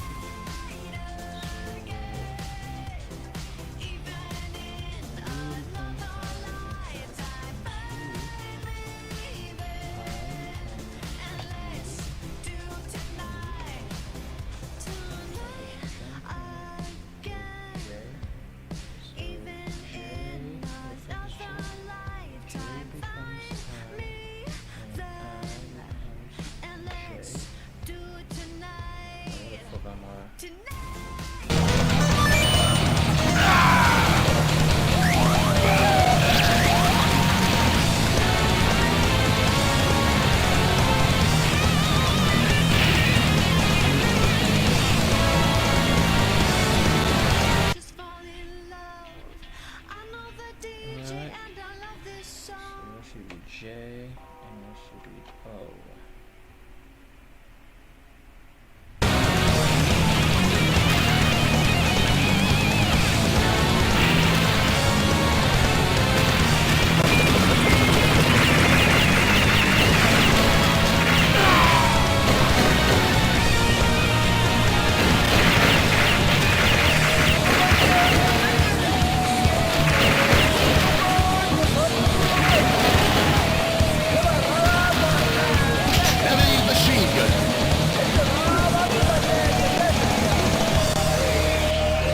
Big brain move, not gonna lie. Big brain move. Seabird, F, and K. You can see best retro stream. Thank you. Rich luminary, clutch it. Blowing the cartridge for luck.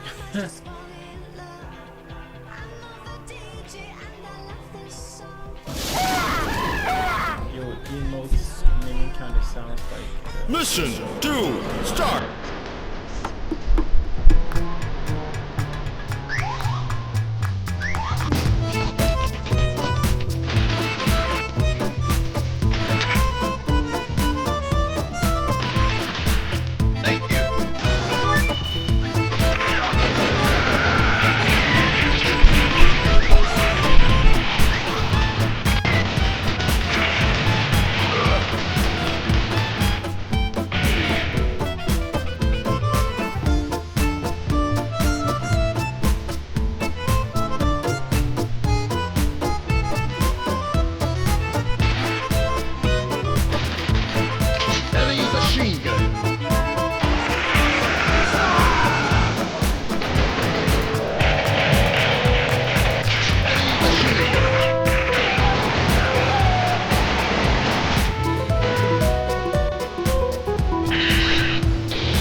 get him out the box. Mission 3.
Thank you.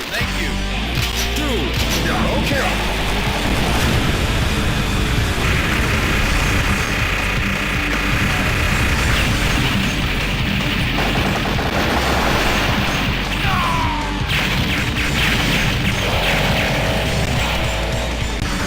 Heavy machine gun.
Mission complete.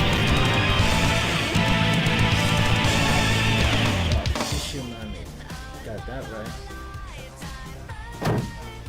Mission 5, start.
Heavy machine gun.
machine gun.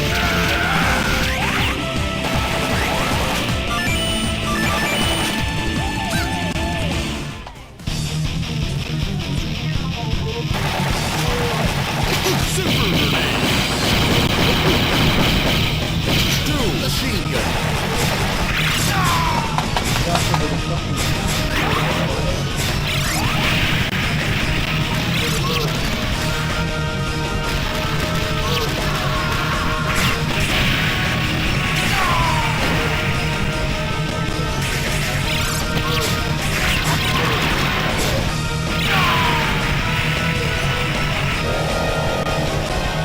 Heavy machine gun.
Heavy machine gun.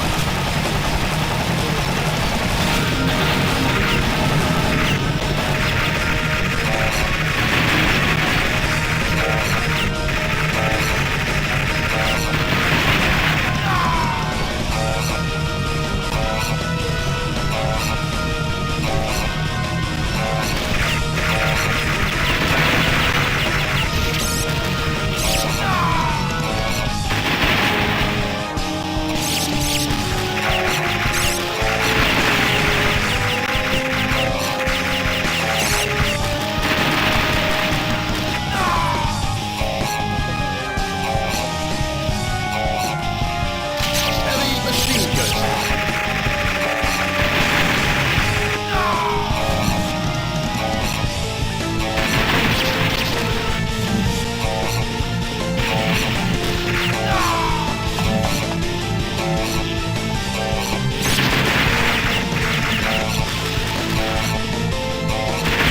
Heavy machine gun.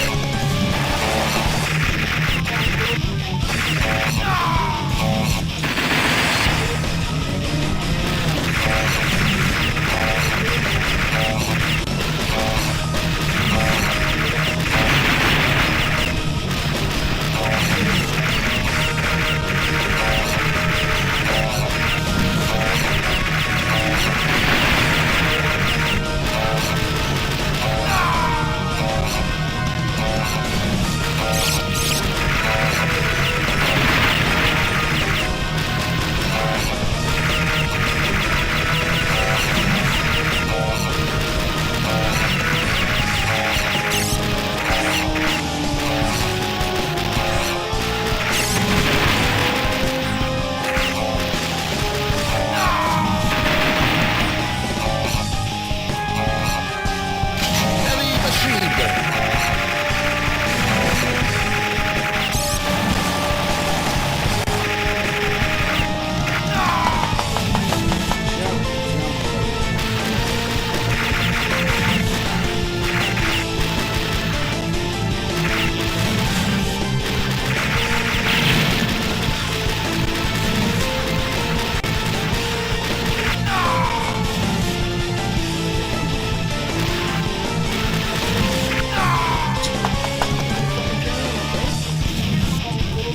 Heavy machine gun.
the mission. Mission all over. That was like metal version and it was. Spot messing the car. What are you doing? Same mistake every time. Alright, same mistake every time. Gotta learn. Better. Learn from Sergeant.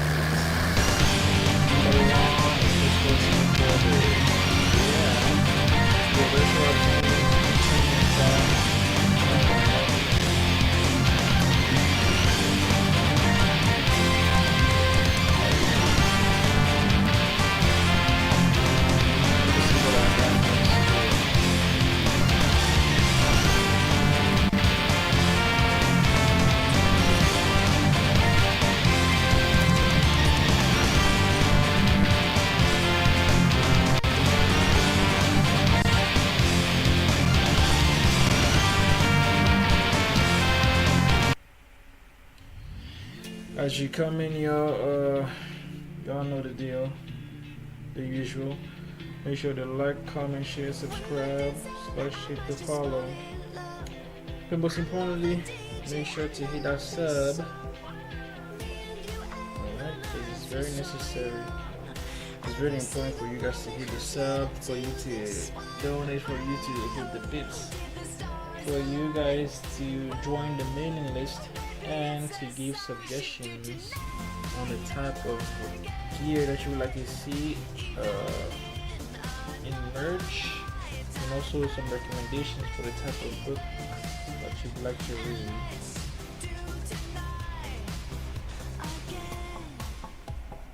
Yeah.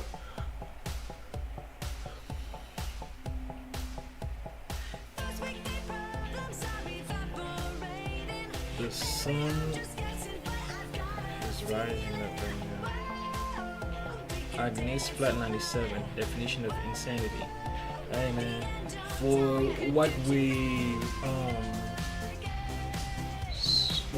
desire, we have got to be insane and work towards it relentlessly up until we reach our goal. Then we can take a break and celebrate. But right now we gotta work as hard as we can to reach the goal. Katarina _ Victorious. Damn, that sub push is strong. My baby Katarina, man. You know I gotta keep on pushing the sub thing because people aren't subbing. I don't know why they aren't subbing. It's like, well, if you're enjoying the stream, go ahead and hit that sub for your boy. It helps a lot.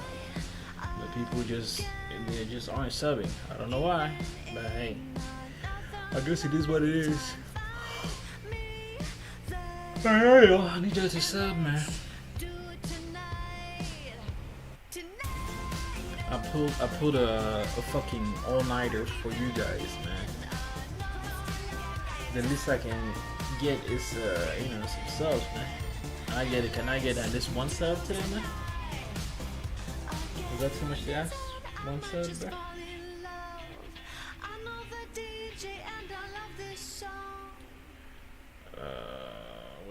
What is it?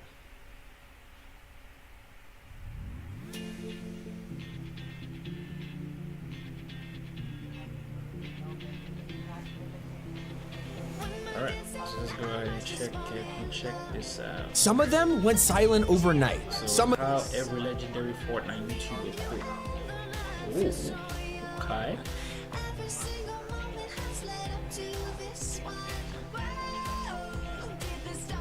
Of them crashed out in front of thousands of viewers, and some just vanished. No tweet, no goodbye, no explanation. 11 of the biggest names Fortnite's ever seen, and every single one is gone. How every legendary Fortnite player quit starts with Booga. He silently climbed the leaderboards of the World Cup when everyone thought their own favorite players are going to be on top, only to swoop in during the last match to win the entire thing. World champion, Not only did he just bag $3 million, but Booga was now being put onto late night television and became the first competitive player to get his own skin. And so as the years went on, Booga kept a loyal fan base and kept dominating until one day everything came crashing down. You see, Fortnite had already been struggling to compete with other games' esports scenes. Valorant and League of Legends still have all the attention, and yet Booga was determined to give his all to Fortnite in 2026. Already, he had struggled this year when he missed out on a finals because of a matchmaking bug. But despite getting one more shot, Epic Games made a mistake that cost them everything. Because on day one of the FNCS majors, just an hour before the tournament began, Booga noticed he couldn't join. He hadn't met the requirements even though he qualified fair and square. That's when Epic informed him he had actually been disqualified for cheating. It turns out the software he had been using, which lets you calculate the best bus route, was now against the rules after an update made it read the live data of a match. Without telling anyone, they made it bannable and didn't inform anyone until after the tournament had started. This caused an outrage so intense that Epic went back and undid all of the disqualifications after the majors. And so Booga and other players demanded they restart day one to give everyone a fair shot. They refused. I don't give a if they're listening. You are a joke, man. It's fucking unreal. Like, on God it is. Thanks for the money. Holy shit, man. This game, dude. Joke. You guys. And so just like that, Booga made up his mind. Yeah, I'm good, bro. I'm done.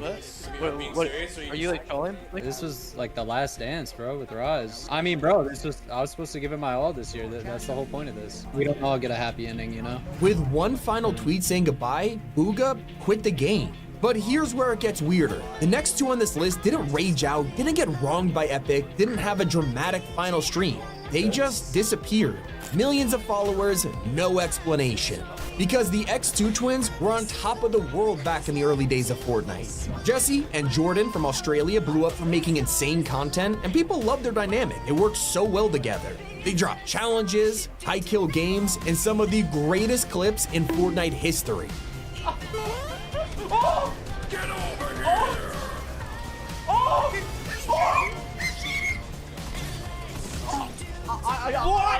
What?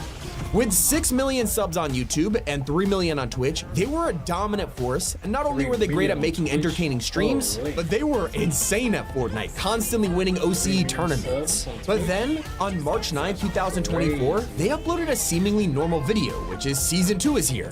Nothing seemed off. But this would be the final video ever uploaded by the X2 twins. Not only had they vanished on YouTube, their live stream stopped entirely. Instagram, Twitter went silent. Millions of followers were now left wondering, where did they go? This caused fake news articles to begin spreading online, claiming they had both died. But Ali actually got to the bottom of this mystery years later. He reached out to the twins, and they responded with a very simple answer saying, "We just got bored of the game. It burned us out." And speaking of people who never planned on being Fortnite legends in the first place, this next creator started on a completely different game, but when he left, he gave one of the most honest goodbyes in this entire video. McCreamy started off originally making Overwatch montages, and when Fortnite released, he slowly moved over to making some of the most legendary videos of all time. At this point, he became one of the biggest Fortnite YouTubers on the planet. Everything was looking up for McCreamy, especially when he started creating original music for the game. Fortnite's kinda dying. It was always fine until we started trying. The success just kept coming. He was getting tens of millions of views, and he's actually the reason that fashion shows became so popular on the Fortnite side of YouTube. But as Fortnite started to decline in players, so did McCreamy's love of the game. He tried to stick it out with slower and slower uploads, but then on April 19, 2025, he uploaded a video that shocked everyone. I'm saying goodbye to YouTube, to Fortnite for I don't know how long. Could be a month, could be a year. I really don't know. I made my 1,000th Fortnite video, and I thought to myself in my head in that moment, wow, that's a lot of Fortnite. It dawned on me that I'm not really having fun making Fortnite videos anymore. Alongside some medical problems he was experiencing, plus family troubles, it was just too much, and McCreamy decided Fortnite wasn't for him anymore. He quit the day this video dropped, and to this day, he hasn't returned to his main channel. And even though McCreamy was legendary for the funniest glitches and exploits, there was one person who reigned supreme at this. Glitch King was probably the greatest QA tester we have ever seen in a video. Yes, they figure it out.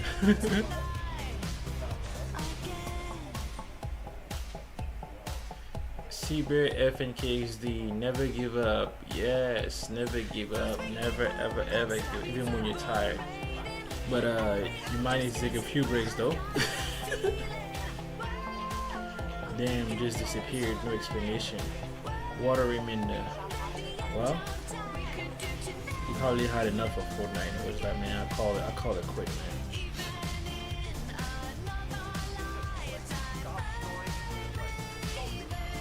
I used to play this after school. Which luminary? I did. I actually never got a chance to play Fortnite because the console that I had, I don't know, the shit just started fucking up and shit, so I had to like get rid of it. Random Elaine, 3 mil, and Booger got a skin as well. I'm telling you. And I'm out here shuffling. I'm out here begging for just one sub, bro. Put away, they have like 3 mil subs. What the hell, man? This ain't fair, man. This ain't fair, man. Can I please have a little bit of fairness, man? Ideal _ Lucio 17 going before stream again, huh? Yeah. Saver sign to you. That was high comedic goals. Late night into tomorrow's live. Well, I think we really catch up with everything.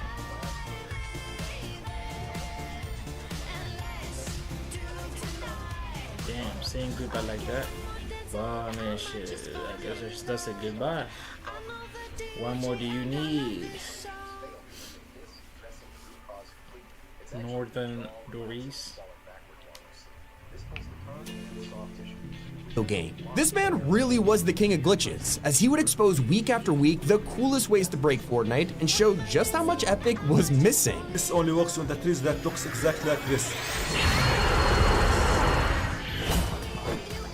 Whether it was his God mode cheats, finding ways to complete the battle pass in minutes, or my personal favorite, the way he changed the game forever with the foundation glitch. What the? He was one of the fastest rising YouTubers Fortnite had seen in years, and him pointing out these issues ended up getting him immortalized in the game, because Epic themselves added a reference to the tire glitch he found. Here's where things get weird. Despite all the views and success, Glitch King randomly stopped uploading videos in the middle of Chapter 4. He had already slowed way down, but it seemed like he was trying to move into a more consistent way of making money. You see, most of his videos were YouTube Shorts, and they don't pay well, so he tried to create his own UEFN maps to support himself. Sadly, they never really took off and ended up vanishing out of nowhere. To this day, we have no idea what happened to Glitch King or if he'll ever return. But it's hard to deny this guy changed Fortnite history in the shortest time ever, just not as quickly as Fearless. Because to this day, people still consider Fearless the GOAT of Fortnite YouTube. He's up there in the Mount Rushmore of greats, and no matter what he did, people would watch. He can't kill me. Oh snap! Kick or whatever. You know what? No, no more. This sword's gotta go. And not to mention just how infectious his personality was. He could turn even the most simple coincidences into an insane clip. 360. Imagine. Oh my! Yo. My heart stops. But sadly, when you have someone that is just so good at making videos, they really do struggle to do it alone for so long. Because he put so much effort into these things, he would go months without uploading, and it became normal. Fans just expected to patiently wait for the next banger. But they were all extremely confused when he decided in the middle of Fortnite's highest player count ever to upload a Minecraft video instead. You could see just how insanely famous Fearless was just by looking at the views. Even when he moved on from Fortnite, he was pulling tens of millions. People thought maybe he was just gonna keep on making vids on whatever game he felt like, and they waited and waited. Nothing happened. Each year went on by the calendar, and Fearless was silent. Now, weird things have happened since then, like people spotting him in their matches, other YouTubers claiming to be him, or how a Discord server belonging to Fearless, where he plays with fans and answers questions, was deleted out of nowhere in 2023. It has now been half a decade since he was last seen on YouTube, and to this day, nobody knows the true story of what happened, especially because other members of Fortnite's Mount Rushmore just disappeared as well. C-Day was considered the flip side of the coin. He and Fearless were the two dominating Fortnite's golden era. Just like Fearless, C-Day was known for his incredible edits and making hilarious content. It's another default skin. Oh my. I don't know what lobby I got into, but these defaults are. Hey, buddy. He was so popular that he was becoming not just the fastest growing Fortnite YouTuber, but was growing faster than most people on the entire site. And some of his tricks from back in the day that he invented, like the door pre-edit, are still hilarious to this day. Oh, hey, what's good? Hey, there's a door. Thank you. There you go. But just like Fearless, C-Day was burning out quick. And with each upload, the gap between them grew longer. At one point, he went 2 years without uploading before coming out of nowhere in 2021 for Christmas Day. It was a nice present, and fans thought it was the grand return. He fell back into that void again, and now the break is longer than ever. It's safe to say, enough time has passed to confirm that C-Day has officially quit Fortnite. You couldn't go anywhere on YouTube back in the day without seeing Laserbeam, Lachlan, and Fresh playing matches together. They truly were, and still are, legendary. But while the other two are still growing strong, Fresh has a different ending to his story. You see, he was able to grow into his audience pretty well just for being so damn good at the game. Not to mention, he would always find ways to describe everything as the thickest gold banana in Fortnite, the thickest golden boy in Fortnite, the thickest squad in Fortnite. And we can't forget this iconic intro. What's up, guys? Yes. What's up, guys? Yes. What's up, guys? Yes. And while Laser and Lachlan took off beyond their biggest dreams, Fresh started to experiment in some controversial projects. He faded away from being a pro streamer and moved into things like NFTs and cryptocurrency. His channel became less and less active before he finally left for good. Scissors might as well be the man who made UEFN because he blew up back in the day for using the playground mode. If you were around back then, you might remember how Fortnite would let us jump into 3-hour matches on the BR Island. So, Scissors would have the idea to gather as many viewers as possible and build his own custom obstacle courses. These ended up being so difficult that they started entire trends. With each new death run he invented, the world was waiting to see how their favorite YouTubers would rage at them. Scissors' death run wasn't just the first custom map to blow up in Fortnite, he walked so creative mode could run. The popularity of his videos was enough for Epic Games to go, hey, we need to focus more on this. What happened to him? We all thought he would thrive when UEFN released and put out some of his best work yet. And even though Scissors returned for new versions of his death runs, they just didn't perform that well. So he quit Fortnite for good, just like another player who earned millions of dollars from this game. You see, Sam was a competitive player who became famous in Season 7 when Fortnite introduced the Infinity Blade. In the middle of an actual tournament, this guy found the sword and destroyed everyone. Oh, this player's gonna get it. Oh, poor There thing. it is. Oh, that That's was all Predator. him.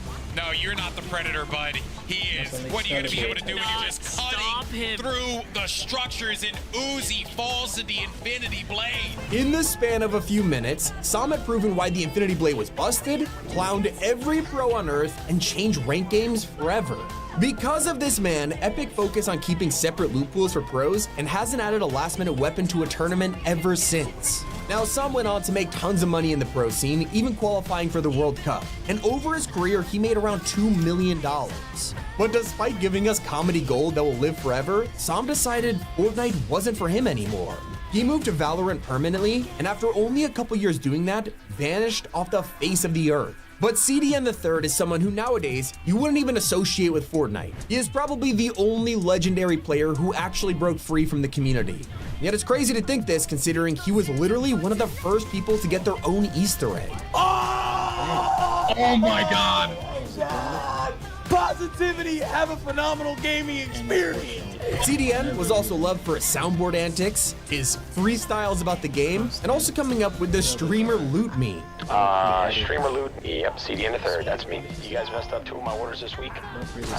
Just go ahead and make it all up to me and just give me a golden RPG. Uh-oh.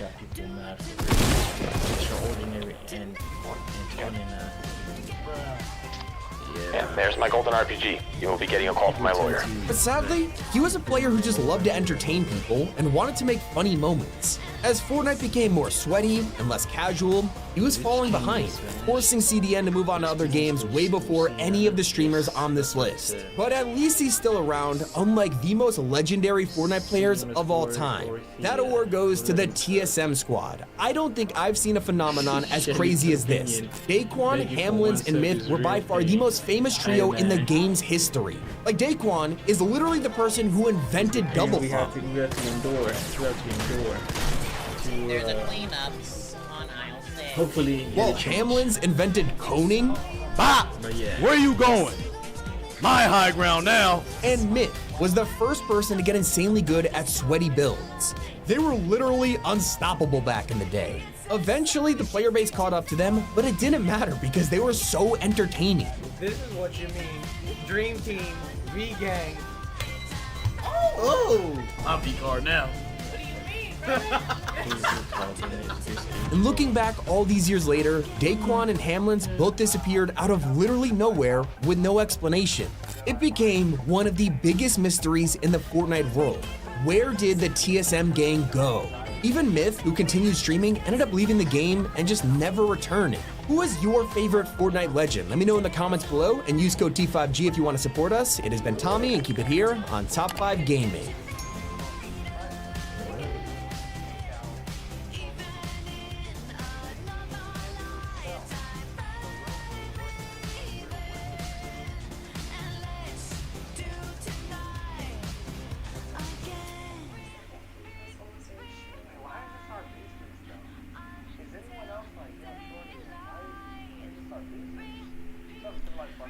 Alright, sure. I think I should end the stream at like 8. What do you think?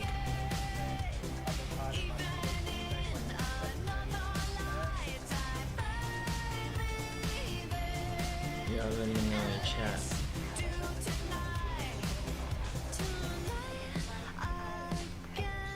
Yeah, it's been a few hours. Not a few hours. It's been quite some time. Quite a lot of time has passed. I can't even speak properly anymore, bro. That's it. That's how you know you need to rest. There, developing 41. Don't throw it, bro. Yeah.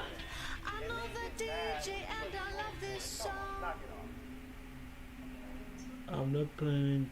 Well, I don't know, bro. Y'all let me know what y'all think, though. I'm thinking about ending this stream. Well, this stream at like 8, so I can rest for a few hours, and then yeah, we shall see about the next stream. I don't know.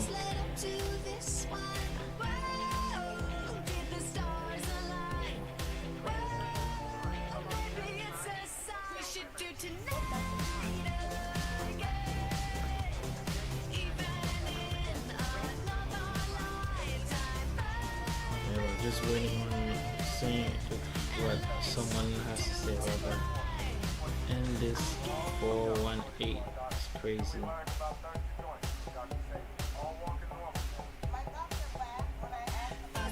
What do you mean by and this 418 is crazy? What do you mean by that? Helene homeless.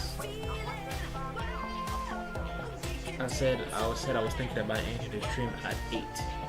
Not end this 418.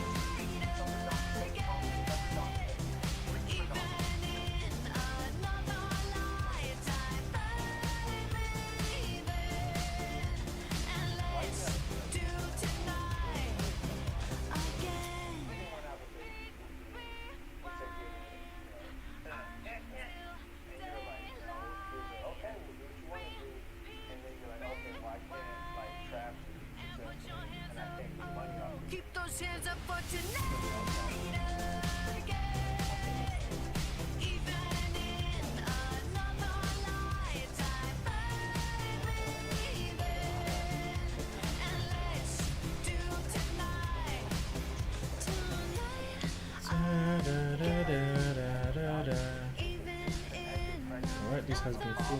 Actually going on purpose.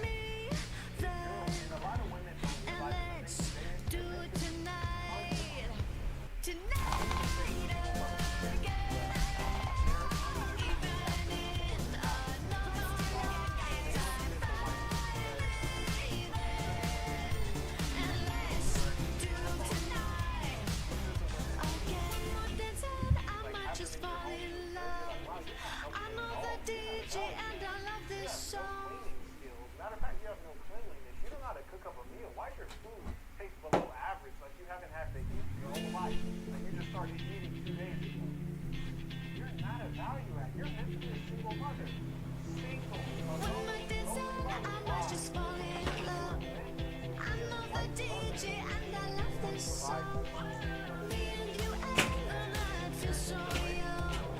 Every single moment has led up to this one. Whoa, did the stars align? Whoa, baby, it's a sign we should do tonight again.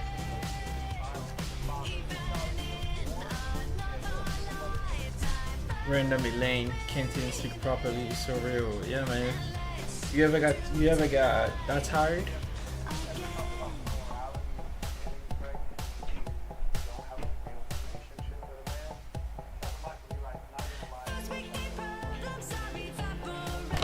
Yeah, bro. I went full on 6 hours, well, close to 7 hours streaming and working in the background or whatever. No breaks in between. And then eventually the time clock is catching up. So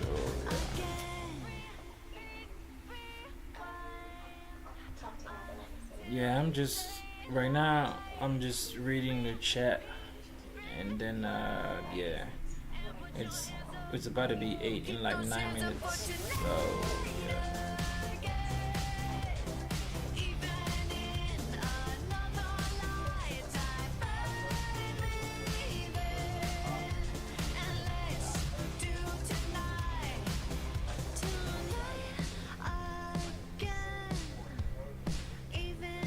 Yeah, y'all let me know what y'all doing right now besides watching the stream.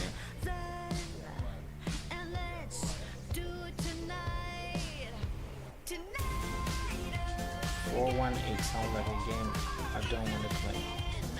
Well, I don't know. I'm not even sure if that's a game, 418. But yeah. Experience Dulciana. I don't know if that's a game.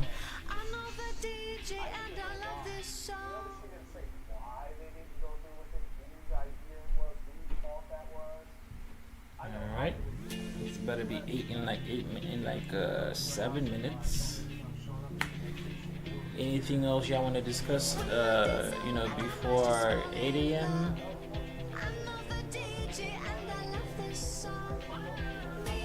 Or anything else you have in mind, anything you would like to see, any suggestions, any word of encouragement,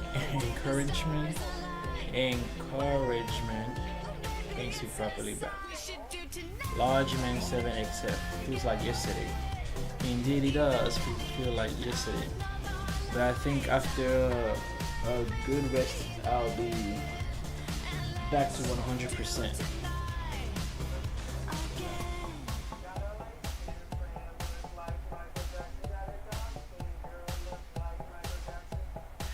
And then I'll be, of course, hitting you guys with the with the reminders. But yeah, I think I should give you guys you know, a reminder before I leave. What I think before I end the stream, it'll be like a final reminder for today's stream. Which I think it's a final one for good luck. Which I think.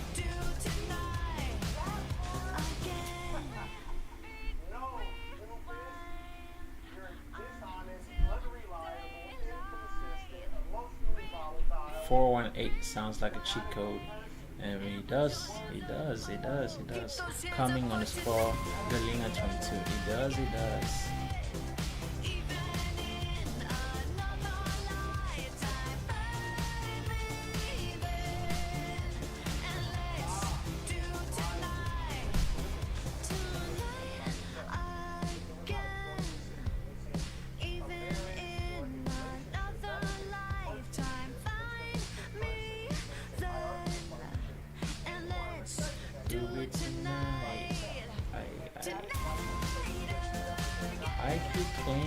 actually. Parliamentary Rosalind's for thanks. And let's do tonight. Again and again.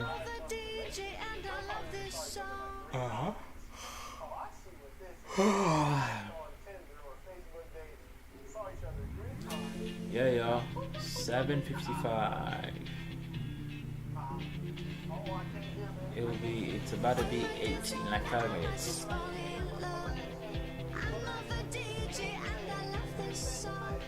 Hard style unmatched pragmatic saddle. Alright, y'all, so let me hit y'all with the final reminders. That's for good luck. That'll be the last one for today / tonight's stream. Or today's stream or whatever. Alright, so final reminders. Thank you everybody for tuning in. As always, if you haven't already, make sure to like, comment, share, subscribe / follow, and to hit the bell icon and the hype. If you haven't already, make sure to join the mailing list. The link to it should be somewhere up, so if you scroll up a little bit, you should be able to see it, and then drop your email over there. But if you don't see it, just let me know, and then I'll drop the link right now, and then you want to join it. Also, make sure to give me some suggestions for the merch, the type of merch that you would like to cop. That's like a synonym for buy or whatever. And then make sure to also give suggestions for the type of book you are interested in reading. So based on the suggestions that you guys are sending, I will be creating products tailored specifically products tailored to y'all's needs specifically, and that would be a nicer, or that'd be nicer ways. Those would be nice. Anyway, that would be better ways to support your boy. Developing Allison 8, Experience Toscana. Never heard of that. I'm not sure where you got that from, but okay. Do it tonight. Alright, so 8 is coming up in 2 minutes, y'all.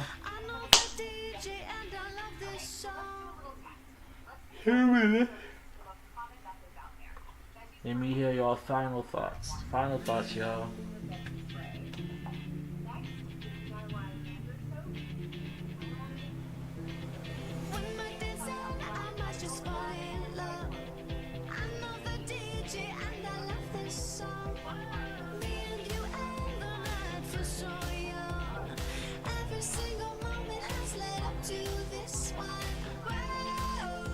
Lorena shocked. Final reminders already? Yes, my baby. Final reminders. Those were the final reminders of today's stream.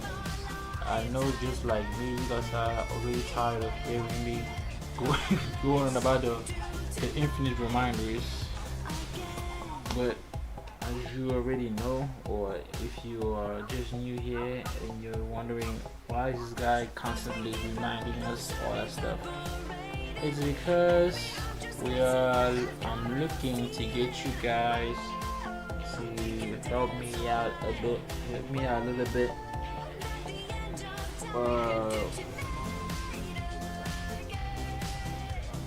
Yeah, in this streaming journey, to help me out and to show some love and appreciation for the entertainment / content.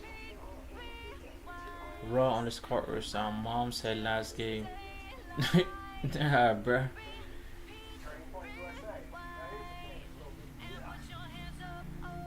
I really played the last game, bro.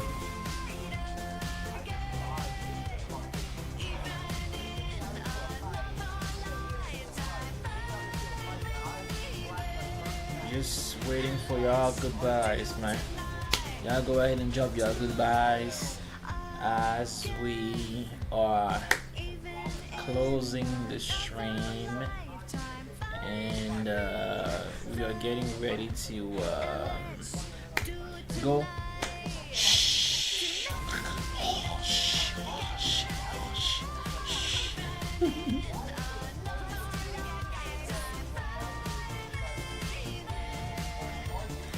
Little Chrissy 30. Yeah, I've already done the final reminders, but my baby, I really went to the final reminders, man. Purple True Pig, this is character building. Is it?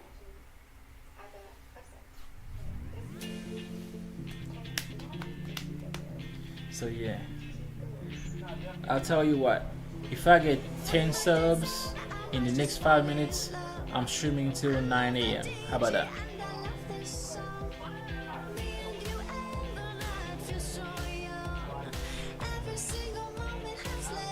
Even though I'm like completely out, if I get 10 subs in the next 5 minutes, I'm just going until 9 a.m.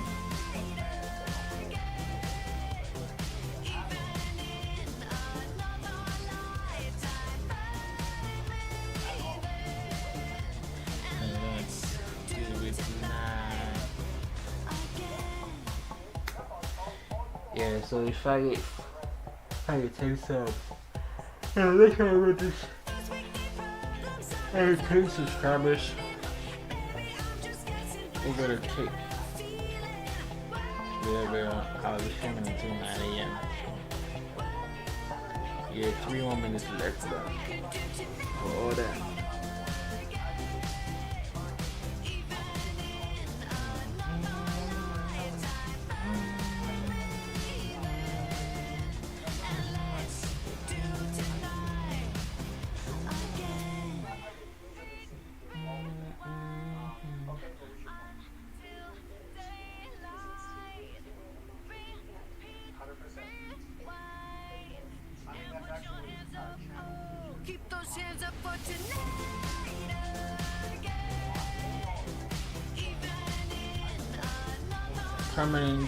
Permanent Jobina, 10 subs in 5 minutes is wild. Yes, it indeed is wild, but it's not impossible.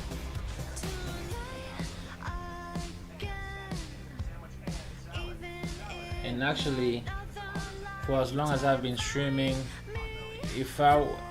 just today only, I should have gotten 10 subs. Just for how long I've been on stream today. I should have gotten 10 subs, but yeah. Do it tonight. AIM Constitutional 770 lore hidden in the booklet for real.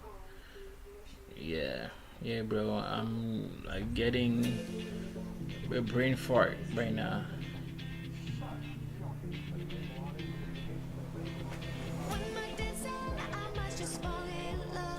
Alright, 2 more minutes, y'all. 10 subs, and we are going to 9 a.m. So 10 subs and 10 subscribers or followers. So 10 subs on Twitch. And they're going to kick, I think it's subscription, 10 subscriptions or whatever. Or followers, whatever it's called. And then we're going till 9 a.m. Otherwise, we'll call it a day. We've been on stream for quite a while.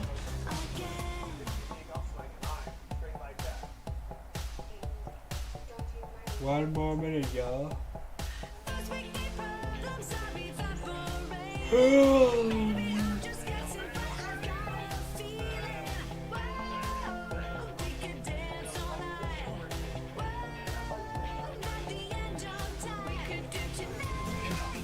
Representative Tiffy, brain fart got me dead. Isn't it what it's called? When like things are getting foggy. You can't really formulate your sentences correctly anymore. Because like you need to rest. But then you're nervous, you're trying to push yourself to do other things.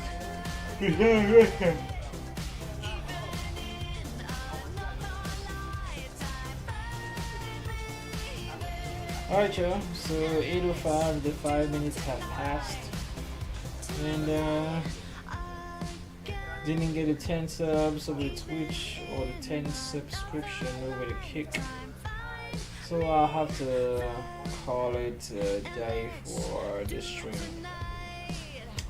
Once again, y'all, thank you to everybody who decided to stop by, and thank you to everybody who dropped a comment. And yeah, I'll see you all in the next stream, y'all. Ciao, ciao, ciao.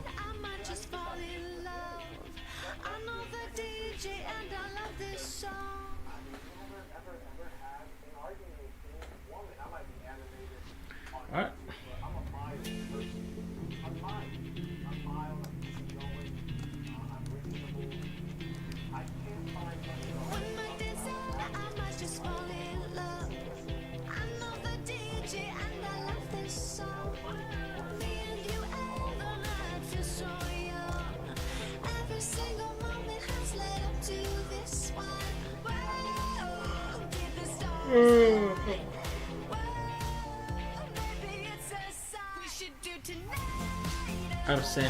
Absent Fate word salad 12 mode for real. We got that perfectly. And let's do it tonight. Alright, y'all, hopping out of this to get some rest. I'll see you all in the next stream, and hopefully then I should get some subs. In case you guys forget though, you guys can still sub even when I'm not streaming though. So yeah. Anna, Diana, Marginal, Dying Speed even faster. Alright, bye. Alright, y'all. Bye.